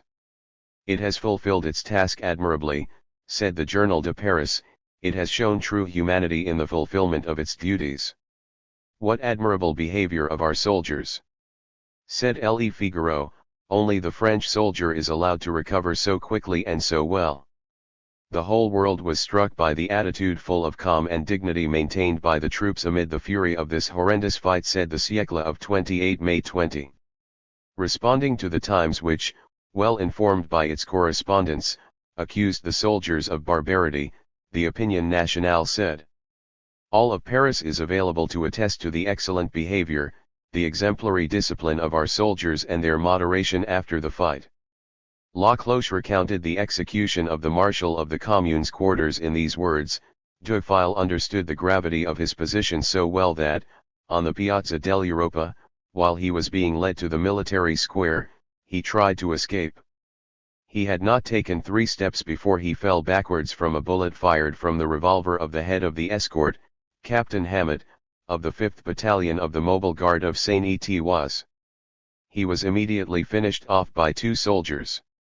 This operation, conducted with as much activity as energy, does great honor to Lieutenant Colonel de Lyon. La Liberté reported with emotion that the soldiers of the 29th Line had adopted the 2 little ones of a feed rate who had been shot in Piazza del Treno. The orphans, added the newspaper, have worn the military uniform and will now be the children of the 29th of the line, who had murdered their father. The soldiers, encouraged in this way, amused themselves as they pleased. The officers had taken over the streets and, insolent, with provocative looks, were rattling their sabers. They cluttered the sidewalks, cafes, and restaurants, noisy, laughing, rude, surrounded by prostitutes. 21. In a hotel on Paul Lelong Street, 4 line officers hired prostitutes and made such a racket for several days that, despite the terror they inspired, the inhabitants of the neighborhood demanded their removal. Paris lived like this for more than 10 days between shots, and the people of the party of order delighted in it. At least this was the testimony of their newspapers. An inconsolable bride scolds her husband. You're not kind. What, you go to see the shooting and don't take me? What do you want to see? Her mother says to her daughters, the ruins or the corpses? Oh. Both, mummy. Both. So, here's what we'll do, we'll go first to where the dead are, we'll have lunch somehow. We will take a piece of bread with us. If I'm not too tired, we'll go and see the fires for dessert. And the girls clapped their hands. 22. Girls and women of the people, who died so heroically for the Commune, it was your corpses that these women went to contemplate. And you had no other epitaph than this motto of Dumas the son, we will say nothing about these females out of respect for the women, whom they resemble when they are dead. If you want to understand the degree of immorality, the absence of any modesty that characterized this high Versailles society, read this extract from the Francais, ultra-conservative newspaper. On the towpath along the Seine there were about 50 corpses of insurgents, some naked, others covered in rags. Workers dug the earth to bury them. On the parapet a large crowd considered this disgusting spectacle with indifference, among it there were elegant and radiant girls, who showed off their spring umbrellas in the sun. A shopkeeper on the Boulevard d'Enfer reported to the newspapers with indignation the behavior of certain elegantly dressed individuals, who, while the corpses were still being collected on the Boulevard Saint-Michel, had installed themselves with their girlfriends inside and on the doors of the cafés on the boulevards, and they indulged in obscene laughter with them. Finally, this smell of massacre gripped even the most frenetic by the throat. The newspapers that had preached the massacre were frightened by their work. "We no longer kill," exclaimed the Paris Journal of June 2, "not even murderers, not even arsonists. It is not grace we ask for, but only a delay." And further on, the crowd is thronging, more and more eager for similar shows, the executions. Let's be careful. It could be very easy to become familiar with the assassination. Enough with the executions, enough with the blood, enough with the victims. Exclaims the National of June 10, in this colorful crowd of prisoners, there is so much ignorance, so much brutality, so much alcohol, that there cannot be much room for responsibility. The time has come, says Le Temps, to distinguish between the blind partisans, the simple soldiers and the leaders. Alongside the rights of justice, says the Opinion Nationale of June 10, a serious examination of the accused is called for. We would like to see only the truly guilty die. Let us not be mistaken about the meaning of these appeals for mercy, they hid the fear of the plague. For a few days the public streets of Paris had been covered with dead swifts. This species of swallows feeds exclusively on insects and especially flies. Now, the numerous corpses lying abandoned in Paris had caused this epidemic with the multiplication of anthrax flies. The newspapers were alarmed. "It must not happen," said one of them, "that these wretches, who have done us so much harm while alive, can do us more harm after death." MacMahon's glory revealed him too much. Some naive newspaper had asked for the names of the people shot to be published, as if the courts-martial had recorded them. Their number was detected through infection of the atmosphere. Not counting the victims of the courts-martial, there was little waste or construction land in Paris that did not contain corpses thrown haphazardly on top of each other. As they were shot, the feed rates were buried on the spot. The dead were buried along all the docks. In the square of the Court Saint-Jacques, more than 1,200 of those shot from the Lobau barracks had been temporarily buried. On the hills of Chaumont, in the body of water fed by the great waterfall, 300 corpses had been thrown, which there had not been time to bury. The same at Monceaux Park. In the gardens of the Polytechnic School, for an extension of 100 meters, there was a row of corpses 3 meters high.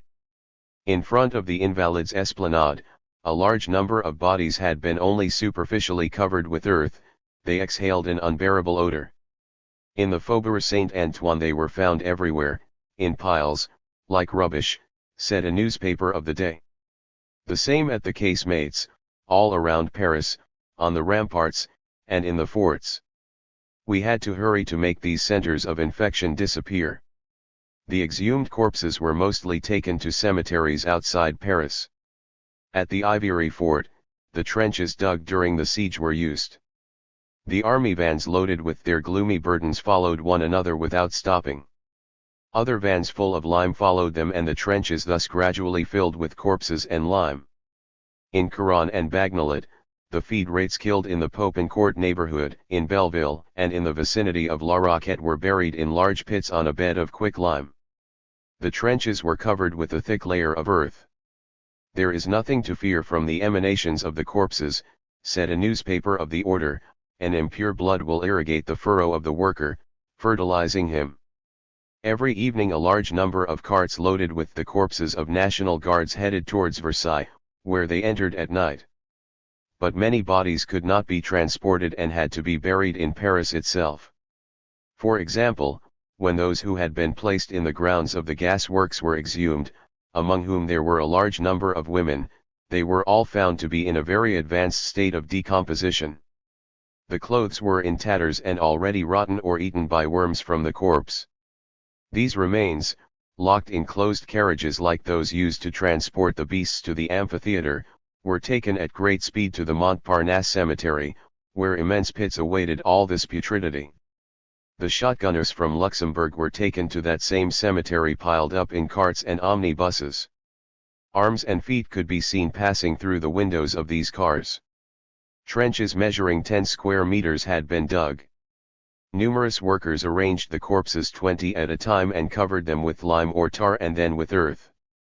The feed rates lined up side by side had no other shroud than their National Guard clothes.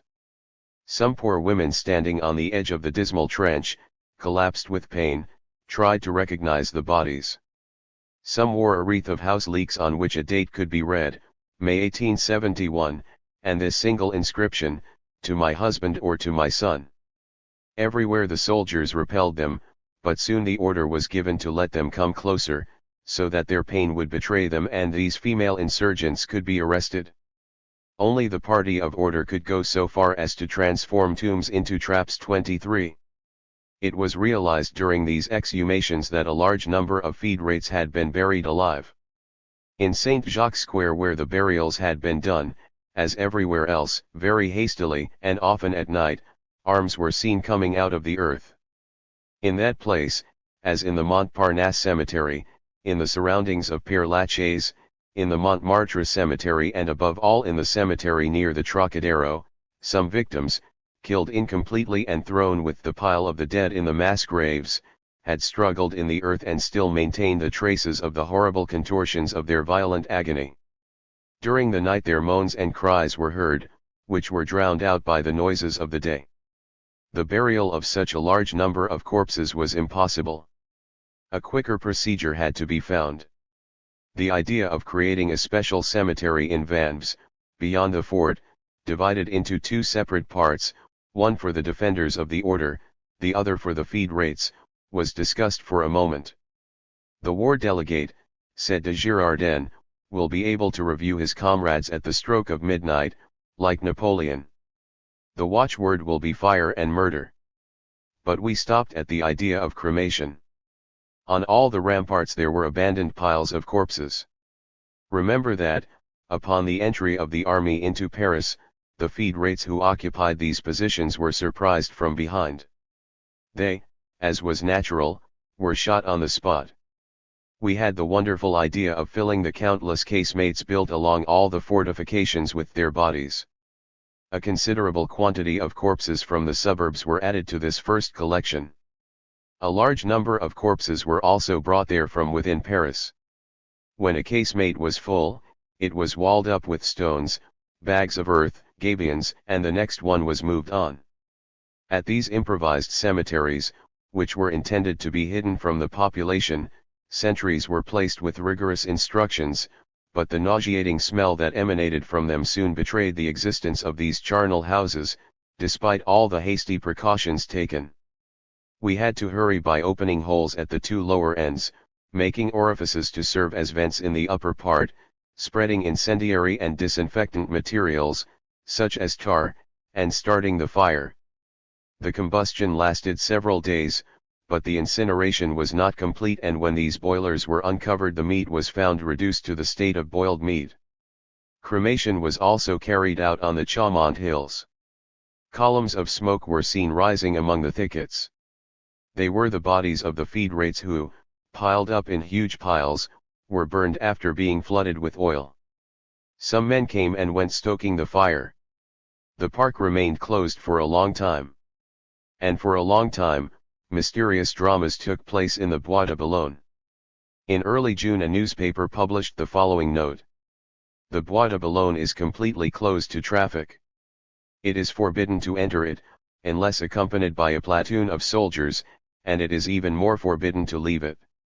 It is in the Bois de Boulogne that, from now on, people sentenced to death by the court-martial will be shot. Whenever the number of condemned people exceeds 10, the firing squad will be replaced by a machine gun. Only 8 days later, around June 16, the Journal Officiel declared that any newspaper that reproduced this note would be denounced. But it did not dare deny it. Whatever the case, at that time countless machine gun executions had been carried out in Paris by the army. We do not pretend that the system of execution was decided upon in the Council of Ministers, but authorized or not, the army had practiced it widely. If we insist on this detail, it is only because it gives a measure of the large quantity of executions. It will never be possible to know the number of victims of this bloody week, opened by the Tuileries concert, closed on Sunday, at approximately the same time, by the rifle fire of the last feed-rates of Belleville. The following days were not free from massacres. On June 19, 15 more federations were shot at the Montparnasse cemetery. In official circles the number of people killed in battle or shot was raised to 20,000. Some officials considered this assessment to be very likely correct. Of this number, a fifth, at most, were killed by bullets during the fighting.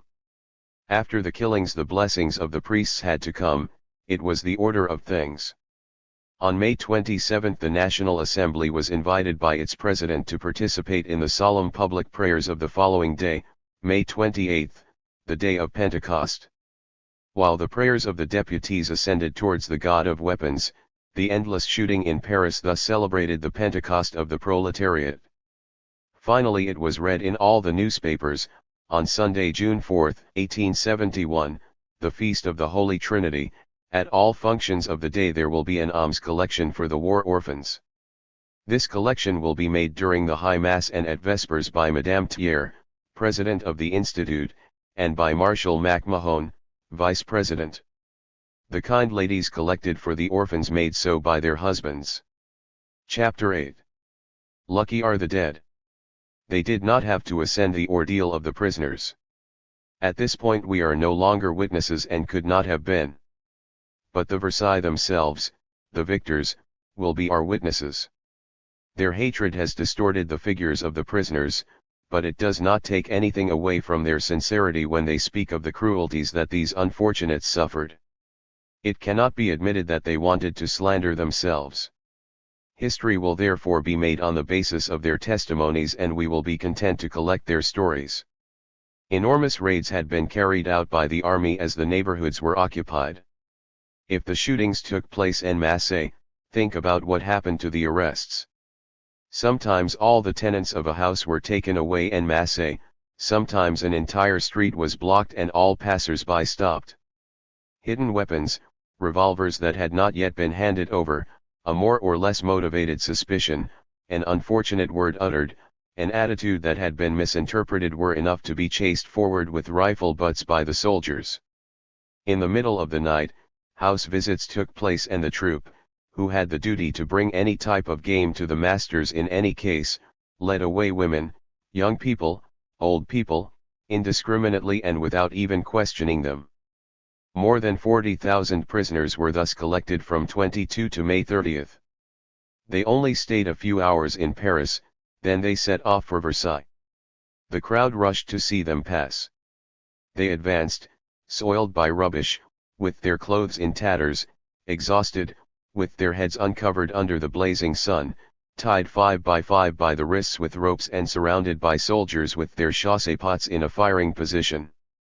A longitudinal rope tied all the transversal ropes of the groups to each other, so that all the prisoners were united in a block.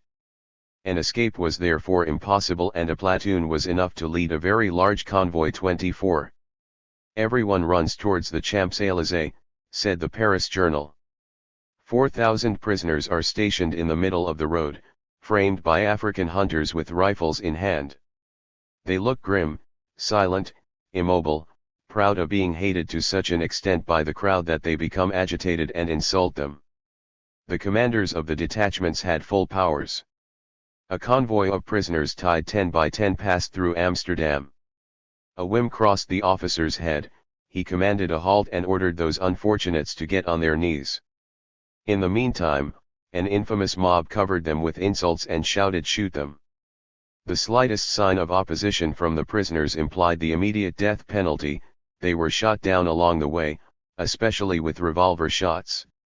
A couple, husband and wife, were thus liquidated near Monceaux Park. The woman refused to go forward and asked to be shot on the spot. 20 revolver shots were fired at her, but she fell dead only after the second shot. The Times correspondent saw a prisoner on the corner of Via della Pace who sat down and refused to move forward. After several attempts to force him, a soldier, losing patience, beat him twice with the bayonet, ordering him to get up and continue the march with the others. As expected, he didn't move. Then they picked him up and put him on a horse. He dropped. They attached him to the animal's tail, which dragged him until he fainted from losing blood. Finally reduced to impotence, he was tied to an ambulance wagon and taken away amid the shouts and curses of the bourgeois. A procession of 500 prisoners from the Chaumont Hills passed along the Boulevard des Italiens on their way to Versailles. Among their number were several women. They had put handcuffs on some. This one was carrying a child on her back, hers had her arm around her neck, another's blouse was stained with blood. All were sold out. They had to be torn to pieces by the defenders of the family, and yet, says the Versailles correspondent who reports this fact, they retained an air of dignity and did not at all seem to belong to that kind of women who settle in Saint-Lazare. Because the newspapers did not fail to report that most of the prisoners practiced prostitution. Seeing the processions of insurgent women pass by, said Le Figaro, one feels seized with spite by a kind of pity. We believe we must take into account the exaltation of these women whose father, or brother, the husband, or lover fell in the fight. Let us reassure ourselves with the thought that all the brothels in the capital were opened by the municipal National Guards who protected them. 25 And that it appears from the interrogations carried out in Versailles that the majority of these ladies were the tenants of these establishments. Foreign newspapers, naturally ignored by the French press, instead paid homage to the dignity of the prisoners. I saw, said one of them, a girl in a National Guard uniform, who was marching with her head held high among the prisoners who kept their eyes lowered. This woman, taller than her, with long blonde hair falling to her shoulders, she challenged everyone with her gaze. The crowd showered insults on her, but she didn't move an eyelid and made the men blush with her stoicism. If the French nation were made up only of women, it would be a very terrible nation. The fact was that for 2 months in the Paris abandoned by the courtesans the true Parisian had appeared, strong, devoted, heroic like the women of antiquity. These girls and women of the common people had been seen passing through the bullets to fetch the wounded, to bring bread to the trenches and extreme consolation to the dying, then, in the days of the disaster, when all seemed lost, throwing themselves towards the liberating death like their ancestors, as the poet said, desperate to bring the unhappy into the light. These women had seen each other at the grandiose funerals of the Commune, when on the boulevards, sacred street of the Revolution, the long row of catafalques of 30 coffins wrapped in the red flag swayed silently above 100,000 uncovered heads, announced from time to time by the mournful roll of the black drums and by dull music that erupted at intervals, like the involuntary explosion of a pain that was too contained. The widows of today were seen, upright and in a stoic attitude, supported by the widows of tomorrow. These noble Parisians were seen following the battalions with their rifles upside down, without tears. The most incredulous then understood that the revolution was certainly underway forever. When the general of the Commune Duval came to seize, at the head of his troops, the commune of the first district, observed by the people of the order, he said this great phrase which made them drop their weapons: "Believe me, you cannot resist. All your women are in tears, while ours don't cry." When convoys of prisoners were reported on the streets of Paris or that of St. Cloud, thousands of people flocked from all directions. "Imagine," said the conservative newspapers, "the breathless, dusty herds, made up of thousands of people, including many women, some dressed in rags, others in smocks, the majority in the uniform of the National Guards, the Zouaves, of Garibaldi, or of volunteers. The soldiers who had lined up alongside the people on March 18 marched with their hands tied and their caps turned back. These with sacks on their shoulders and with water bottles, those loaded with clothes or suitcases, tired, covered in sweat, almost insensitive to the screams of the crowd who called them murderers and bandits. Most belonged to the working class and to the rough professions of stone quarry, blacksmith, mechanic, foundryman, bricklayer, or carpenter, others to the essentially Parisian professions of decorator, printer, etc. Some urchins, almost children, aged 12 to 16, were marching among men with white heads and beards, of whom there were numerous. They dragged themselves with difficulty, leaning on the arms of their more vigorous neighbors. When one of them fell, they placed him on one of the carts that followed the convoy, unless he was tied to other prisoners, in which case those who supported him were forced to drag him gasping to his destination. The sutlers had their own uniform. The other women, tanned by the sun, dressed in summer jackets, marched, some with a firm step, the others slumped and leaning on the arms of their husbands. Le Figaro described the queue of a convoy in this way. The disgusting flock is followed by cart. The first attracts the attention of the crowd. Almost lying on the first bench, hidden in the straw up to his knees, but with his back and head straight, we can distinguish a still young, dark man, whose attitude recalls the main character of Leopold Roberts' The Reapers. His face shows a rare energy, he looks at the crowd with contempt and shouts, "Vile! Vile!" throwing a spit at her at the turn of the street. At his feet lies a man in agony, his hand shakes feverishly, his legs shake like those of a man struck by the dance of San Vito, he gasps, he will die in a few moments. A prisoner who tried to escape is lying on top of another car, he has a large gaping wound on his neck, his bald head sways on his chest, as if it were halfway detached from the trunk. He is horrible to look at. A sutler sitting on the first bench insults the crowd by threatening them with her fist. This fist is bloody and has lost several fingers in the fight on the barricades, a red mark from a saber blow crosses her face. A last platoon of hunters closes the march, and the disgusting procession follows the first. A distant sound of drums is heard, a white dust rises on the horizon, another convoy of prisoners is led towards us. The good people of Versailles ran as if at a party in front of these endless chains. And the ladies of the best society did not disdain hitting some feed rate in the side with the tips of their umbrellas. Escorted by the laughter and curses of this gloved rabble, those unfortunates crossed the city of Versailles in all its extension, always bareheaded under the sun, and climbed the hill of Satry. The correspondent of a Belgian clerical newspaper said he had seen, in the same manure wagon, a dead man, a dying man and an injured man. The crowd shouted, "Here are some who will not embarrass their confessor."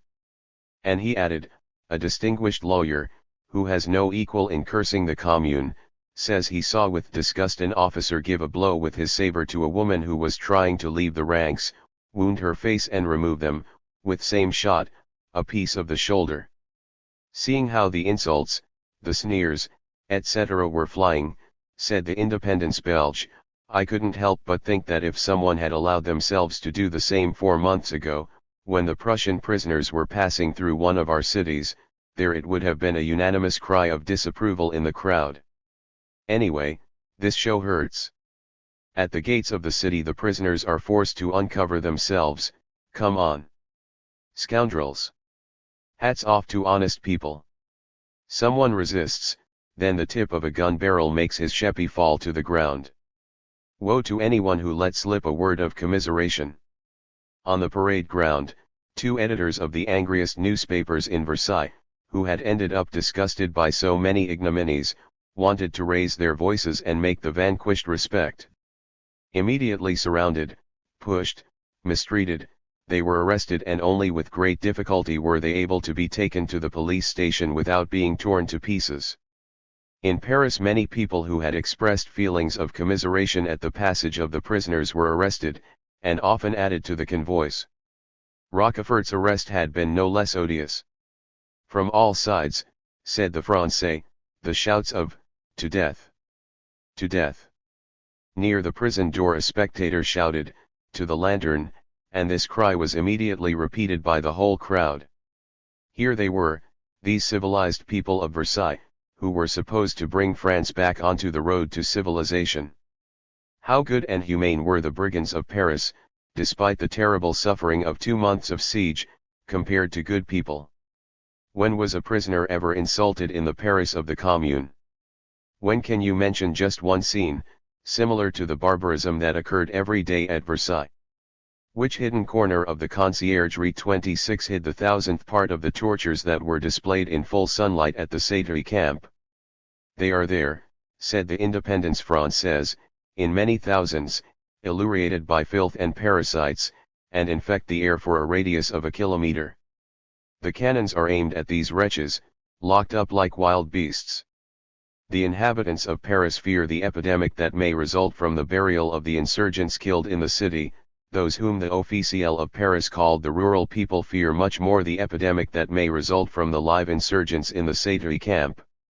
They had been thrown there, in the open air, with their heads uncovered, they slept in the mud, they had no other nourishment than a few spoiled biscuits and the infected water drawn from a pond in which the guardians did not hesitate to do their business.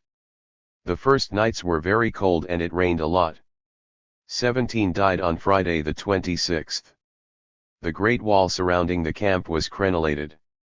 Through the holes, at regular intervals, passed the muzzles of the machine guns, which he had taken care to parade beforehand in front of the prisoners.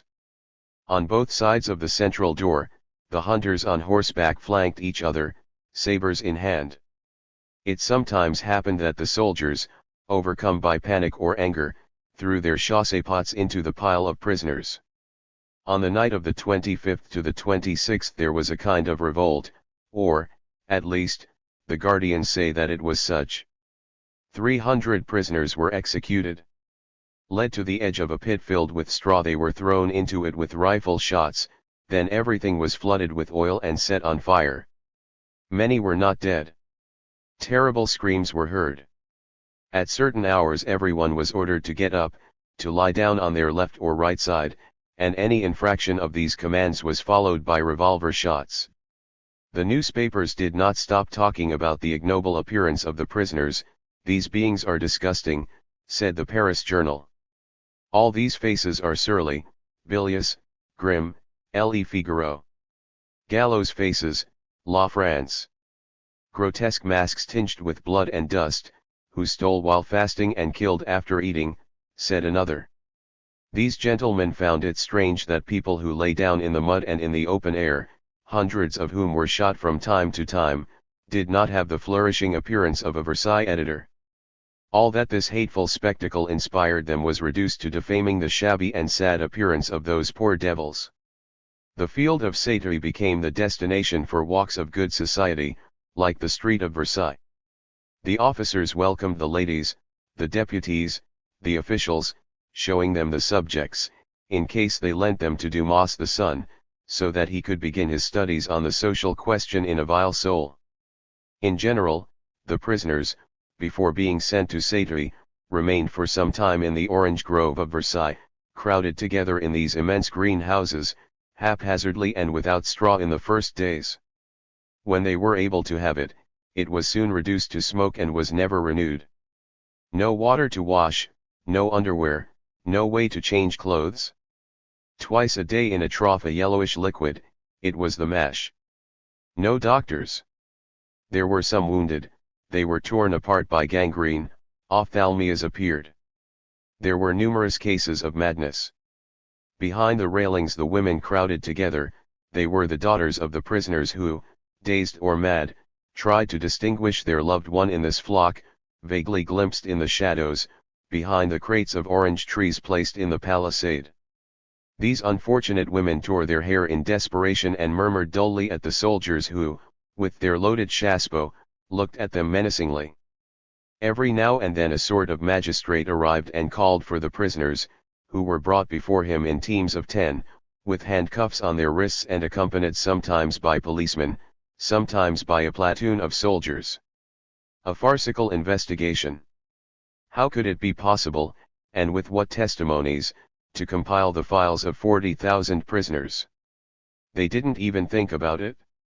Soon the camp, although immense, was full and the victims had to be evacuated.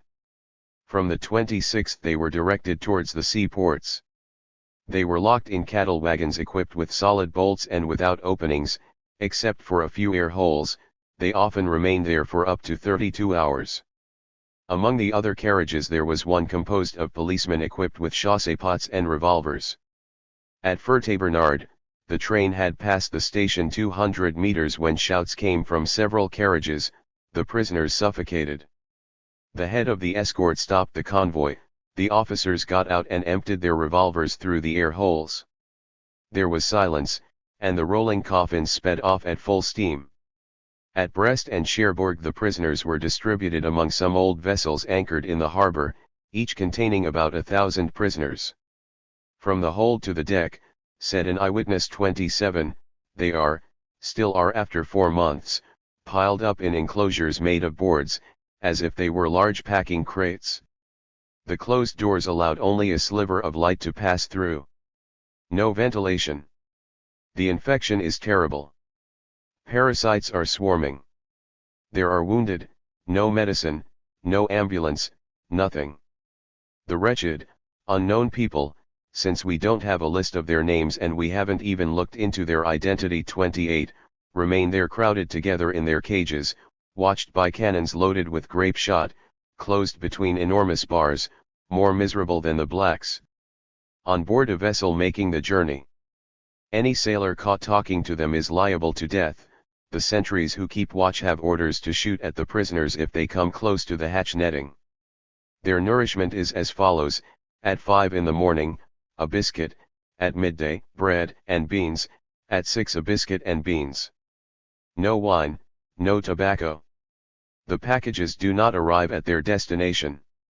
Here are the names of the ships transformed into pontoons, on which the feed rates are accommodated. In Brest, Fontenoy, Napoleon, Austerlitz, Breslau, Duguay-Trouin, Ville de Bordeaux, Ville de Lyon, Auge, Marne, Yonne, and Hermien; in Cherbourg, Ville de Nantes, Tage, Tourville, Calvados, Garonne, Bayard. Other prisoners, thrown into the fortresses, found there the first feed rates captured in the sortie on April 4. Among many valiant defenders of freedom, let us highlight Elisée Reclus, one of the most esteemed geographers of our country. From the early days of the Commune, he joined the marching companies. Taken prisoner on April 4 and taken to Versailles, a wretch belonging to that ignoble crowd who insulted the vanquished became particularly cruel towards him and beat him. At that moment one of his collaborators from the Revue des Deux Mondes recognized him and ran to warn Thiers. Shortly afterwards Barthélemy Saint-Hilaire was sent to Elisée Reclus and made him understand that it would be enough for him to express his regret, for him to say that he had succumbed to a delusion, for him to be free. Elisée Reclus refused. They put new pressure on him, they begged him. He replied that he had obeyed his conscience, that he would act in the same way again and that he intended to share the fate of his companions. Shortly afterwards he left with them for Brest. He found in his heart the way to support them in 1,000 ways, encouraging them, organizing courses and conferences in the fortress, sharing his resources and his hope with them. One can guess how many misunderstandings took place in these gigantic raids. A shopkeeper called Valiant, reported as the member of the Commune of that name, was led in chains to the camp, despite the protests of his family and neighbors. On the street the soldiers shot at the prisoner, but failed to kill him. At Satry he had already been in the mud of the camp and in the rain for more than 21 hours when he was able to make himself recognized by a person accompanying a superior officer. Some women of that beautiful world who went to see, amidst laughter, the corpses of the feed rates, were also arrested in the street raids and taken to Satry, where, after a few days, with their clothes in tatters, sucked by parasites, they took on an appearance very similar to those of the Petroleuses imagined in their friends' newspapers. 29. As for the people and the middle class, they provided victims by the thousands. The arrests were made blindly, in large raids. Thus the entire staff of certain newspapers, editors, clerks, employees, composers, were all taken away together.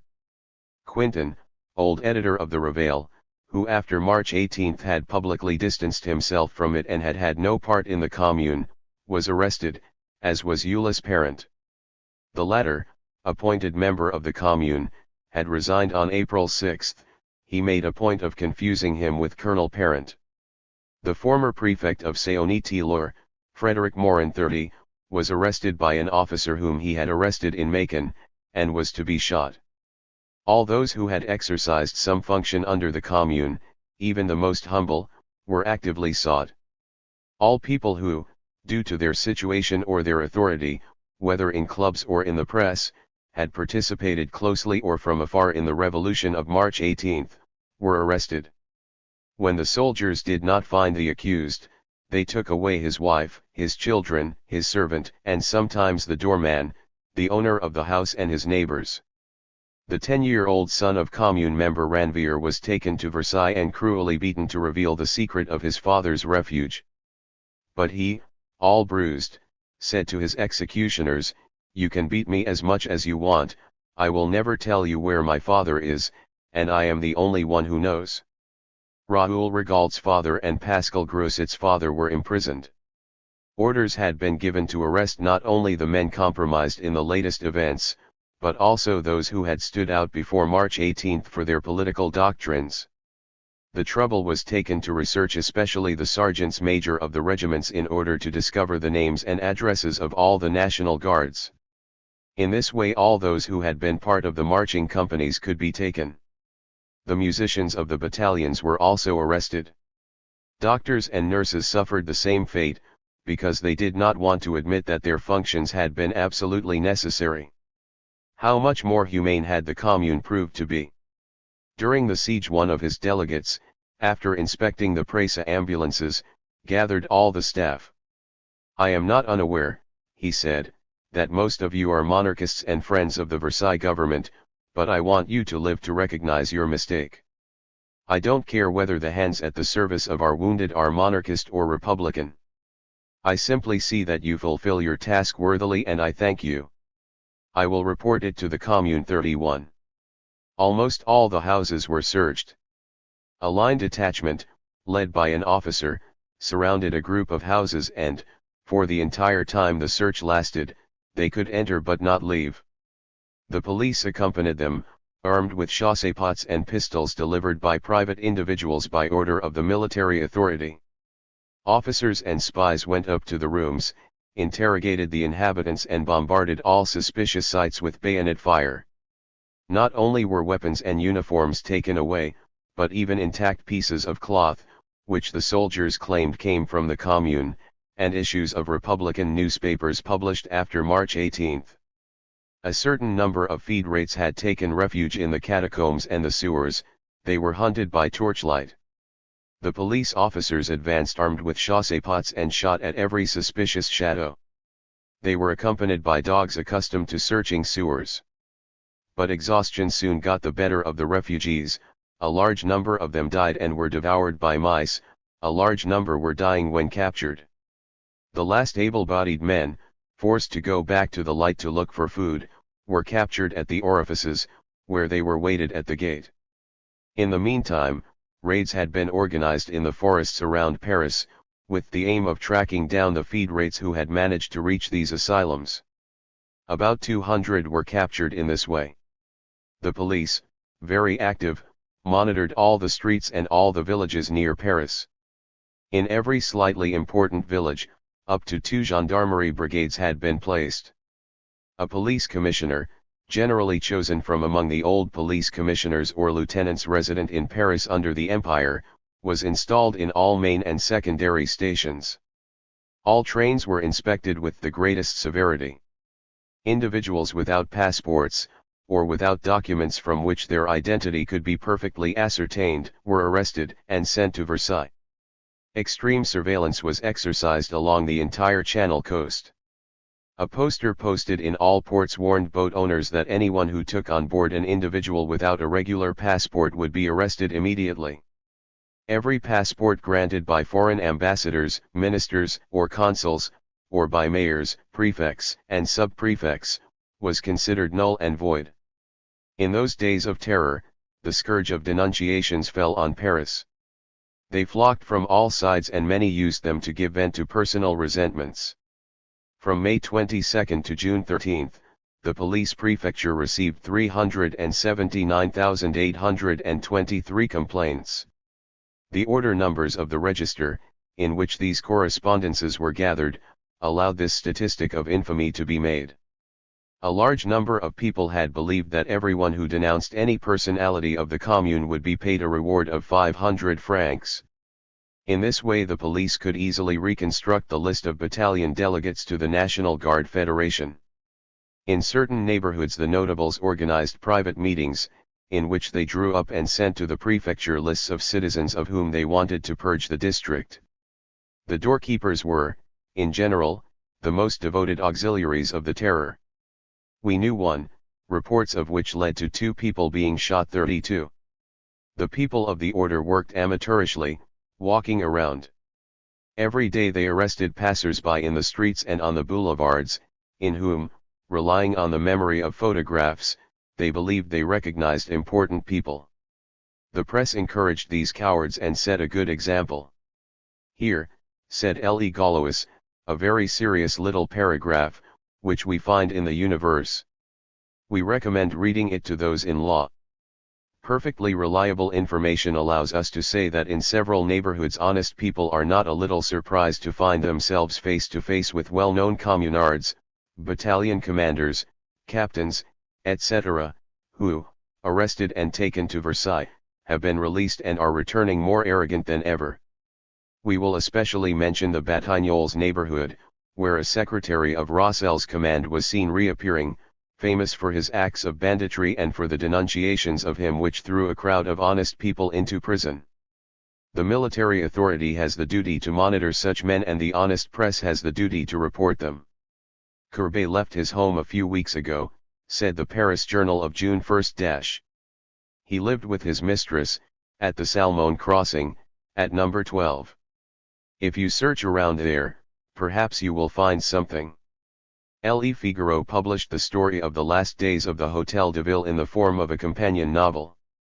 Its editor, who claimed to have attended the most secret sessions, invented fantastic reports from start to finish, in which atrocious slanders were accumulated. He attributed long speeches and an important role to Charles Quintin, a prisoner at Versailles at that time, who, however, had never set foot in the Hôtel de Ville during those last days. His brother protested with indignation, and the disgust of the public, whose stomach was not too delicate, however, caused this publication to be suspended. The author of these hateful inventions dared to confirm them in a letter published in Le Figaro, but he was careful not to reveal himself. Moreover, almost all the complaints were anonymous. There were just 10,000 signed. Cowardice and fear were the order of the day of the right-thinking classes. The finance delegate of the Commune, Gerty, who was arrested, denied his identity, declared that his name was Roux and that he was known in the 12th arrondissement. "Take me," he said, "to the adjunct Hortus, he was my instructor and he will recognize me." Led by Hortus, he said to him as he entered, "Good morning, Mr. Hortus, do you recognize me? I am Roux, your former student." Hortus immediately shouted, "You are Gerty and you have never been in my house." Gerty continued in a low voice, "You lose me, think of my poor mother." Hortus was inflexible, he had the finance delegate locked up and warned Marshal MacMahon. By a miracle the prisoner was not shot immediately, and he was sent to Versailles 33. Pascal Grosset was arrested in early June. Here is how Le Figaro reported his transfer to Versailles.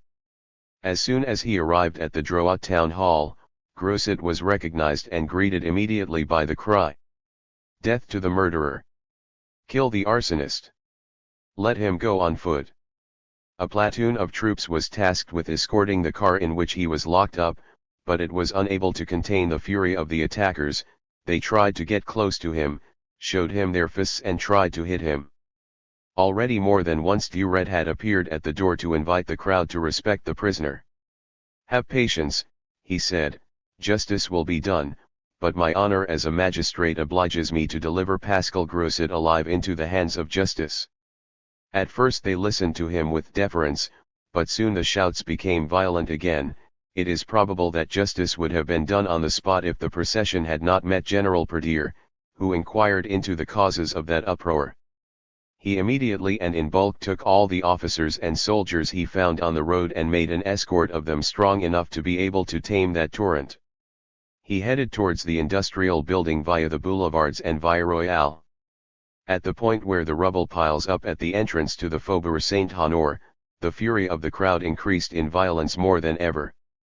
"Look, wretch, what you have done! Kill the arsonist! Shoot him on the ruins of the houses he burned!" "This crowd is angry," said Pascal Grosset. "Le bien public," after having covered him with the dirtiest insults, added, "We do not like to insult defeated enemies, but, to tell the truth, such wretches cannot be considered as enemies, they are bandits who have set themselves up outside of humanity." And yet the Times, which certainly had no sympathy for the Commune, said on July 14, "Foreigners, and particularly the English, owe much, some their very lives, to Pascal Grosset, Mallet, who protected the interests of our compatriots during the Commune, could testify in support of our statement." Commune member Trinquet, a shoemaker by profession, was arrested in Belleville together with his wife who had courageously followed him to the battlefield. Naturally the newspapers did not spare the invectives addressed to this shoemaker and this petrolist 34. Another member of the Commune, Courbet, was arrested at his home in Hautefeuille Street. Dumas the Sun celebrated this capture like this: "From what fabulous mating of a mollusk and a peacock, from what Genesis antitheses, from what sebaceous dripping could have been generated, for example, that thing called Mr. Gustave Courbet? Under what bell, with the help of what fertilizer, as a result of what mixture of wine, beer, and corrosive mucus, was this sonorous and hairy pumpkin, this aesthetic belly, incarnation of the imbecile and impotent ego, able to grow?" The municipal councillor of Ornans, the painter's hometown, competing in baseness with the whoremonger of the empire, decided, in the session of May 30, to remove a statue of Courbet, representing a fisherman from Louet, from the city fountains. To save French honor, there was some trait of heart and even heroism in the midst of this epidemic of cowardice. Vermorel, seriously wounded on the barricade of the Boulevard Voltaire, was picked up, like X, by a concierge's wife, who put him in her bed and passed him off as her son. On the Tuesday after the capture of Montmartre, one of the fighters, the member of Commune X, found refuge with the sister of a hostage shot later in Belleville. 6 days later, when this person learned of his brother's death, he continued to hide the proscribed man and later helped him escape. A certain number of members and officials of the Commune were also able to hide in Paris and the surrounding countryside, or to move away, thanks to the courageous acts of sympathy shown to them. Other seriously compromised people found, as we know, a caring refuge even with strangers, who risked sharing their fate by hiding them. Above all, some women proved admirable for their courage, their devotion, and their cold blood. Rossel was arrested around June 9 at his home on Boulevard Saint-Germain. He was not at all masked, did not deny his identity at all, and was immediately taken to the general staff of the square. He proved, in interrogations and in the trial, that he was a man. The reports had reached, in just 1 month, such a fabulous figure that it was decided not to take them into consideration again until after obtaining information on the people reported in this way. Some individuals who returned repeatedly for the 5th or 6th time had to be guarded. The average number of arrests remained at 400 per day for 2.5 months. You can get an idea of the enormous cumulative figure of the losses by considering that in the complementary elections of July there were 100,000 fewer voters in Paris than in the February elections. The newspaper debats calculated that the losses suffered by the insurrection party, in dead and prisoners, reached the number of 100,000 people. Parisian industry was crushed. His workshop foremen, his fitters, all that pleiad of workers who, as true artists, give his products a perfect finish and a characteristic imprint, perished, or were taken prisoner, or emigrated. The shoemaker lost half of its workers, 12,000 out of 24,000, cabinet making, more than a third, 10,000 tailoring workers out of 30,000 disappeared, practically all the roofers, decorators, plumbers, galvanists. The glove, haberdashery, corset, and hat industries suffered the same disaster. The most skilled costume jewelers fled to England. The furniture industry, which previously employed more than 60,000 workers, had to refuse orders due to lack of manpower. 35. Since a large number of the bosses had requested that their factory personnel who had been taken prisoner be returned to them, they replied that soldiers would be sent to replace the workers. The wild style of the searches, the large number of arrests, added to the desperation of the defeat, caused terrible upheavals in certain neighborhoods. Proclamations and posters were put up during the night. On Boulevard Saint-Martin the police tore up one written as follows: Versailles officers and soldiers, beaten by the Prussians, winners of Paris 4-1, murderers of women and children, house thieves by superior order, you are the deserving of the pile kissers. In Belleville, in Montmartre, soldiers threatened each other for a long time and shots were fired from certain houses. The troops militarily occupied these neighborhoods, which in the evening were crossed far and wide by strong patrols. Moreover, from 10 in the evening the footsteps of the gendarmes' horses could be heard echoing in all the dark and deserted streets, and every passerby who lingered was subjected to a rigorous interrogation. In the 13th district some police officers were injured by gunfire. At Helder's Café, the officers' meeting place, several of them were insulted. In Rue de Rennes, in Rue de la Paix, in Place de la Madeleine, soldiers and officers fell, struck by invisible hands. At the Pépinière barracks, a general was shot. In the absence of firearms, arrows were needed. The Versailles newspapers, with naive impudence, were amazed at the fact that popular fury had not yet calmed down, and did not understand what reasons for hatred, even feudal, could be had against soldiers who had the most inoffensive air in the world. 36. And thousands of families mourned their father or their children, thousands of men rotted in Versailles, in Satory, on the pontoons, while in certain neighborhoods of Paris the teeth of insurgents were sold. The so-called radical left found neither a gesture to stop the massacres, nor a cry to stigmatize them, nor a word of protection for the prisoners. On March 18, instead of rushing to Paris, as in her true place, she deserted it to escape to Versailles. It could have brought together the middle class, in favor of the new revolution, enlightened the province by leading it into the movement with the authority of its names, and forced the hand of Versailles, without it costing a drop of blood. The movement would undoubtedly have lost its vigor and clarity, but at least the nation would have set out and certain fundamental rights would have been won. She refused. The pontiffs of Jacobinism did not hide their hatred towards this revolution made by proletarians, thus betraying their true ambition, which is to govern the people, but by no means to emancipate them. Bombs and grape shot rained down on Paris. The first Parisian prisoners paraded covered in spit, bruised by blows, under the windows of the Assembly, and Louis Blanc, the first elected representative of Paris, saw only one culprit, Paris. Responding to a delegation from the Municipal Council of Toulouse 37, who asked him for his opinion on these events, he said that this insurrection must be condemned by every true Republican. Profaning the memory of the most generous of Republicans, Martin Bernard dared to say, if Barbe still lived, he too would condemn this fatal insurrection. Later, during the massacres, Louis Blanc, in a public letter, saw in the May days nothing but burning, looting, murder. Emmanuel Arago refused to defend Rochefort. His brother, Etienne Arago, described the revolutionaries as monsters. 22 years later, the bourgeois Republicans deserved, for their cowardice, the same brand with which Herzen branded them in 1848. For 3 months, he said, the men chosen by universal suffrage throughout France did nothing.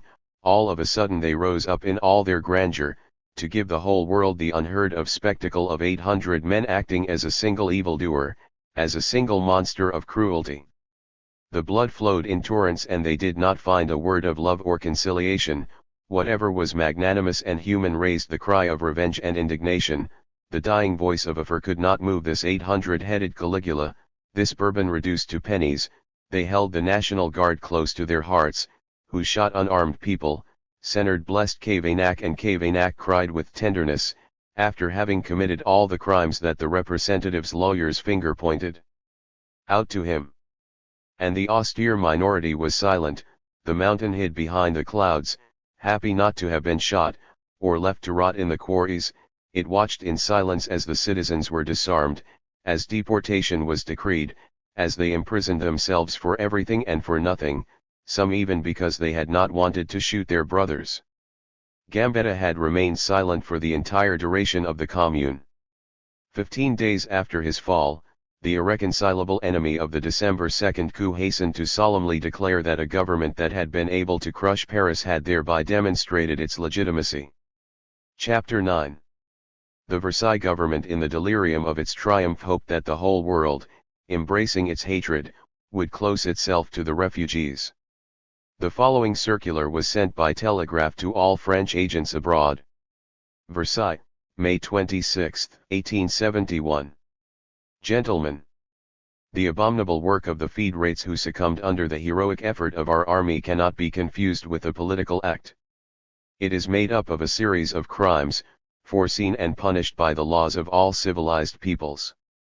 Murder, theft, fire, systematically ordered, prepared with infernal skill, must allow their authors no other refuge than that of legal expiation. No nation can grant them immunity. On everyone's soil their presence would be a shame and a danger. Therefore, if you learn that an individual compromised in the Paris attack has crossed the border of the nation to which you are accredited, I invite you to request his arrest by the local authorities and to notify me immediately, so that I can regularize the situation with the extradition request. Signed, Jules Favre's 38. Belgium and Spain only sent their membership. England, calmer and more dignified, refused to answer. To all spirits who were not blinded by hatred, the communards were political refugees in the true sense of the word. Whatever the rights of the Assembly and the Commune might have been from the point of view of legality, it was evident that the struggle of 2 months earlier had been a war and that the Fédérés had been soldiers. Even if the Assembly had refused them the qualification of belligerents, they had been de facto belligerents and had been commanded by de facto generals. The energy of their defense could not take away this quality from them, since personal defense is not limited by any law, and the Fédérés could say, like their leaders, that they had used the means that seemed most effective to them. In all times, retreating armies have been forced into terrible necessity, but it has never been dreamed of assimilating their sometimes barbaric acts to crimes of common law. If the Fédérés had been common criminals, as Thiers claimed, he would have had to be coherent, ask the Prussian government for the extradition of his soldiers, guilty, during the war, of burning private houses and public buildings, of assassinations, of hostage executions, or it was necessary to frankly declare to the world that war events are political acts when they originate from the rulers, crimes when they derive from the resistance of the governed. The Versailles press was full of insults against Great Britain which, after having revealed in its newspapers the atrocities committed by the army, refused to hand over new victims. But a nation like England can easily bear the insults of the fatherland. The Swiss Federal Council also did not want to commit in advance and later had to, under pressure from public opinion, refuse Razua's extradition. In 1848 he raised a single courageous lament, a single cry of indignation, and that too outside the chamber. It was the dark curse of old Lamennais. In 1871 a single French voice made itself heard, but in Belgium, that of Victor Hugo. When the Belgian government's declaration became known, the great poet addressed a letter to the press, from which we reproduce the most important passages. Brussels, May 26, 1871. Gentlemen, I protest against the Belgian government's statement regarding the vanquished in Paris. Whatever is said and whatever is done, these vanquished are politicians. I wasn't with them. I accept the principle of the Commune, but I do not accept its men. I have never understood Billy O'Reilly, and Rigaud surprised me to the point of indignation, but shooting Billy O'Reilly is a crime, but shooting Rigaud is a crime. Those of the Commune, Ouenard and La Cecilia, who have a 15-year-old child shot, are criminals. 39, those of the Assembly who had Jules Valles, Bosquet, Parizel, Amurau, Lefrancaeus, Brunet and Dombrowski 40 shot are criminals. We must not pour indignation on one side alone. In this case the crime is both on the side of the Assembly and on the side of the Commune, and it is evident. In the first place, for all civilized men the death penalty is abominable. Secondly, execution without trial is infamous. The first is no longer within the law, the other never was. Judge first, then condemn and then execute. I will be able to blame you, but I will not be able to brand you with infamy. You are within the law. But if you kill without judgment, you murder. I return to the Belgian government. It is wrong to refuse asylum. This asylum that the Belgian government refuses to the vanquished is on me. Where? In Belgium. I give Belgium this honor. I offer asylum in Brussels. I offer kindergarten in Piazza del Barricade No. 4. That a loser of Paris, that a man of the Assembly called the Commune, that Paris elected so to speak 41 and that, on my behalf, I have never approved, was also my personal enemy, especially if he is my personal enemy, beat to my door, and I will open. He is in my house. He is inviolable.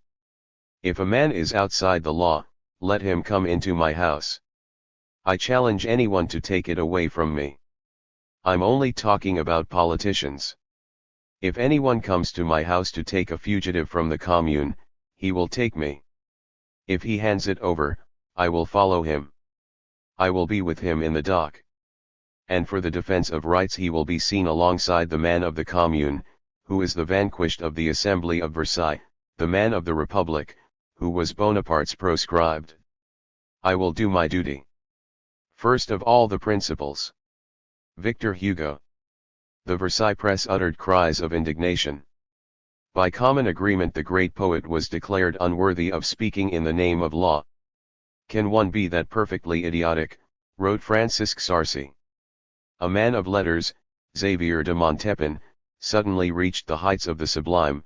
He proposed to the Society of Dramatic Authors to expel from its ranks Victor Hugo, Rochefort, Vacquerie, Paul Maurice, etc., in a word all the members who with their acts or with their writings they had agreed with the acts of the Paris Commune. They made the mistake of not taking his declaration seriously, and of not issuing an edict prohibiting reading anything other than Montepin, the only nourishment capable of producing strong souls. Only one courageous journalist, whose newspaper was immediately suspended, Garlier, dared to congratulate Victor Hugo for his noble and generous protest. Belgium, RT Velda's country, expelled Victor Hugo as it had expelled Proudhon. His house was besieged at night by a gang who shouted death cries and broke the windows with stones. He had to take refuge in Holland. The bourgeois press, the only one tolerated, had a large place in those days. It is testimony to the ignorance and profound decomposition of the party of which it was a faithful mirror.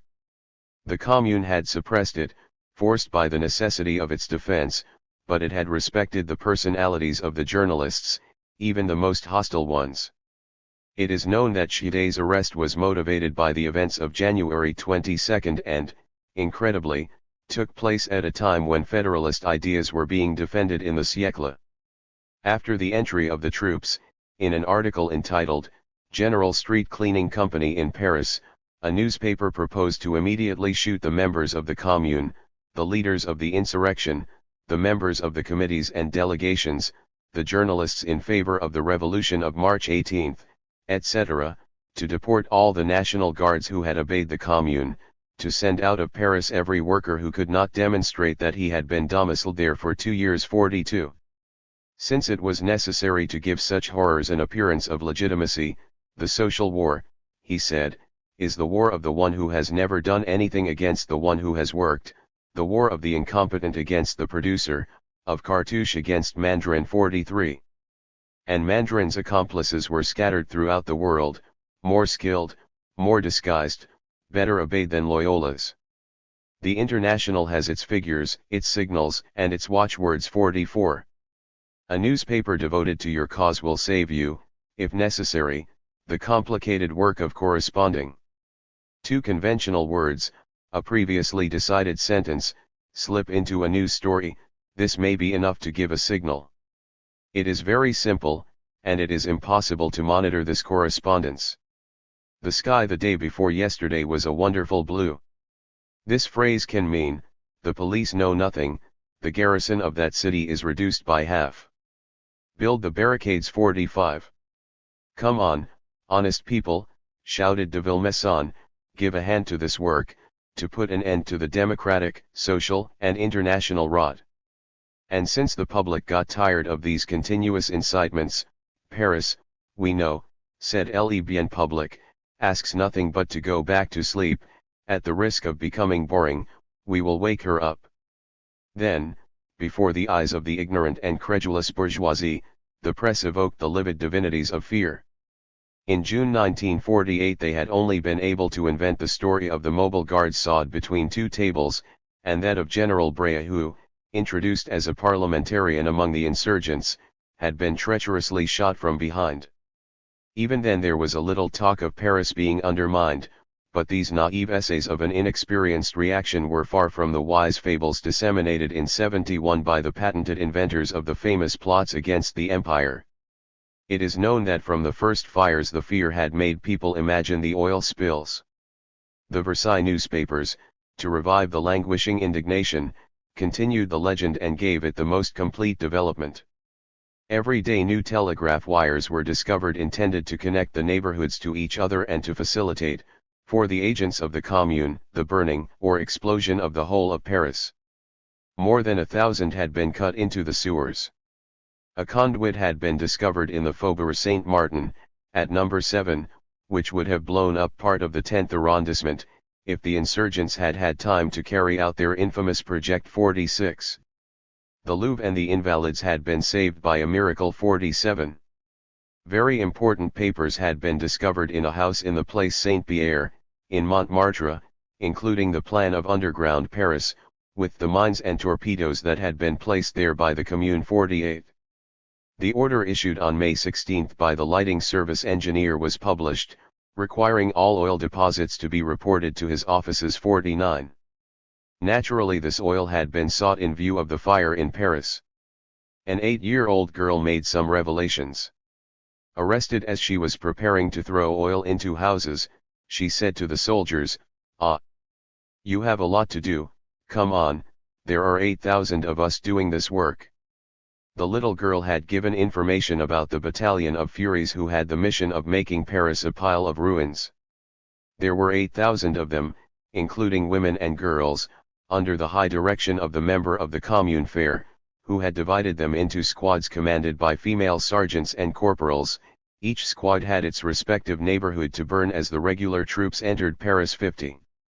We remember the famous vouchers for a woman from the Faubourg Saint-Germain, found on the insurgents of June 1948, as the Figaros of that era said. In 1871, gummed labels were invented, the size of a postage stamp, some square in shape, the others oval in shape, bearing the letters BPD. Bone pour brûler, to burn, and in the center a bacchante's head. The arsonist leaders attacked them at agreed points, on the houses destined to be burned 51. Searches carried out at the home of the member of the Commune Amuru had led to the discovery of a minute of the meeting of Saturday, May 20, in which the burning of the main monuments of Paris was officially decided. This session had been very stormy. Citizen Bisley, who attempted to oppose this vandalism, had been booed and mistreated, while the entire commune cheered Delesclos, who declared, in theatrical style, that if one were to die a funeral would be given to freedom worthy of her. 52. It was said that among the feed rates taken to Versailles there was the chief of the bomb squad assigned to the lighting company of which the Petroliuses were part. He had stated, in his interrogation, that the city of Paris had been divided into 3 areas, the insurrection had to sink into the ruins of the THIRD. 53. Finally, the real reason for the severity with which the Commune had pursued the execution of its unfortunate decrees which prohibited bakers from working at night had been discovered. The Commune, which kept Paris in anxiety under terror, had conceived the plan of blowing up everything, and it was therefore necessary at all costs that the bakers, who worked in the basement, should not witness the nocturnal work carried out in the sewers by the agents in charge of arranging the mine stoves. 54. It was for a similar reason that, during the battle, the feed rates had forced the inhabitants of Via Rivoli to hermetically close their windows.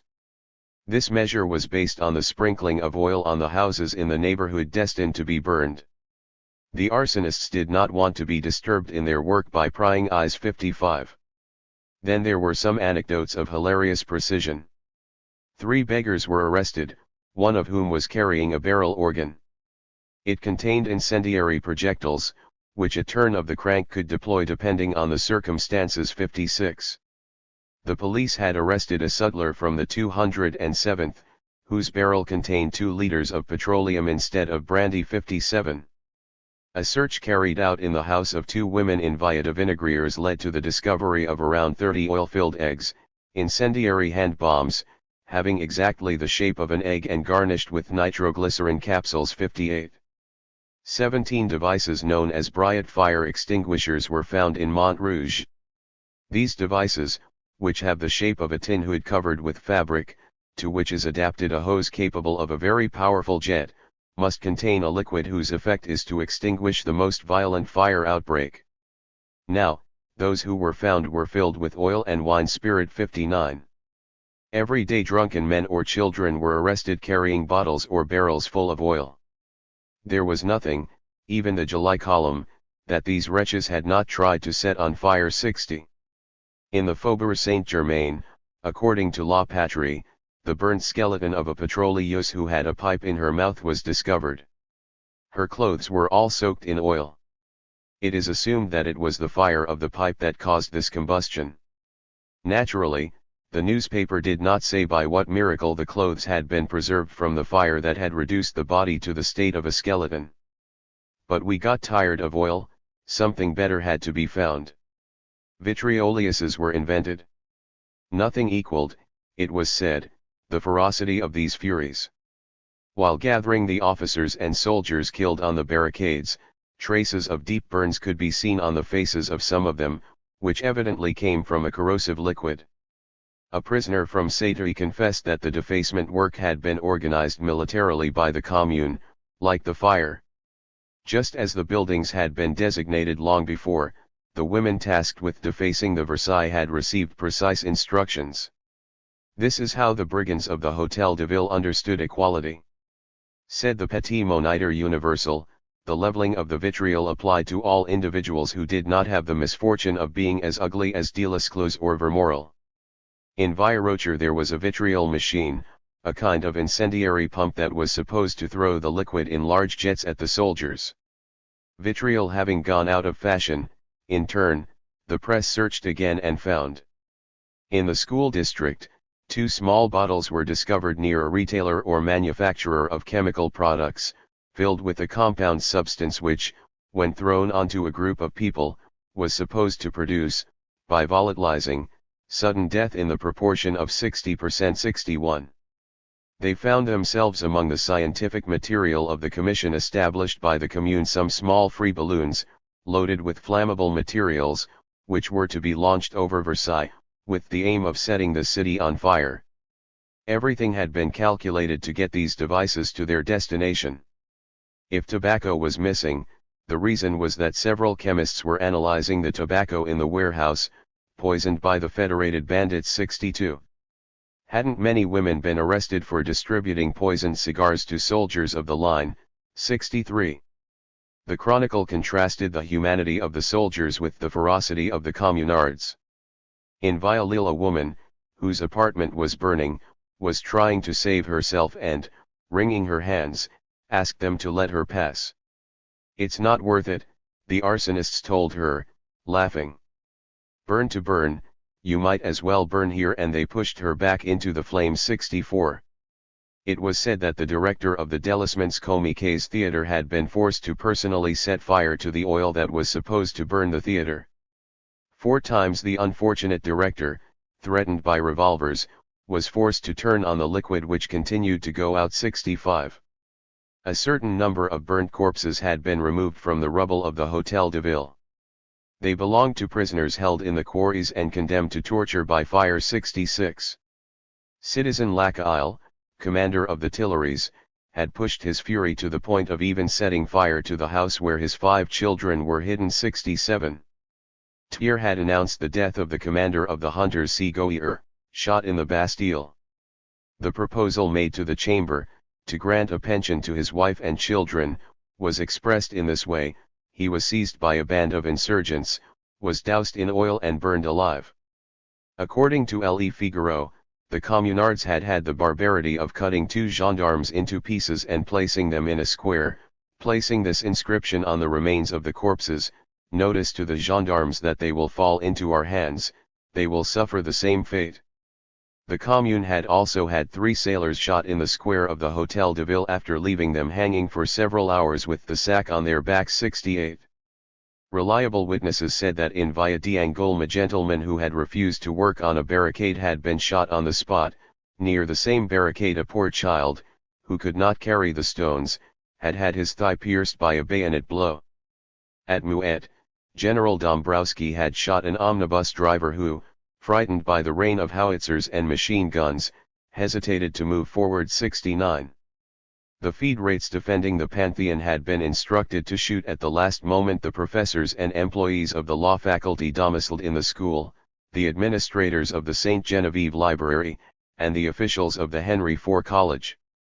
They had made a declaration to the school janitors: "We will make the old people come down," they said, "and we will shoot them." 70. The thefts of the communards were uncountable. At the Council of State, finding neither wine nor money, they had seized embroidered clothes belonging to some state councillor and sold them. 71, naturally for their own profit. At the Chancellery of the Palace of Justice, where they had gone to have the weapons seized under the Empire and no longer returned to their owners delivered, it had taken all the energy of the Chancellor to save the clocks and furniture. 72. In this regard, you can read a sample of the historical story from Le Figaro, which we have already talked about. 73. It was also stated that a number of paintings from the Paris museums had been sent by the Commune to London, to be sold there. Concerning the children who spread the oil, one newspaper exclaimed, "This is the education that Citizen Valiant gave to the youth." It then described the program of the courses: in the morning, from 9 to 10, military exercises; from 10 to 11, dictation, topic of the dictation extracted from Père Duchesne, commentary on words and expressions that the children did not understand, taking into account the naivete of their age. After 3, calculation problems, always having as their object the military operations of the Commune. 74. The Versailles press also worked abroad. It stated that among the papers seized from the military school, the Palais Bourbon and in Delisclos' house, there was considerable correspondence relating to a communard conspiracy which was to break out in Brussels, where the same incendiary program as in Paris would be applied, it was known that within 6 months, Lyon, Marseille, Barcelona, Turin, Rome, Naples, Vienna, Berlin, Moscow, Ireland, Spain, and the Danube provinces must be on fire. 75. To remove any pity from the prisoners, it was demonstrated with the clarity of the day that the Commune had recruited its troops from among the criminals. It was reported that the functions of commander of Belleville had been exercised by the convict shoemaker, who had been in America for more than a year. 76. It was said to have found among the prisoners in Satory some convicts who had the TP mark on their shoulders. And the brand was abolished 40 years ago. Some fantastic names of federated officers were published, including that of Krapulinski, colonel of the General Staff. Letters received from the courts reported, it was said, the disappearance of almost all individuals under police surveillance. So they had gone to Paris to enlist for the Commune. The connivance of these bandits with Prussia was manifest. General Trochu, who knew about it, declared it to the gallery. Dombrowski was an agent of Prussia. How many clues there are already! Shouted the bien public. This note found in Via del Quattro Settembre, Charles has left for Prussia, I'm going to join him. Assy was the agent of Karl Marx, Bismarck's secret agent. Sick. Brunet had a German diplomat's maid as a lover. On March 21, a large number of people walking were noticed in the Tuileries, at the Palais Royal, whose bourgeois disguise poorly disguised their Germanic origin. Furthermore, in military action, requisitions, fires, use of oil, everything had been done the Prussian way. 77. The real leaders of the conspiracy were Karl Marx, Jacobi, and Diebneck. It was Jacobi who had the idea of burning Paris. A certain number of letters addressed to Citizen Frankel by members of the German section of the International had been requisitioned from the house of a woman living in Viaduay. One of these letters noted the sending, by the brothers and friends of Berlin, of a sum of 600,000 francs, payable to Saint Denis. 78. Crates containing astronomical instruments were hit by fire during the defense of the observatory, and a Rigaud circle was destroyed. Evidently the communards had been the infamous tools of the Berlin scientists, enemies of the metric system. 79. If the Prussians had shot or taken prisoner a certain number of federates who attempted to cross their line, the reason was that they had to hide their game well, and that Bismarck knew how to keep appearances perfectly. 80. Others gravely asserted that there was Bonapartism in the riot. A former deputy of the 2 district claimed to have recognized some agents of the Empire's secret police among the federates. The House Commission of Inquiry was of the same opinion. But these general accusations had a flavor far removed from that of the very specific slanders directed against the notable personalities of the Commune, or of the March 18th Revolution. Public curiosity clung to each of them and showed itself greedy for the smallest details. The Versailles newspapers did not fail to exploit this rich mine, thus satisfying their hatred and doubling the number of readers. Rochefort had flogged them during the Commune. He claimed to have found in his house objects that belonged to Thiers collections, requisitioned by the Committee of Public Safety for the benefit of the state. 81. It was said that, among the half-preserved documents, carried by the wind to Saint-Germain, a letter from the editor of the Motd Ordre was found, which clearly demonstrated his relations and his connivance with the Commune. 82. The searches carried out at Pascal Grossit's house had led to the discovery, it was said, of Monte de Pieta policies, in which the broken silverware was indicated as a pledge, which was precisely that of the Ministry of Foreign Affairs. 83. They were not spared the infamous inventions on Delescluze.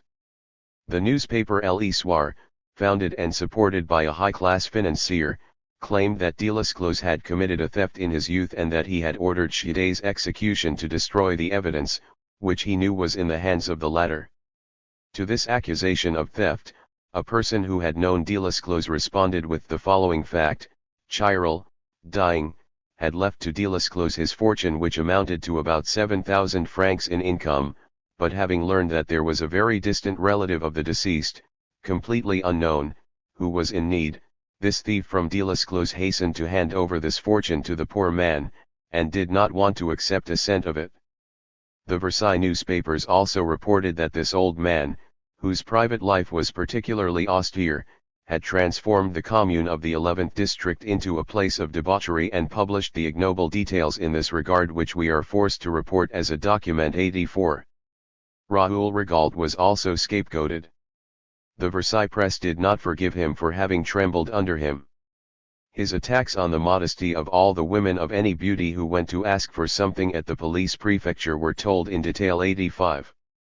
He often went to the theater and, in the intervals, it was said, he made a list of the hostages who were to be shot on the tables of a nearby Café 86. He too had a particular reason for hatred against Chide.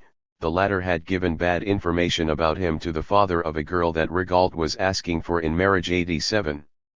He had made a fortune in his duties as prosecutor of the commune, and it was claimed that he had found his will, in which he left considerable sums to his mistress 88. Speeches of this kind were attributed to him. You have had an income of 5,000 francs for 2 years, you've been on the old man's list for 2 years. The old man was blanking. He also often said of a man, here is another who is marked, good enough to kill himself. And then the matter was written and decided 89. At the prefecture there were continuous orgies, the number of bottles of champagne and liqueur emptied in a single night was cited 90. Unfortunately, the bourgeois press did not always agree, and the following day we read in the Siècle. There were no orgies at all, as has been claimed. Indeed, the most distinguished people of the commune were found right at the prefecture. The conversation was lively and sometimes very interesting. There was a lot of discussion about atheism. Among them there was a very talented musician. After dinner there was almost always music, and very good music. A newspaper stated that, before leaving the Legion of Honor, the wife of commune member Eudes had sent 2 of her husband's assassins to the Café d'Orsay, to requisition 15 place settings of silver. And La Liberté reported from good sources that it recruited the female staff of its evenings from the women of the boulevard. The member of the commune Valiant, an emeritus engineer, who admittedly was not the first to come, had invented, as he assured himself, the incendiary bundles 92. These bundles, soaked in explosive material, were thrown into the cellars, where the smallest spark was enough to start a fire. A fragment of a letter had been found in the ministry he occupied, which began as follows. Sire, I began the relationship that. Letter evidently addressed to the German Emperor or Napoleon 393. One of the newspapers that covered the member of the Commune Nard, who was indeed a child, but full of heart and cheerful courage, began his biography thus. This one lived in debauchery and ended up as a bandit 94. Slander took all forms. It was reported everywhere that Thiers had given commune member Thiers, a former postmaster, a passport with which he had been able to travel abroad. Now, Thiers, a man of heart and character, incapable either of accepting or soliciting this dishonorable favor, was particularly sought after and was unable to escape from Paris until long after the May days. The illustrated print which, speaking to his eyes, most vividly strikes the imagination, participated in the concert with his touch.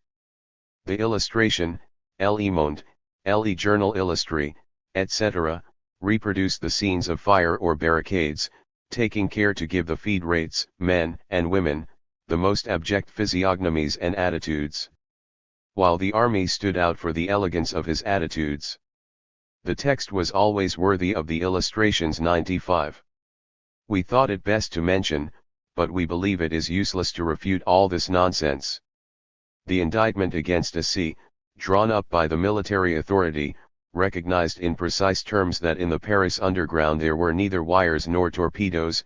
However, said the speaker, it was necessary to secure the route of retreat, therefore the more formal recommendation was made not to deposit anything either in the catacombs or in the sewers.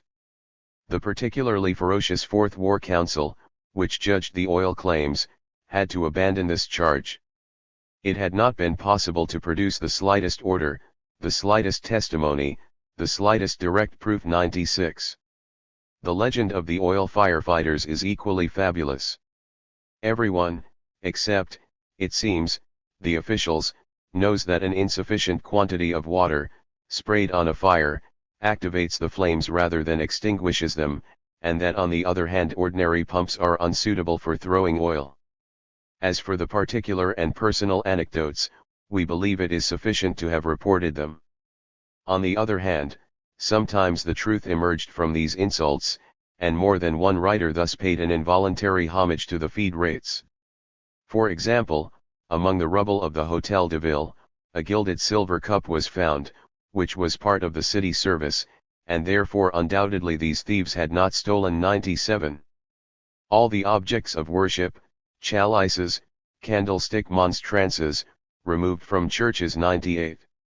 One day it was claimed that the feed rates had robbed the chancellery of the Palace of Justice before setting it on fire, and the next day ingots of precious materials were discovered in its ruins. The Commune had plundered the bank, it was said, and yet the Journal Officiel had to publish the following note. Since freedom of communication was re-established, the bank has received several letters, which demonstrate that the public in the departments is concerned about the fate of the securities and valuables deposited in the deposit boxes of this institution. The bank's government believes it is its duty to put an end to these baseless fears. The bank has never been invaded and, if it has undergone certain requisitions by the Commune, these have never concerned the securities deposited or funds in private current accounts. It was recognized that unsuccessful attempts at corruption had been made against Commune member youths and the Commune's General Director of Public Assistance THIRD 99. It was recognized that, apart from the chapels open to serve as a shelter against howitzers, all the tombs of Père Lachaise, even Thiers Funeral Chapel, had been respected 100. An individual, held as a hostage, said that he and his companions had been freed from Mazas prison during the fight and saved by the investigating judge of the Commune Warrant 101. It could not be hidden that, before the fire at the police prefecture, all the prisoners had been released, more than 100 in number, with the exception of only one who had distributed a lot of money to the National Guard and who, when he was shot, he still had 20,000 francs with him. Certain women also testified in favor of the Commune. To a defendant. What were you doing? I was secretary to the Minister of the Interior. How much did you earn? 250 francs a month. Not too much. The Versailles journalist said by way of comment, full of contempt towards such a mediocrely paid official.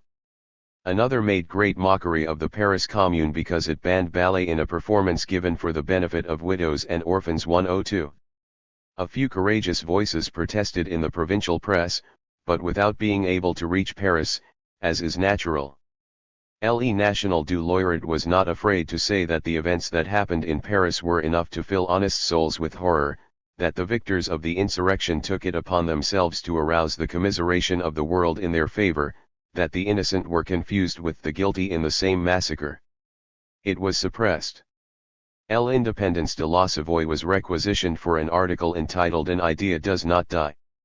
A large number of other newspapers, L'Emancipation, of Toulouse, L'Union Démocratique, of Nantes, L'Indépendance, of Constantine, L'Éclaireur, of Saint-Étienne, L'Ivre Républicain, of Marseille, La Tribune, of Bordeaux, Le Progrès, of Lyon, La Voix du Peuple, of Algiers, L'Echo de Loiret, of Beaugency, La Défense Républicaine, of Limoges, La Solidarité, of Algiers, Les Droits de l'Homme, of Montpellier, L'Alliance Républicaine, of Macon, L'Aigrelette, of Argentan, La Fraternité, of Marseille, Le Travailleur du Nord, La Presse Indépendante, of Angoulême, were reported.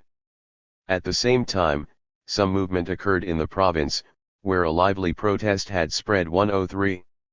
A riot took place in Pomiers, following the measures taken by the prefect of Ariège, to prevent the escape of the leaders of the Commune.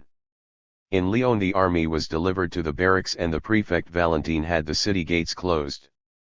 In Marseille the military authority believed it necessary to proceed immediately with the trial of the prisoners of the March Movement 104.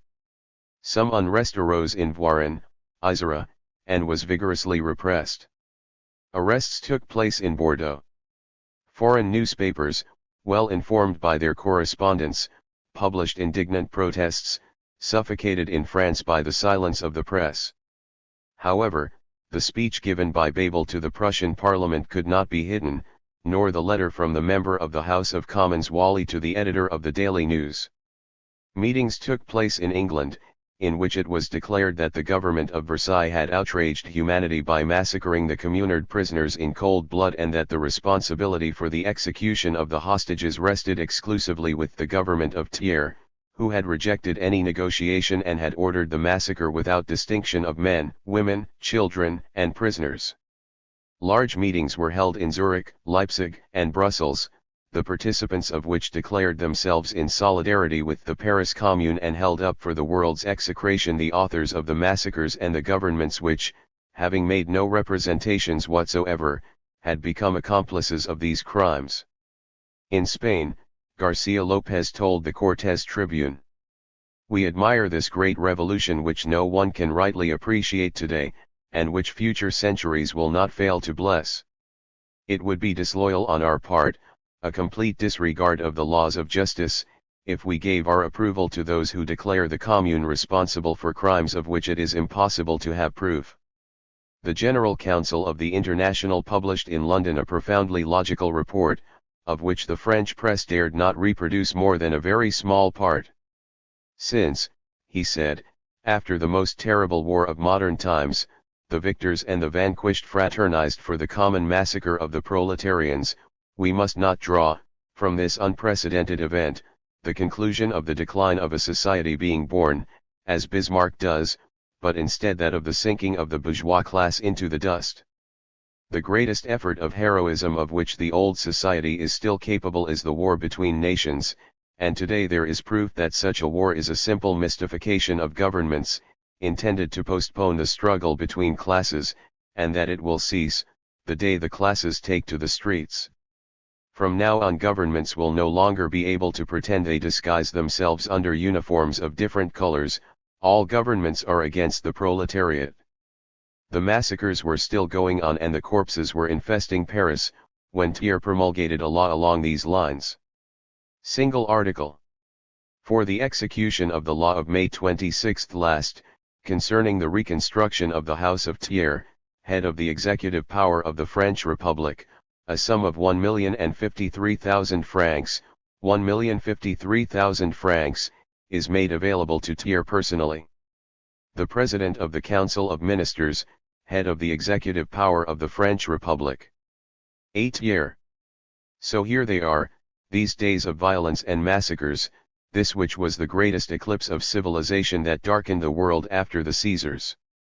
In the same way Vitellius rushed to Rome, in the same way he hit his opponents with an outflanking movement, he had the same ferocity in the massacre of prisoners, women, and children, he used the same volunteers who slaughtered the victor's followers. But at least Vitellius was not talking about the defense of civilization. What lessons did the victorious bourgeoisie draw from this frightening tragedy?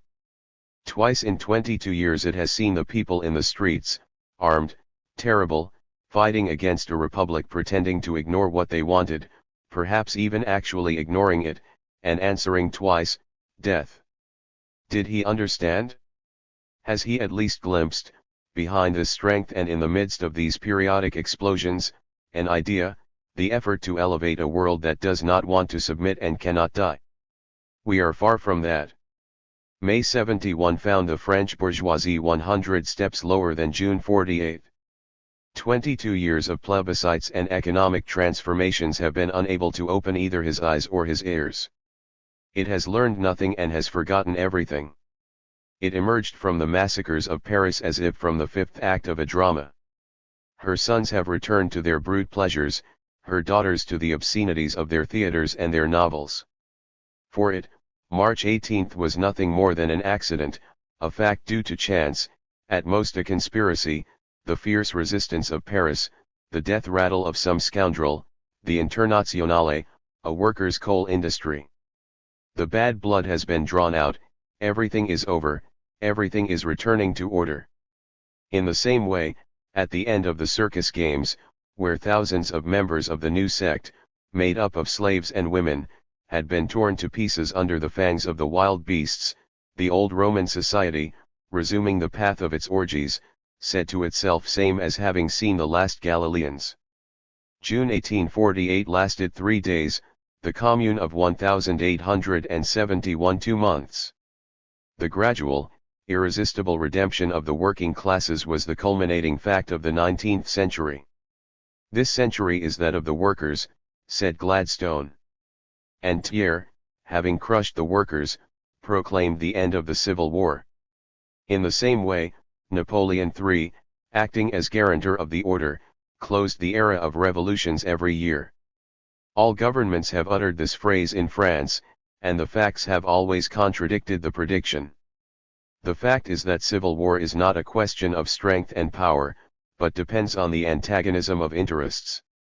He shot himself, he will be deported, the press and the association have been and will be suppressed. Very well, but the entire population of the city cannot be deported, and it will be necessary to fill, sooner or later, the void created in May in French industry, but there are meetings and associations born from the force of things, and they are the workers' groups produced by the organization of work. To break the socialist movement it would be necessary to destroy the factories, close the factories, plug the mines, isolate workers from each other and transform the cities into immense cellular prisons. Otherwise it won't be possible. Because the factory is the collective force. The collective force is the socialist idea, it is the strike, it is much more than the revolution of one day, it is the revolution in permanence. Notice that this force, that this crowd is anonymous. It has no leaders, it has no leaders. He wonders where the great men of March 18th were. There were none 105 and it is useless to rely on them. But the power of this revolution consists precisely in the fact that it is led by the average man and that it does not depend on some genius brain. The workers do not need great men to realize that their misery has survived all the regime changes. Since the beginning of the century, there is no form of government that France has not experimented with, there is no political party to which it has not provided the instruments of power, and yet taxes have grown incessantly and no state service has suffered a transformation.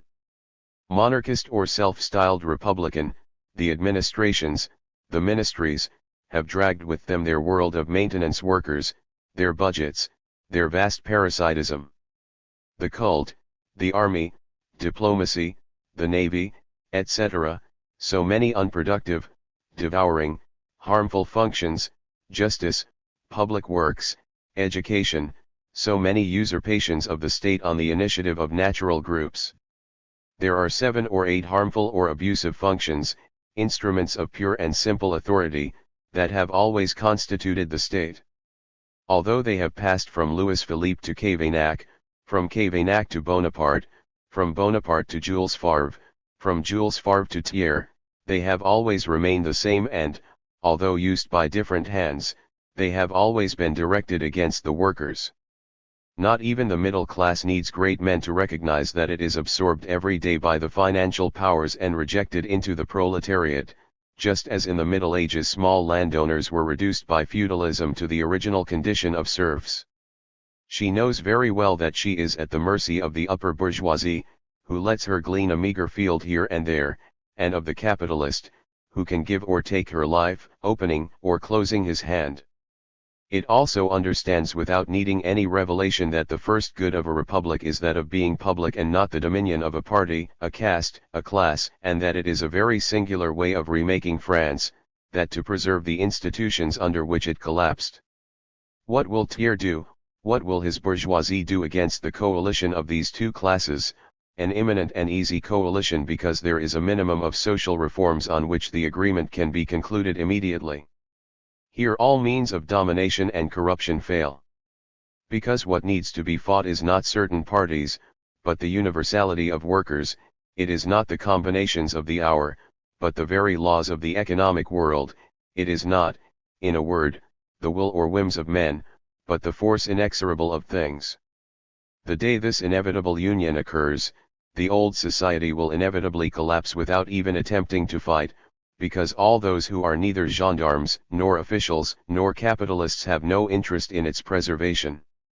Then and only then will civil war become impossible, but because the revolution will have resumed its course and replaced its scientific method with the empiricism of dictatorships.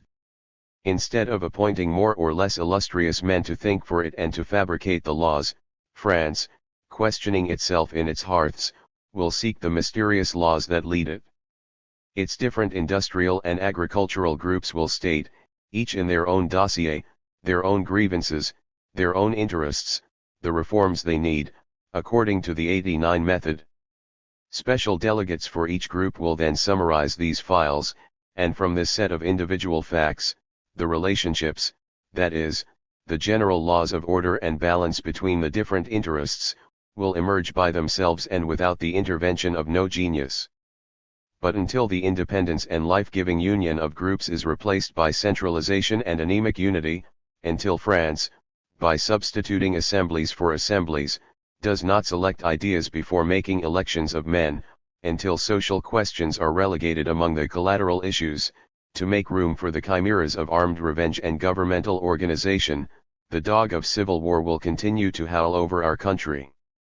The revolution of March 18 brought to light three facts that were contested or barely glimpsed until that moment: the constitutional inability of the upper bourgeoisie to carry out any of the transformations required by the law of progress, the reduction of all unitary parties, Republican or monarchist 106 to the same denominator, the empire, the birth of a new law, economic law, with the federative republic as its flag, the working class as soldiers, no longer instinctive or credulous as in 1830 and 1848, but aware of what it wants and the nature of its problems, distrustful in the same measure towards all parties and all men, confident only in herself, tempered in work, in study, in combat.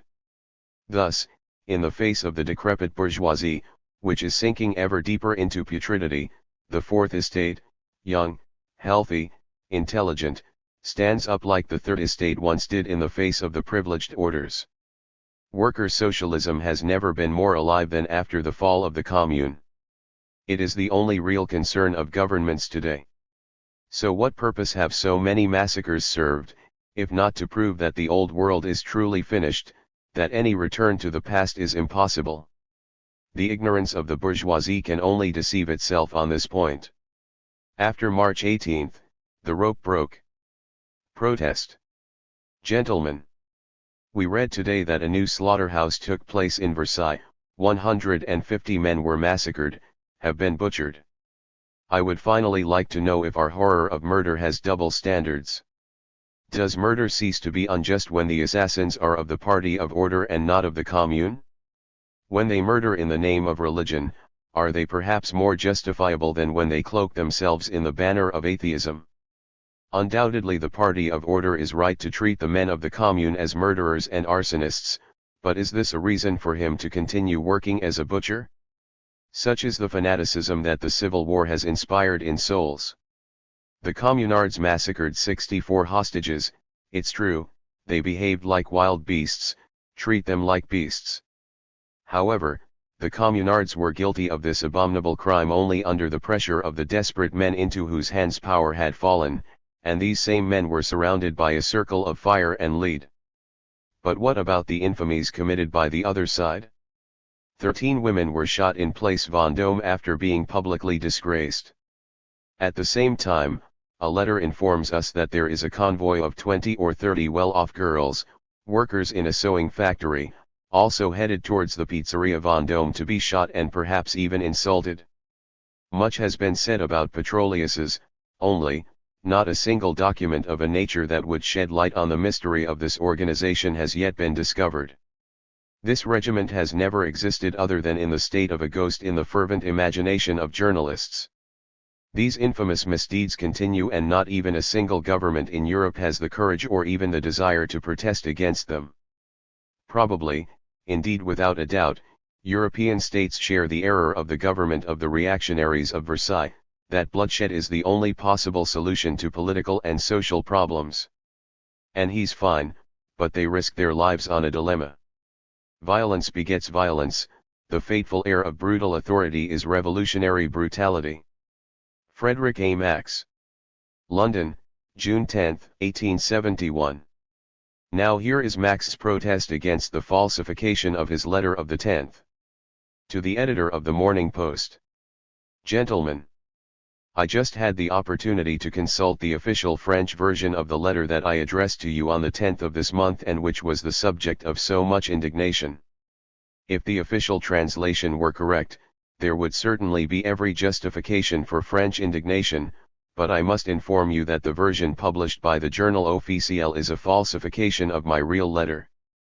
First of all, although the official version claims to reproduce my letter in full, preceding it with your address and following it with my signature, just 45 lines were printed, while 85 were suppressed. The omitted passages were very important and determined the entire character of my letter. I submit for your readers' appreciation the manner in which the other passages have been falsified by placing them in parallel columns.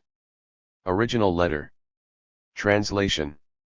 Undoubtedly the party that is in power honestly considers the communists as simple murderers and arsonists, and for this reason it continues with perfect tranquility of conscience to massacre them like false firefighters.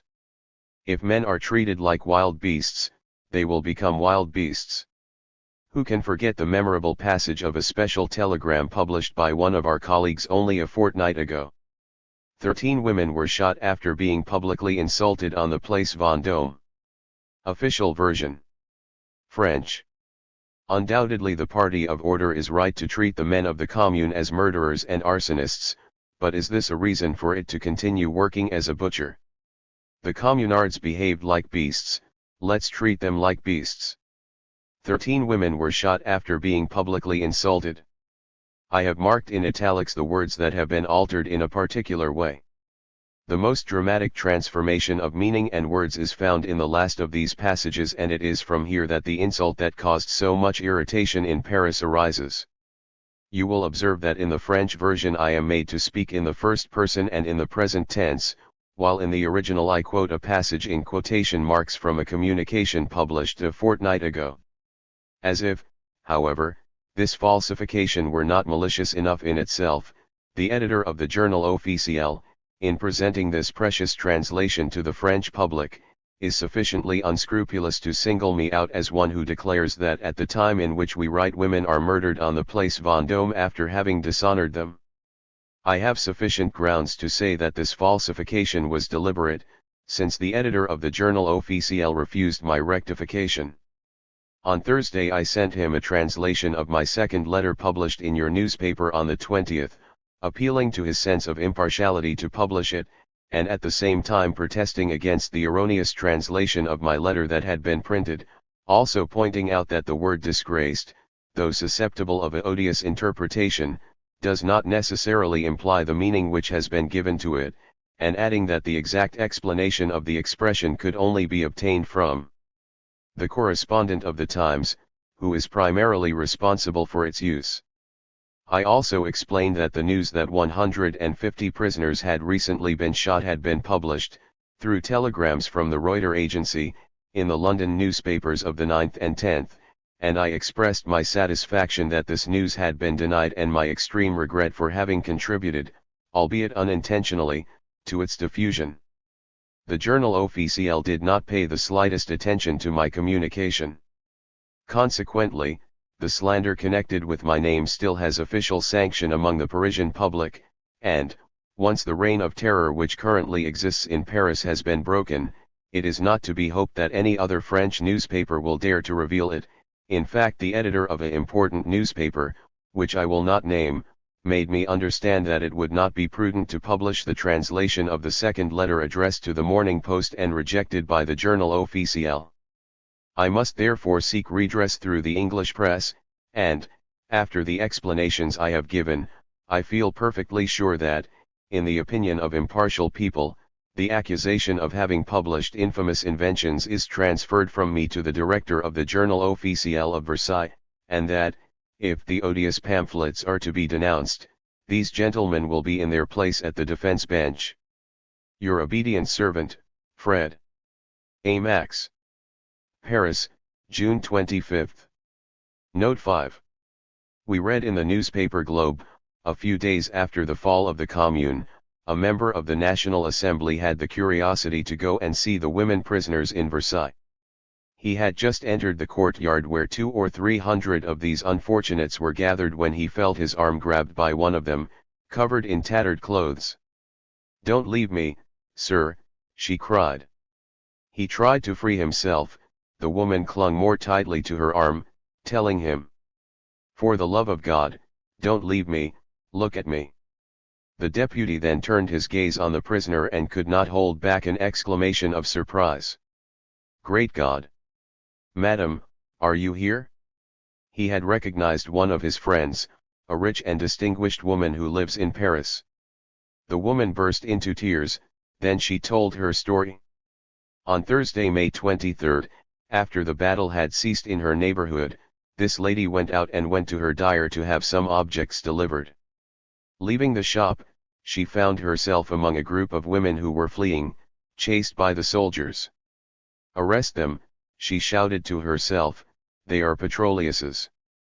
At the same moment the women were surrounded and, together with them, also Madame X, who, despite her protests, was sent to Versailles. The journey was made on foot, and one cannot form an idea of the moral and physical suffering of the unfortunate prisoner. Fatigue, hunger, thirst had exhausted her strength. At Versailles all attempts she made to communicate with her family and friends were fruitless. Everyone saw her as a true incendiary. Nobody wanted to believe that she was an honest woman. The deputy naturally hastened to have her released. Without him, she might have been transported with her companions to some penitentiary, to await the sentence of the War Council for weeks and months. This lady was convinced that numerous prisoners were also innocent like her, but she added, "we were treated with the same rigor as the guilty ones." Madam. Note 6.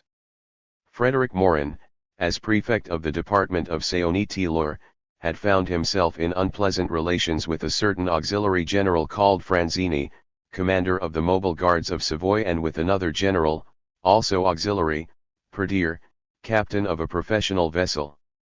On the day of the burial of the late Chite, after having attended the funeral of his former collaborator, he was passing along the Boulevard des Italiens when he met Franzini, whose current position he was unaware of and who, on the other hand, he did not recognize.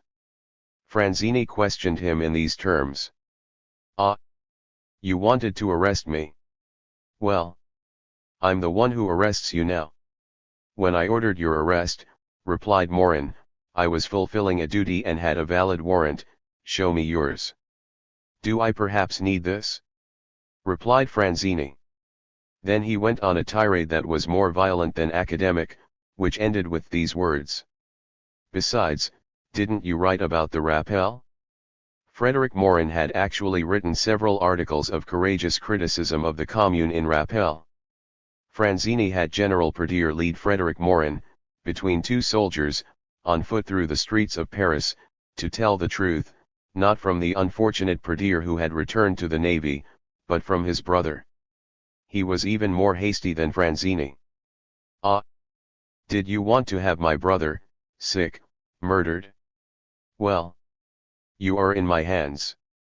And having said that, there were loud fist bumps in the hat from the former prefect of Saône-et-Loire, violent and vulgar words, absurd threats. Morin had the strength to contain himself.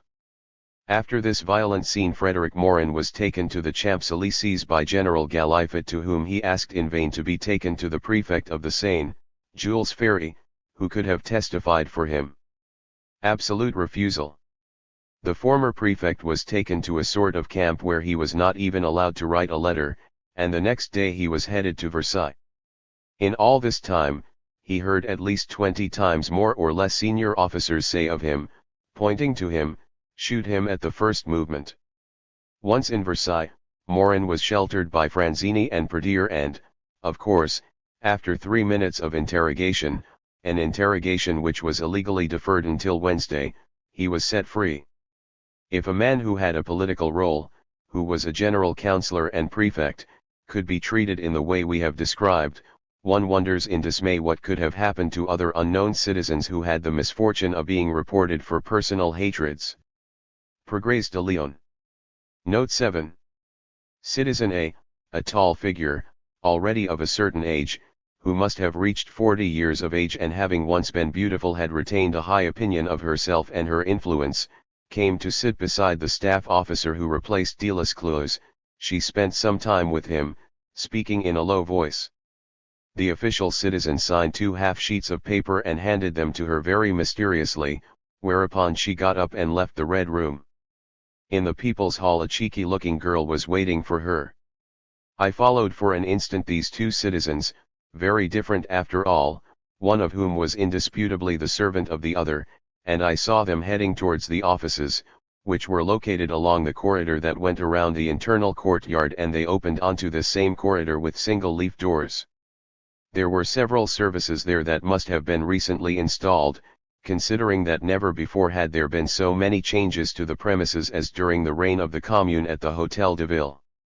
They first entered the office at the back, where primary education was located, under the direction of Menhir and under the inspection of Jules Valles, before moving to the second floor. They remained there for a few moments. Then the maid came out with a very large parcel in her arms. Citizen A followed at a distance and quietly closed the door behind her. They then entered the next office, then into another. Each time the burden increased. At the last visit, they were both very excited. A guard with large parcels in his hand followed them a few steps away, like a valet in a stately home. Out of simple curiosity, I in turn entered the rooms they had left and noticed that in the first one the clock, the candelabra and the 2 black marble cups had disappeared. The table carpet in the second office had served as a covering. The curtains of 4 windows, including the 2 in the third office, had also disappeared. Only then did I explain to myself the burden of the guard who accompanied the 2 women, and it occurred to me that some obliging delegate had requisitioned a carriage for the patriotic citizens who took such care of the villa's furniture. The opposite would surprise me very much. Marfari, Le Figaro, June 4. Note 8. Delescluze, since he must be called by his name, had a small and charming retreat built in the commune of the 12th district, of which he was elected to the commune and which he administered as delegate, where he went to rest from the cares of power, in company of young Vestals recruited into the legion of the Petroleuses. Furthermore, this town hall had been transformed into a phalanstery, and the night in which General de Longuerio returned, the same one who together with General Chanzy was treacherously arrested in a carriage, by order of the commune, and held prisoner for a few days, it offered a spectacle as strange as it was repugnant. Each couple had fled from their room in complete disorder. They were numerous, since almost all the rooms in this vast building had been transformed into bedrooms. On the floor, on the furniture, in the unmade beds there were nothing but rancid falsebuns, yellowed petticoats, torn corsets, remains of food, bottoms of bottles, shards and stains of all kinds, reminders of the usual orgy of the evening. The soldiers had to immediately clean and disinfect the town hall to make it accessible, without too many dangers to sight and smell. Delescluze, the Erostrato Marat, who wanted to give freedom a funeral worthy of her, therefore had her nest in this place of delight. Messer Verger's lover, another elected member of the 11th district, who had been appointed delegate to the orphanage in Oberkampf Street, used her new authority to order everything that could provide some pleasant distraction to the great men of the commune. These facts were already known and almost public.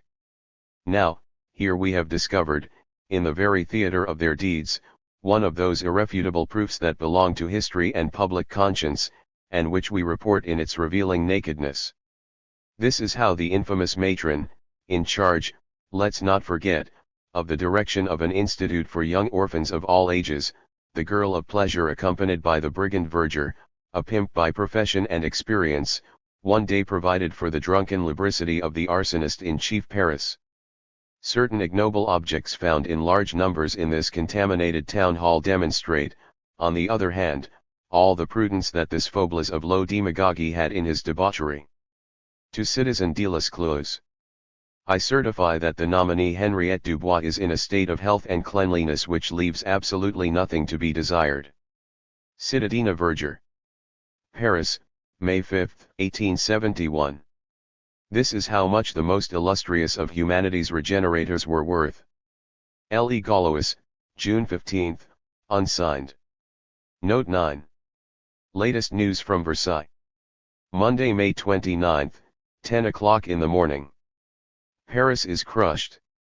The insurrection, decapitated, sinks in the blood of its defenders. The cruel, relentless massacre, which strikes blindly without respite, concludes the victory of the friends of order. We deport everyone, we shoot everyone, even mortally wounded prisoners. Our good friends, the Prussians in St. Denis, the kings, each in his respective country, arrest and hand over to our vengeance the rare fugitives who attempt to escape death. Hooray! Paris is crushed, destroyed, defeated. Order reigns. Honest people have taken over. 200,000 scoundrels, by proclaiming the Commune, proclaimed, in effect, the Federative Republic. The monsters almost succeeded, but the friends of the order sat vigilantly at the Assembly of Versailles and happily thwarted these guilty maneuvers. Honest Republicans pay homage to France for very valuable services, Simon Muzzle's education. Picard restores the stamp and the deposit of 25,000 francs for the newspapers. J. Favre pursues abroad, with admirable zeal, every last fugitive. The villains had decreed that no official should receive a salary exceeding 6,000 francs, not even a general-in-chief. Moreover, they had reached the point of applying the effects of this law to themselves. It was intolerable. But order is restored. Be reassured, sweet friends of order, return to France, return to Paris. Return, faithful and wise captains, Labouf, de Failly, Fleury, Bazaines of all ranks, come and participate in the shower of decorations and large salaries that you have so well deserved. Come back too, bankers, businessmen, men of suspicious fortunes, stock market players, returnees, De Mornay, Myers, Robert Macaire of all kinds, returnees, loyal and honest suppliers of the army, come back, countesses, duchesses, whores of every rank, everyone come back. Order is restored. The villains had decreed the separation of church and state, and secular and compulsory education. Horror! Calm down, princes of the church, pious bishops and archbishops. Salaries of 20,000-30,000 francs will be maintained and increased. Be reassured, pious men of God, hypocritical tutors of youth, reassure yourself too, good people of the comrade. You will be able to continue to raise your children as you were raised, in the deepest ignorance, to make them citizens worthy of universal suffrage. Order is restored. Come back to, Pietri, agents of the open or secret police, you good gendarmes. The villains have broken your favorite weapons, revolvers and truncheons, but we have new improved models, come back. We need you. Order is restored. The villains burn the guillotine. Oh! The vandals! What have you become, pillar of order? Where have you fled, modest and intelligent servant, respectable executioner? More than ever we need your services. Order is restored. Come back everyone. Hooray! Come on, to the manger. France, crushed, mutilated, is not yet dead. It has the hardest, there is still some blood left in her veins, come back, crows, vultures, leeches. Order is restored. Note 10. Here is a sample of the convenience and dignity demonstrated by the War Council. The War Council of the 9th Military Division resident in Marseille. Presidency of Thomason, Lieutenant Colonel of the 84th Line. The President, do you now want to give us some explanations about the proclamation in which you branded with infamy the officials who remained faithful to the government's cause? Crémeuse, it's very simple, I represented the power at that moment and I had the right to order that everyone obey me. The President lashes out, in a burst of high eloquence, against this absurd and hateful claim. "You came out of the blood and the mud," he says to the accused, "may God not return there." Commander Villeneuve, deputy of the government commissioner, expressed himself in his indictment in this way. "These swashbuckling wanderers are guided by the dried fruits of all the disappointed ambitions of all degrees, by the adventurers of revolutions. Illustrious sacripants, their names form a sinister legend and their personality is surrounded by a halo of nitroglycerin, dynamite, and petroleum.